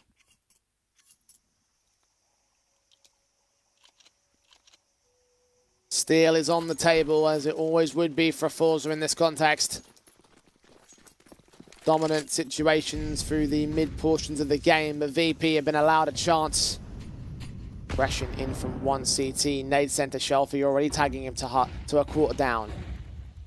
Working with a lot of mid nades, but this actually could just be a contact out from A main with a late lurk from Celta in mid. Or posted towards the main control. Tech 9's going to bait him. Shot actually misses from Shady. Responsive for the AK, not required. Tech 9 at Tanier comes up good against Dwishka. Shady's going to get Molotov back. They have the bomb site. They have to put the bomb down now. Oh, plant for Donut. Double Donut already. This looks really promising. This looks good from Forze. Something playing inside that smoke. VP are locked out for now, but it's about to start to clear. There's a chance available. The duel from Shelfie to get his AK involved in this. It clears. He checks that corner. He knows. He reads it so well. Results Deagle follows up. And 2 are left standing on VP Prodigy. Extended Zera, one of the men involved. Spray back on the first, not to the second. The Orpa Shady's all that's left. And it's a half by the wins. Forze 13-10, taking Ancient from the series. It's a very good second half recovery there from VP Prodigy to keep it close, to keep it neck and neck, to almost have some belief.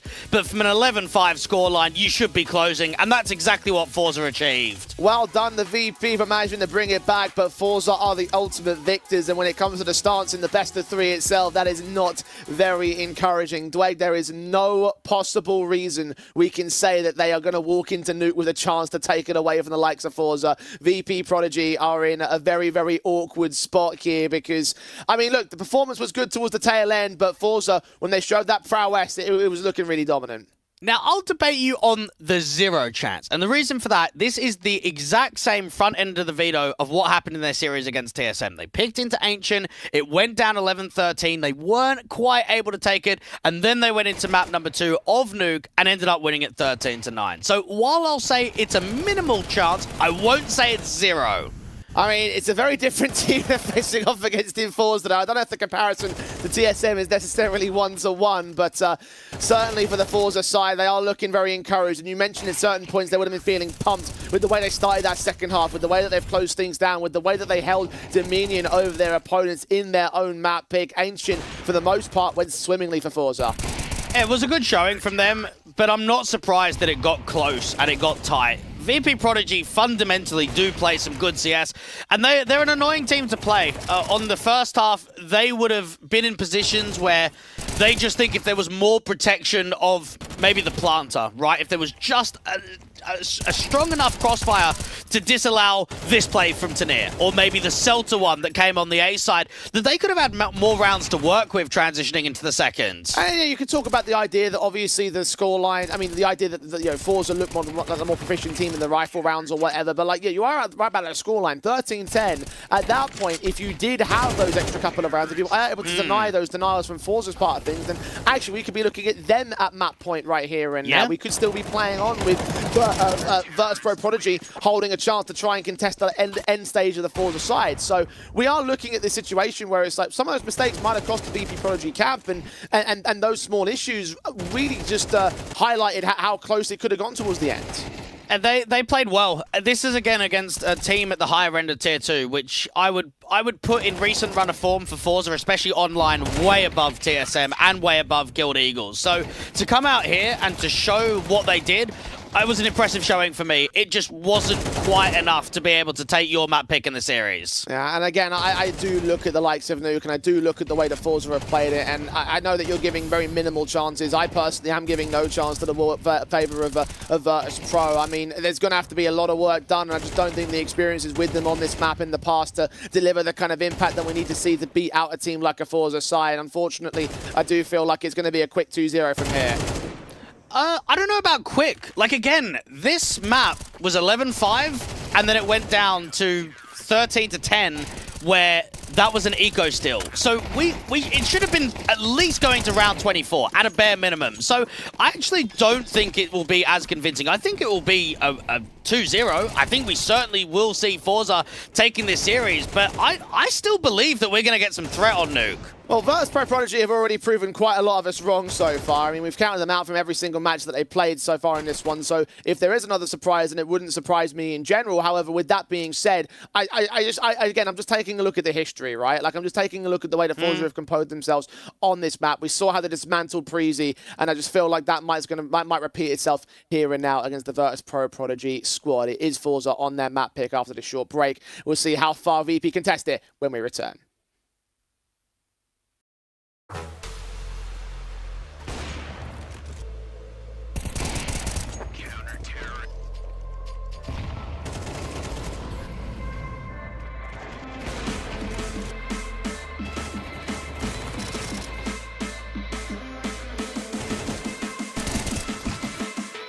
I just need to know what's on your mind.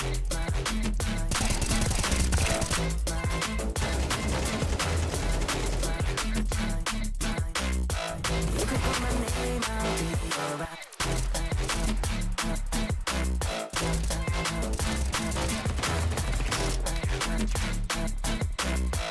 I just need to know what's on your mind.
nuestras charlas son comparecencias.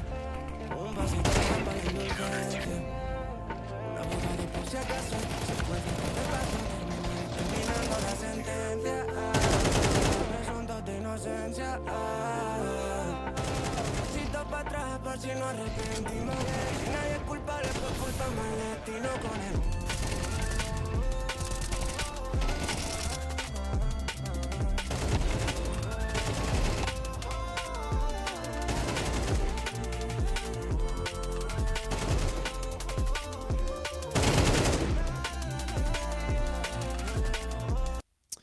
Well, VP Prodigy concede their starting opportunity in this series. Forze take away their opponent's map pick of Ancient. Now we move over to Nuke, the one that we say is the most proficient one for the Forze side. And Dwayne, I know that you were giving a lot of silver linings over to the VP Prodigy camp in terms of what they did towards the 10 of this series. I'm still not personally convinced, but I guess if there's a chance for them to make any sort of impact and again surprise us and again continue this underdog run that they've had, it would be here and now.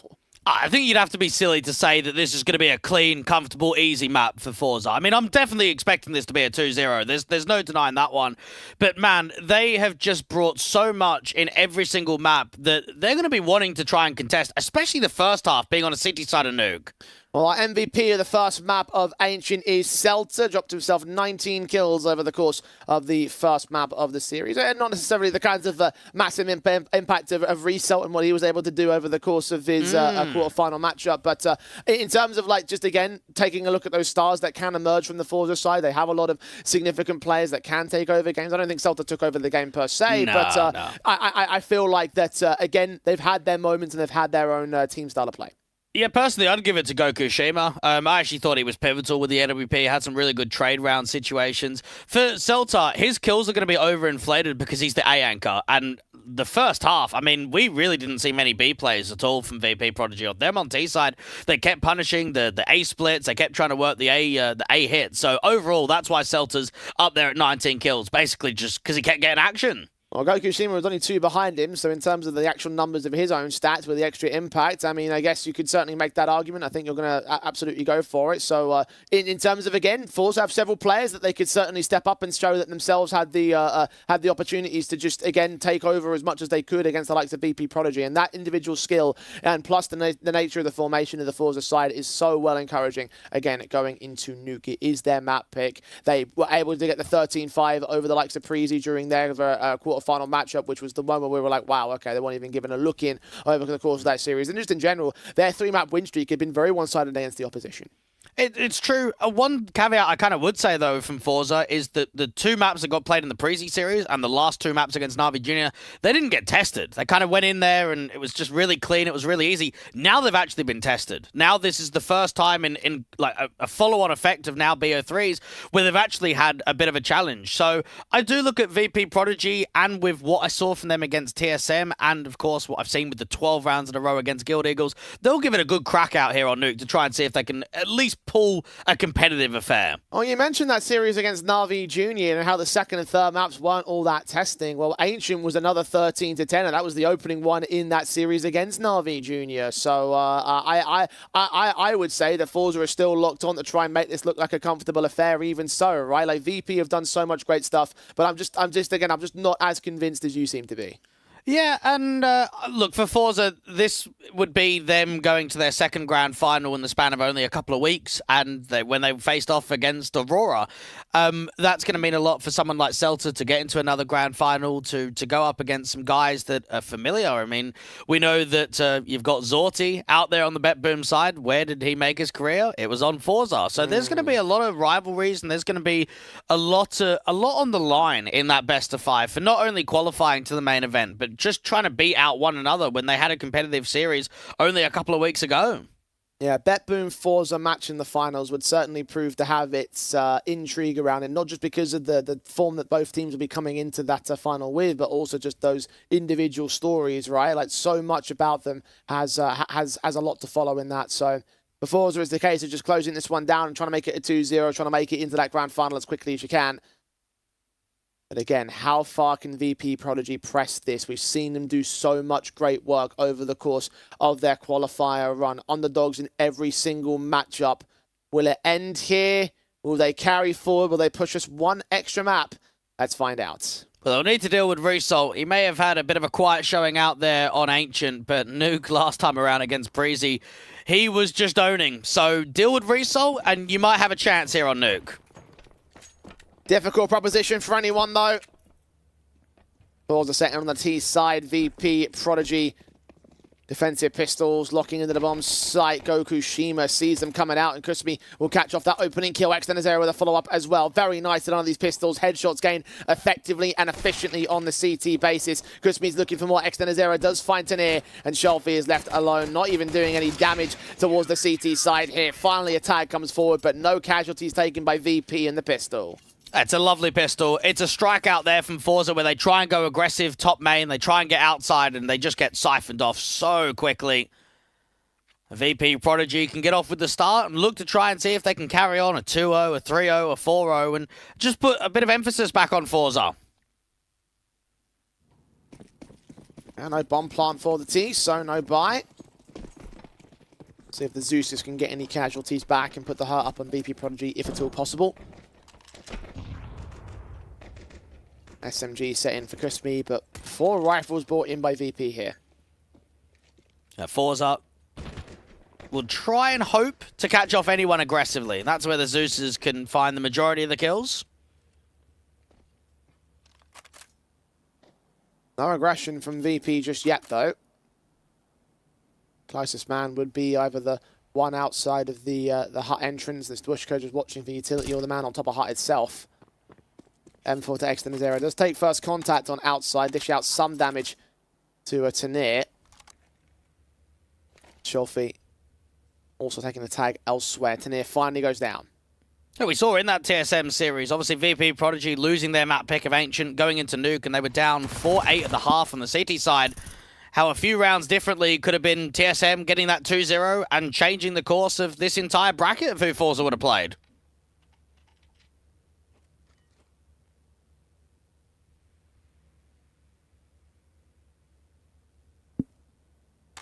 40 seconds on the clock for them to act. Starting to get painfully slow as much as VP Prodigy do on their T side halves of things. Bushka timing on the face, incendiary out. They're going to have to press ahead of that. Low HP on Shelfie, might get taken down very quickly indeed. The Result and Celta also dropping. SMG Crispy gets his piece. The $600 bonus kills, $1,200 in total for him. And 2-0 start for VP. And for Forze, it wasn't really too much of a great showing from them against Prezi on Nuke in the first few rounds of the game. I kind of look at that first half. It was actually quite close. We had some back and forth affairs. We had rifle rounds going both directions. It was only that second half. That was the one where they just destroyed Roy and Co. So if VP Prodigy can keep it competitive and give themselves a scoreline differential, that's going to be an important factor for this entire second map. Well, starter Forza has dinked up the first bound of Shady.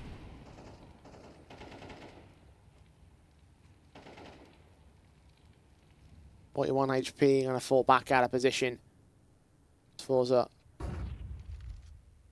need to play indoors here, expecting VP to start making a press, and not really happening all that much, just incendiaries against the prods. Forza not willing to act. Yeah, Extenicera defensive outside, waiting for the main wrap to come in from outside with the diag smokes. Only one lurk though. That's going to be Tanir, who has been a very proficient rifler over the course of this closed qualifier. Just walks his way down and out to Secret. No real contest from the VP side as well. Rotations will not get called to the downstairs position. 45 seconds on the clock, and Shady posted up with this M4 Molotov sent to that general stack position. Something's awkward spray. Shady can get one back. Gokushima with a responsive, and that should open up the B bomb site rotations. Akusmi hasn't actually been accounted for by the likes of Tanir. He's going to close in slowly. His teammates will smoke off that decon angle, and the AK fights to win. Yeah, that's actually a shame, because that crossfire looks proper solid, doesn't it? You've got a bait and switch. You've got two players on ramp. Just the protocol and the actual positioning should have won that round from VP Prodigy. It just doesn't quite happen that both players only get one kill between them. They get overexploited, and then even the vent rotation obviously is heard there from Tanir, so it's an easy kill. And that might be the small things for VP Prodigy. Even if they get themselves into some good scenarios, even if they get themselves into some good crossfires, they still need the ability to close the rounds down.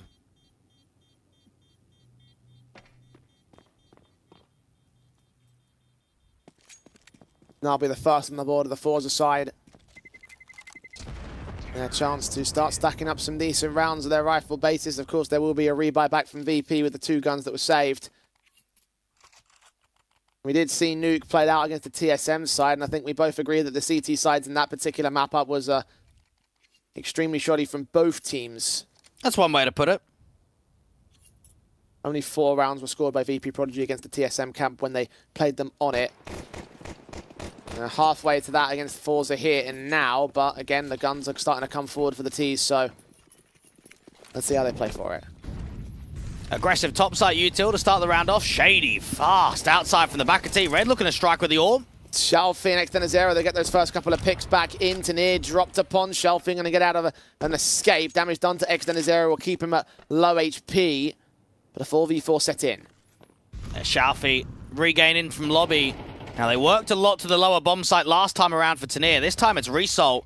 They might break the glass at the same time to actually mask the info that he's coming out from the observation window. Yeah, I think they've just done it with sound. They will not know that he's at lower. So much on that spray back. The nades continue to AK engage. Kusmi, he doesn't know the danger that he's in. He's hanging back just in case, though. His teammate's going to get spotted. Engagement found. AK spray. The 2K comes together in the end, and that is round done. Yeah, if you know, you know the Adam 9130 LAN clip where he's down there at observation window of his teammate and he just screams and they break the glass and they come up, they get a double kill and the round's just over. Nuke is always one of those maps where the lower plays are going to siphon off a lot of awkward rotations. They're going to work in some really good timings, whether it's the secret play, whether it's the vent drop. And right there was just enough noise being created with those spams that they had no idea that he was coming up from ramp.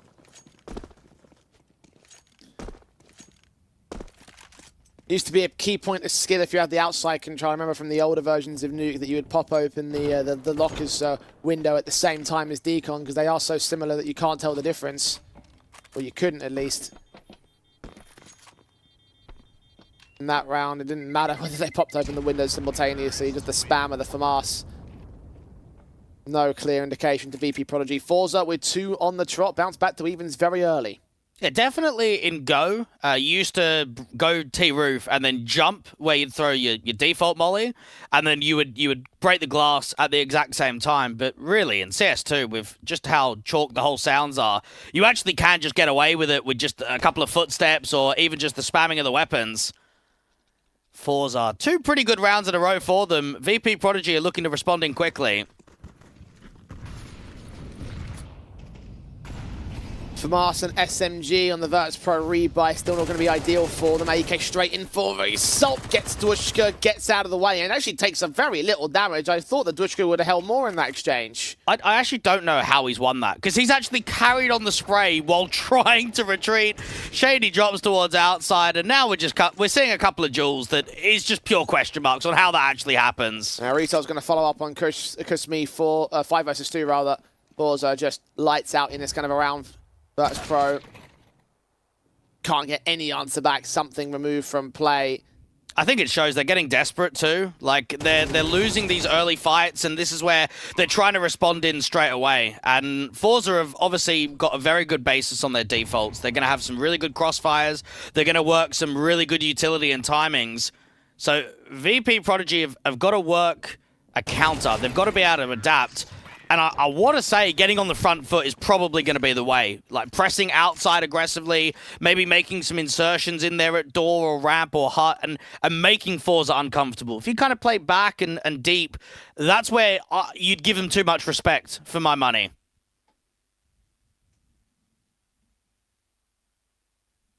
Well, not much they can do in this round to try and contest against Forze as part of things. Basic pistols. 5-7 on something being the best weapon for the CT side, so this should be number 4. We didn't even mention as well that the opening game in ESEA Advanced Playoffs for VP Prodigy was against Forze youngsters. Fair enough. Well, these guys aren't the youngsters team, and they're proving exactly the points. That is crazy, though, right? You play, what, 2 weeks of officials, and you go from playing the academy team to the main team in a semi-final. Unfortunately, this is not looking like the kind of win that they had against the youngster squad.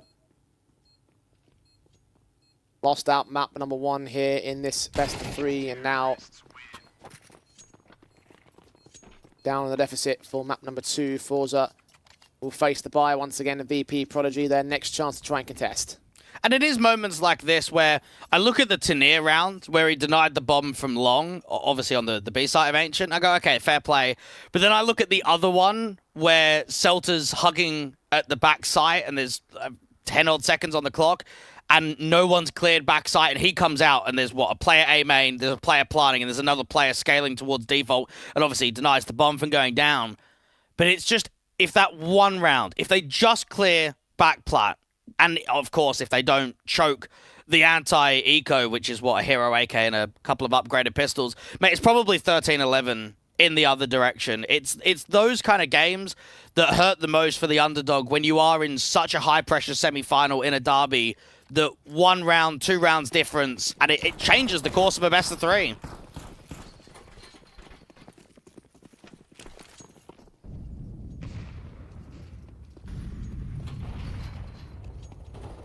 Two kills from Celta starts things off on Forze's part. Dwushka does take Result back.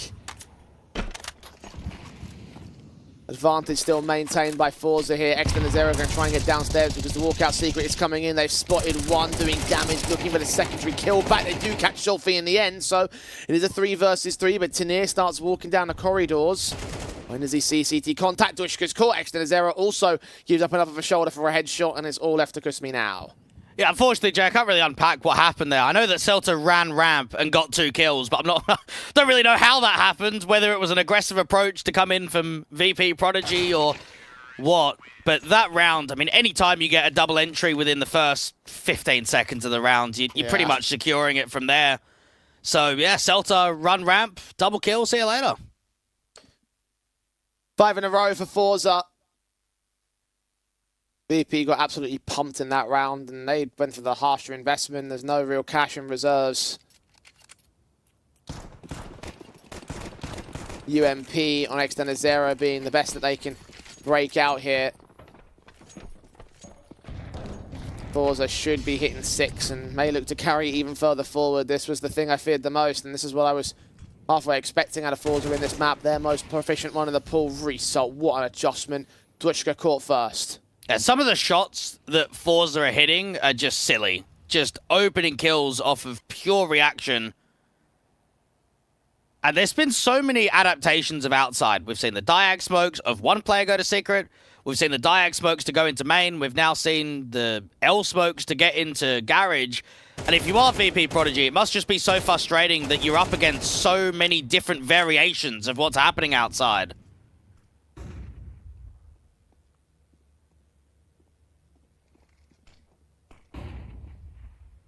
Something. What he's looking for here with this 5-7. Spotted by the players in the rafters. Does find Celta. Good drive by. No more than that. Consolation kills and not much being done towards the T-side basis, even with that kill on Celta. I mean, even if they were able to get all 5 players, I mean, they've all got $10,000 mostly. So much money for the Forze camp.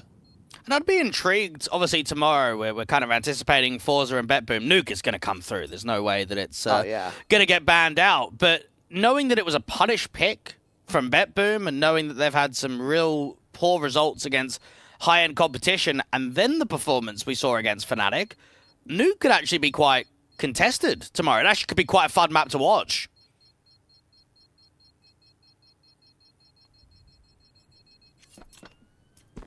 Well, Forze are continuing to press the confidence here on this particular map of Nuke.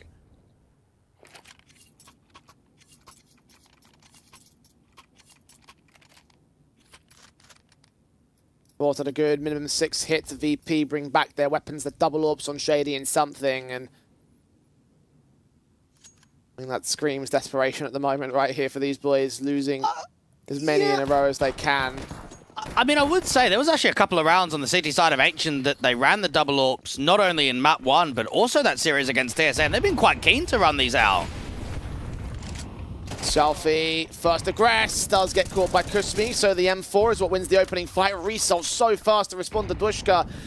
Extended Zero trying to provide support to his teammate, has let a player cross past the smokes over towards Secret, and now there is a bit of a flank that can work its way forward. The bomb in particular will go ahead and join him, take some tag damage. But Seltzer, Extended Zero could get caught with his back turned. It's all about pressure points, but this lower play looks very solid. Both of the T-side players can get back into lobby, try and cut some rotations. Result putting so much emphasis towards A. Done the damage, falls away. Now that lower bomb site starts to get contested by Shady and his AWP. Trying to find an angle to work with. Does not know how inserted Tania is at observation. This is now just distraction. And Result may be able to get one against the AWP or something. Oh, just nearly gets away. Doesn't quite do so though. Shady up close to get Skokuchi, but that's a hell of a shot, but misses the quick scope on Tania, and that costs him his life and the bomb site defense. The bomb's been dropped back to Extenazera though. He will have it. He'll call it in. Him and his teammate holding up the crossfire. 35 seconds for Forze. VP can still hold this, but Molotov sends one man forward into his demise. Kusmi cannot contest in the fire at 26 points of health. Gonna win these fights perfect, but the bomb's been picked up. Faced in upon, AK swings for it. Very awkward spray. Kusmi comes up good, but Tania comes up better. Oh man, that's such an important clutch to win, isn't it, for VP Prodigy? And I know you can easily look at the scoreline and say it's 2-7. There actually has been some very close trades. There's been some very close rounds.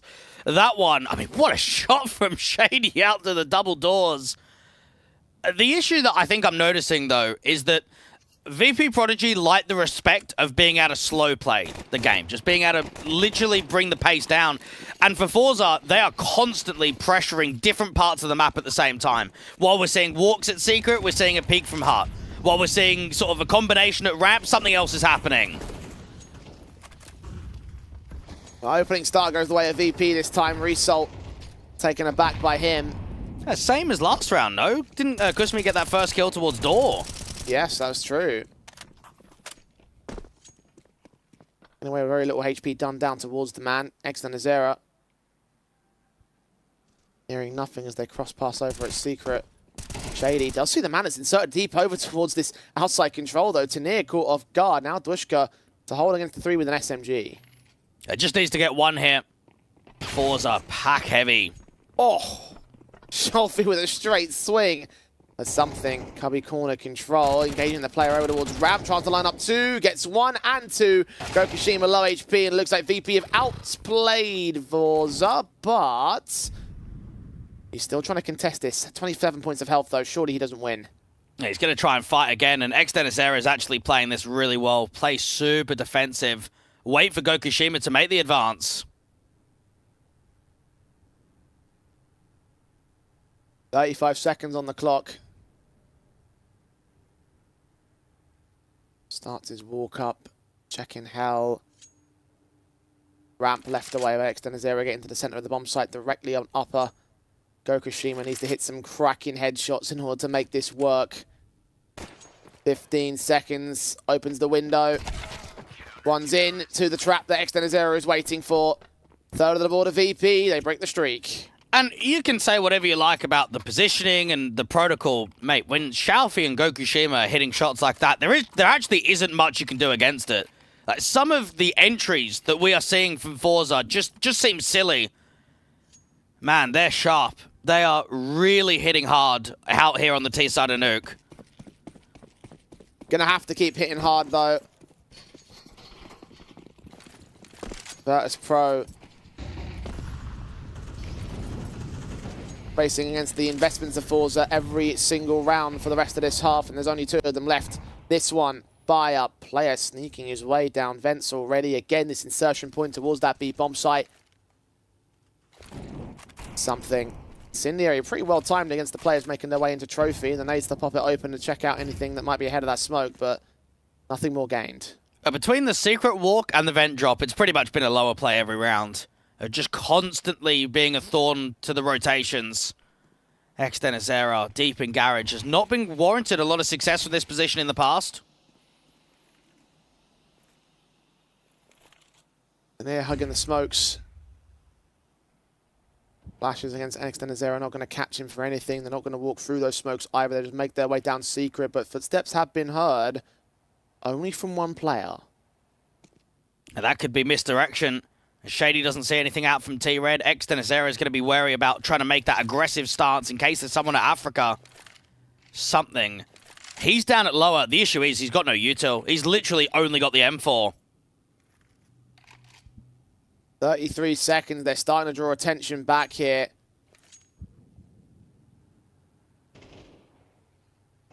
Backed up. Fire heard. Rotations start to get called in as they open up the decon door. Molly smoke down the ramp entry. So free bomb plant at least. Good clearance of the site here from Forze. Just pre-aiming all of these cubby angles. This is such a tough retake for VP Prodigy. Plant will be secured. 5 on 5 for it though. This could descend into chaos very quickly. Can VP come out on top of it? No! Tanir strikes first. Something takes it aback, but it doesn't spring into action here. They're waiting for another duel. Something doesn't quite catch it. Result out from the vent's going to cut the rotation. Goku Shima caught an AWP shot in the meantime. Something's still fighting here, trying to bring something back of his own, but just those 2 kills. No access to the bomb site. ENCE calls it in, fades away, falls away. Result there to cut something out from the lobby. And the last man, the footsteps were heard. He's being contested back over at the garage. The T-side players coming up from secret, trying to fight on towards him. Does get Celta to drop. Goku Shima won't be able to find him, won't be able to get any wall bangs, not a chance. Forze have 8. And if I am BetBoom, I am looking at Forze thinking, geez, man, they are going to give us a good run for our money tomorrow. Because you would put BetBoom as the favourites in that matchup just because of the experience that they have and the level of depth that they've played at the Tier 1 level. But for Forze, I think we were kind of discussing it from when they came into this closed qual. They were our dark horse team.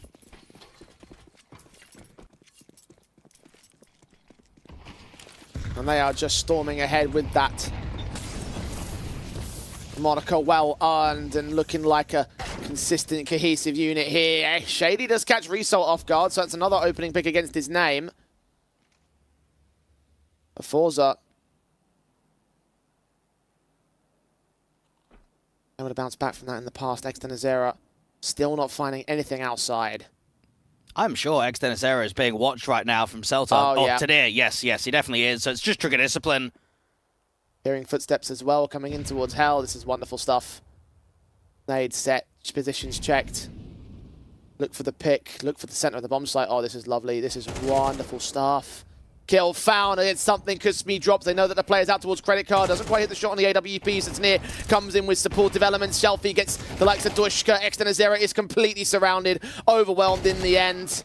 Perhaps a bit more awkward than they like it, but still the round comes in with 4 players live. 9-3 for Forze's T-side. And if you are ENCE, you've literally just walked through of that team main smoke and you haven't seen anything outside.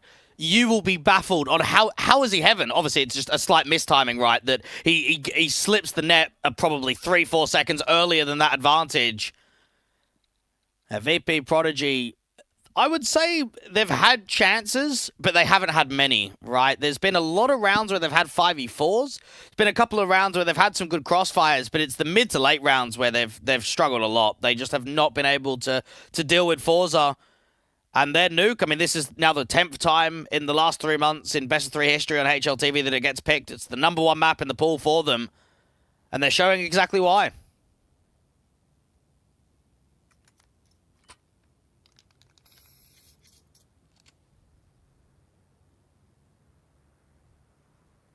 And now we move to that CT half.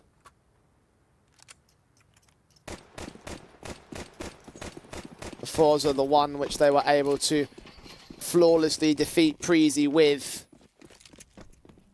A 7-5 that turned to a 13-5 in the end. Fast in from the VP execution of the pistols. Kusmi has caught Resell. At least they've been pretty good with these pistol wins on the VP camp, but need a little something more, and something will deliver against Tanir. So 5-on-3, Shelfie does catch ENCE. Celta waiting outside of Deacon, opening up against the likes of Duishka, struggling to win that fight, does come through with it in the end, but something responds. Something putting a lot of damage down. Goku Shima going to drop as well into the vent. And I don't know what it is, but something in pistol just puts up massive numbers. I mean, he had an ace to start Ancient.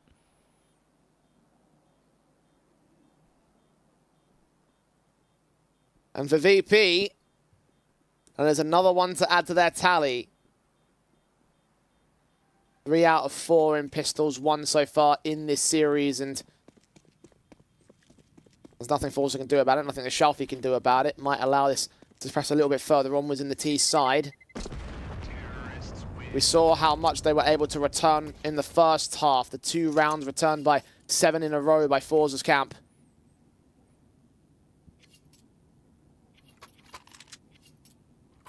Look towards those gun buys for the CT side.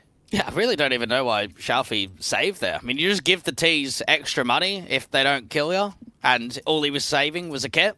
But anyway, Forze going for the reinvestment. These MP9s could be very much on the forefront for an opening man advantage to try and work a steal.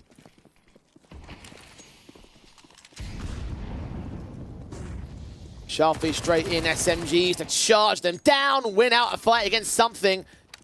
Fall away with Gokushima's Deagle on Shady. It's happening again, Dweg. It's happening again. It hurts. It really hurts. Because right there, the silo player just wants to trade. The silo player wants to use that high advantage, deal with Shelfie, and then instantly Gokushima is striking from credit card. Spots his man over at Garage, forcing him down to half HP. Swing back at that Deagle, still hunting for Kusmi. Deagle firing. Secondary Hatred doesn't quite catch him. He's got backup still over there at the lockers. They're pushing ramp too onto lobby. Yep, Torshka goes down to the ramp push. Oh, it's all falling apart. At least get a trade here, VP. At least find one man. This is Fnatic all over again. This is literally just the anti-force buy struggling against it. The Forze are now closing the pincers. Result against Kusmi. Player outside. Extended Zero down. 10 on the board of the CT side. Oh dear, VP. For VP Prodigy, I actually do feel for them because that round, stylistically, they've approached the round correctly to try and deal with that trade outside, and they've just lost it to a 3v5. You try and reset, and then the ramp players just push you. I mean, we would always say, from Forze's perspective, you play the man advantage, you play deep, you play strong crossfires. Why in a 5v3 are they pressing ramp together into lobby? It's just catching the young squad off guard.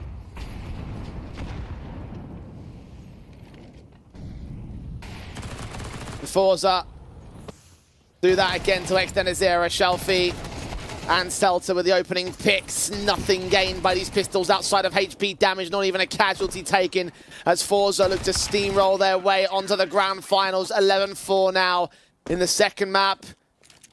2 more from the win. And now just reflecting on Forze's recent performances, in between the series that they had of Na'Vi Jr. in the first round and Prezi in the quarterfinals, they had their opening game in ECL. Mate, they just lost to Perivision. They just lost to them. And it's like, do you know what I mean? Like a team that they should be beating, a team that's way further than them at the disadvantage on the HLTV ranking, and you're kind of losing to that team. But then you show us what is here in the semi-final and against what was Prezi yesterday.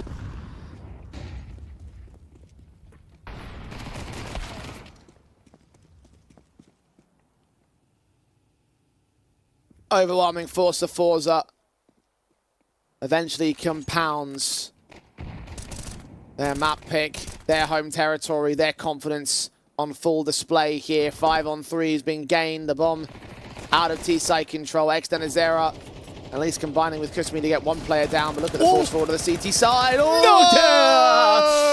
Oh, that got a little bit. Yeah, okay. I mean, nice try, but... Gotta try something. Nah, not gonna happen. 12-4, map, match, and semi-final point for Forze. Unfortunately for Extendacera, this has not been the performance from him that we saw in the previous couple of games. I mean, just the raw impact that he had against TSM and against Guild Eagles was sick to watch. Fairly quiet in map 1, and obviously map 2, you're just getting slapped around, so just don't really get to see him at his very best.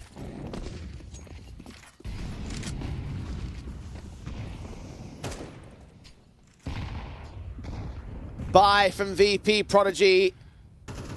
Need to go 8 in a row to get to overtime. Gokushima, first round the corner, first face down. Spray continues against the second. Shady responds. They got more outside control coming in from Shelfie in amongst these Red Cross smokes. Finds one, sprays through. Here's the second adjustment there. Bailed out by Result. Dushka down at just a quarter of HP to find himself a 1 versus 4. He's got that second kill.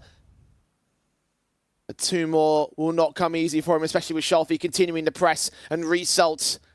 Top fragger of his team, standing by to receive, standing by to press of his own accord, faced with a tap, and that's all you need. 2-0 for Forze. They're in the grand finals of the Skyesports Masters European Qualifier. It only took them 3 weeks to now go to back-to-back grand finals, and this has got to be a very strong feeling here from Forze to beat Na'Vi Jr., to beat Prodigy comfortably, to go into this series, get another 2-0, and threaten the likes of BetBoom, a team that they've beaten once before in recent history. Yeah, look, this is looking like a very frightening unit more and more, right? Like, yeah, the CIS derbies have tested them. They have had some difficult times against those local division teams and those local division players, but I look at the way that they've handled themselves when it comes to beating out Prodigy. Their strengths over on Nuke are just too much to surmount, and their opportunities have been presented as a result of that. Now 4 back-to-back maps for them, which they've won in this qualifier bracket, and they'll look to go a little bit more against the likes of BetBoom as well, right? Best of 5 opportunities, massive chances. Again, this is going to be another CIS derby, of course, Blake, so expect some bangers to come out, but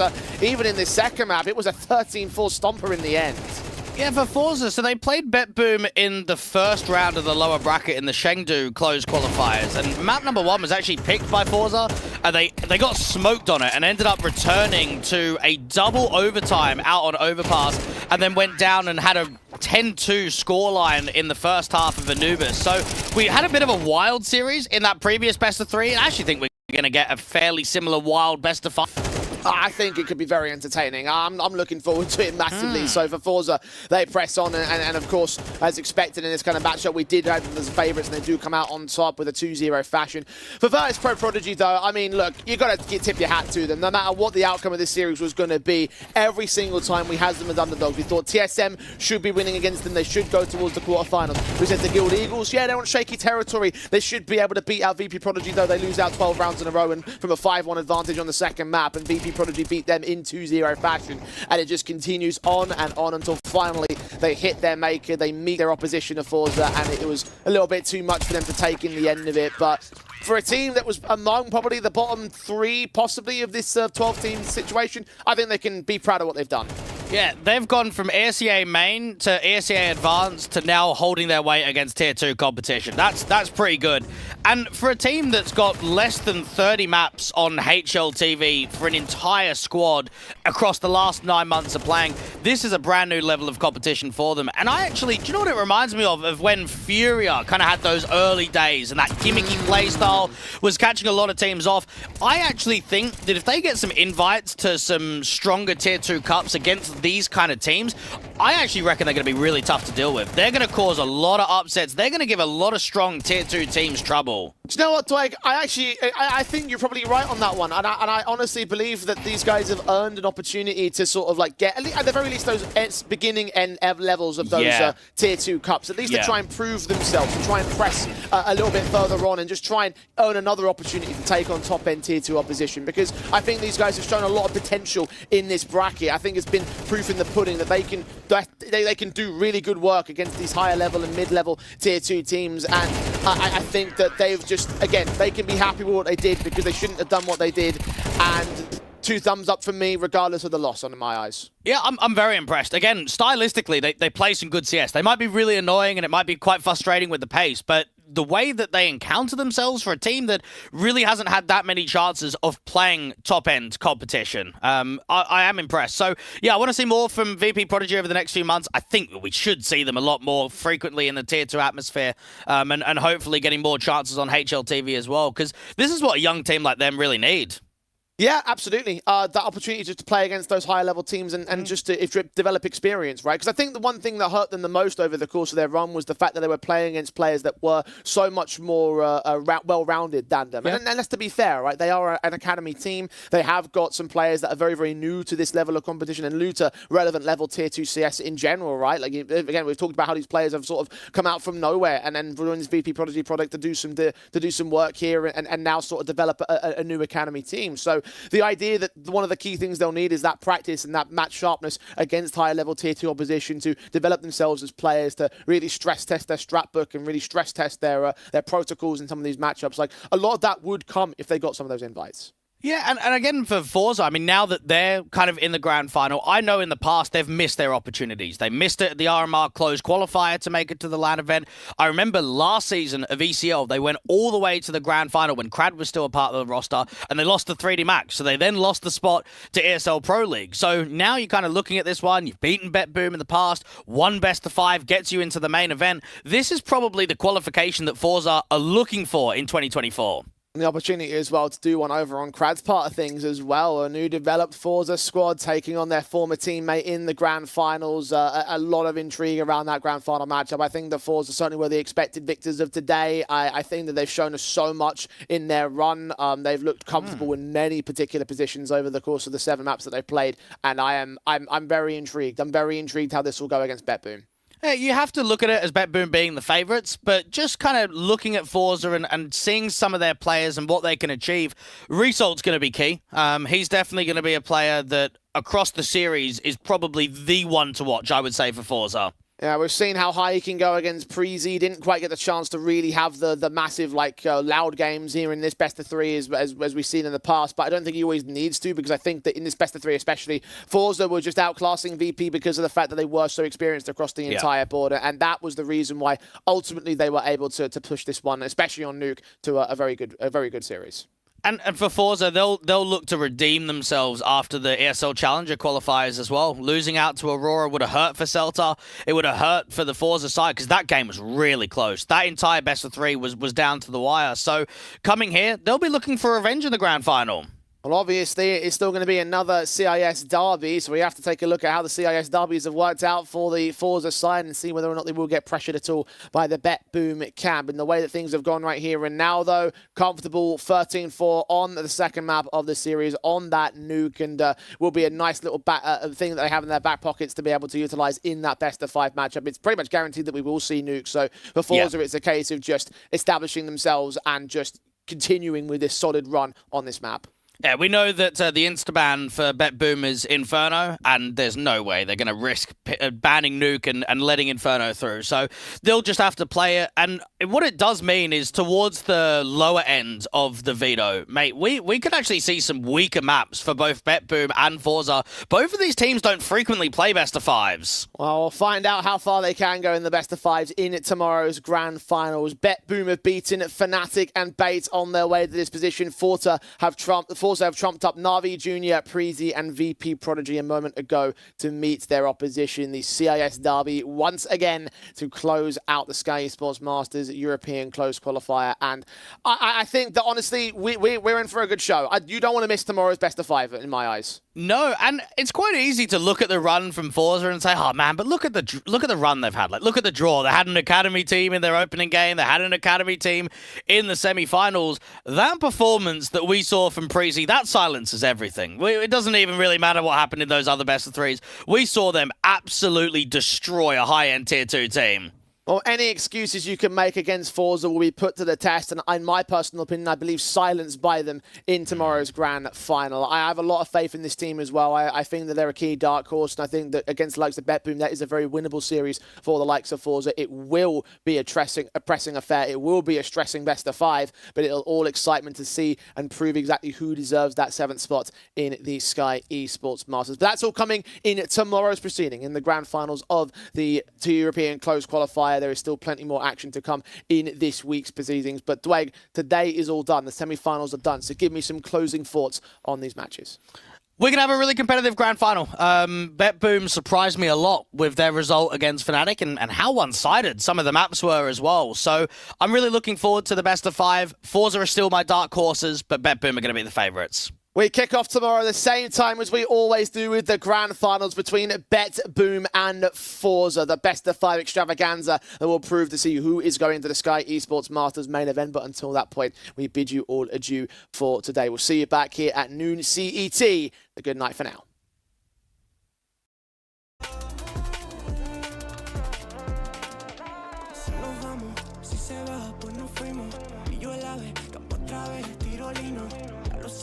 Antes de ayer lo dijimos.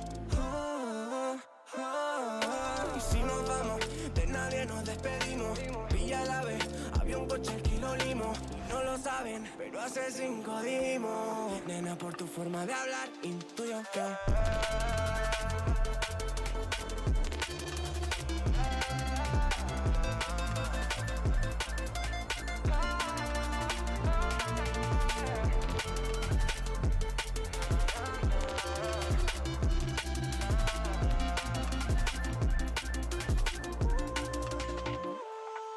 últimamente nuestras charlas son comparecencias.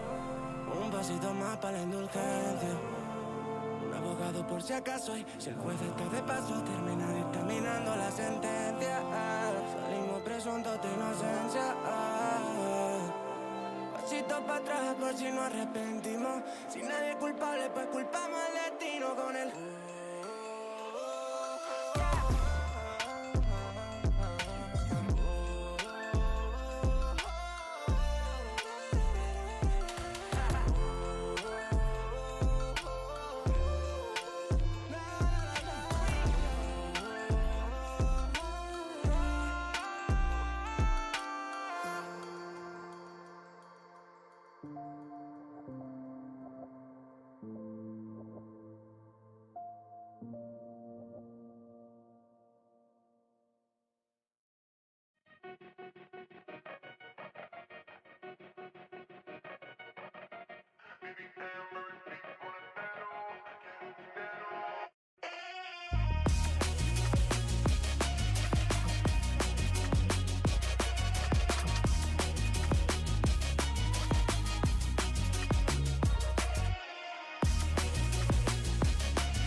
Oh, so suddenly, you're poison the air I breathe. But if you don't hate me, then why would you break me?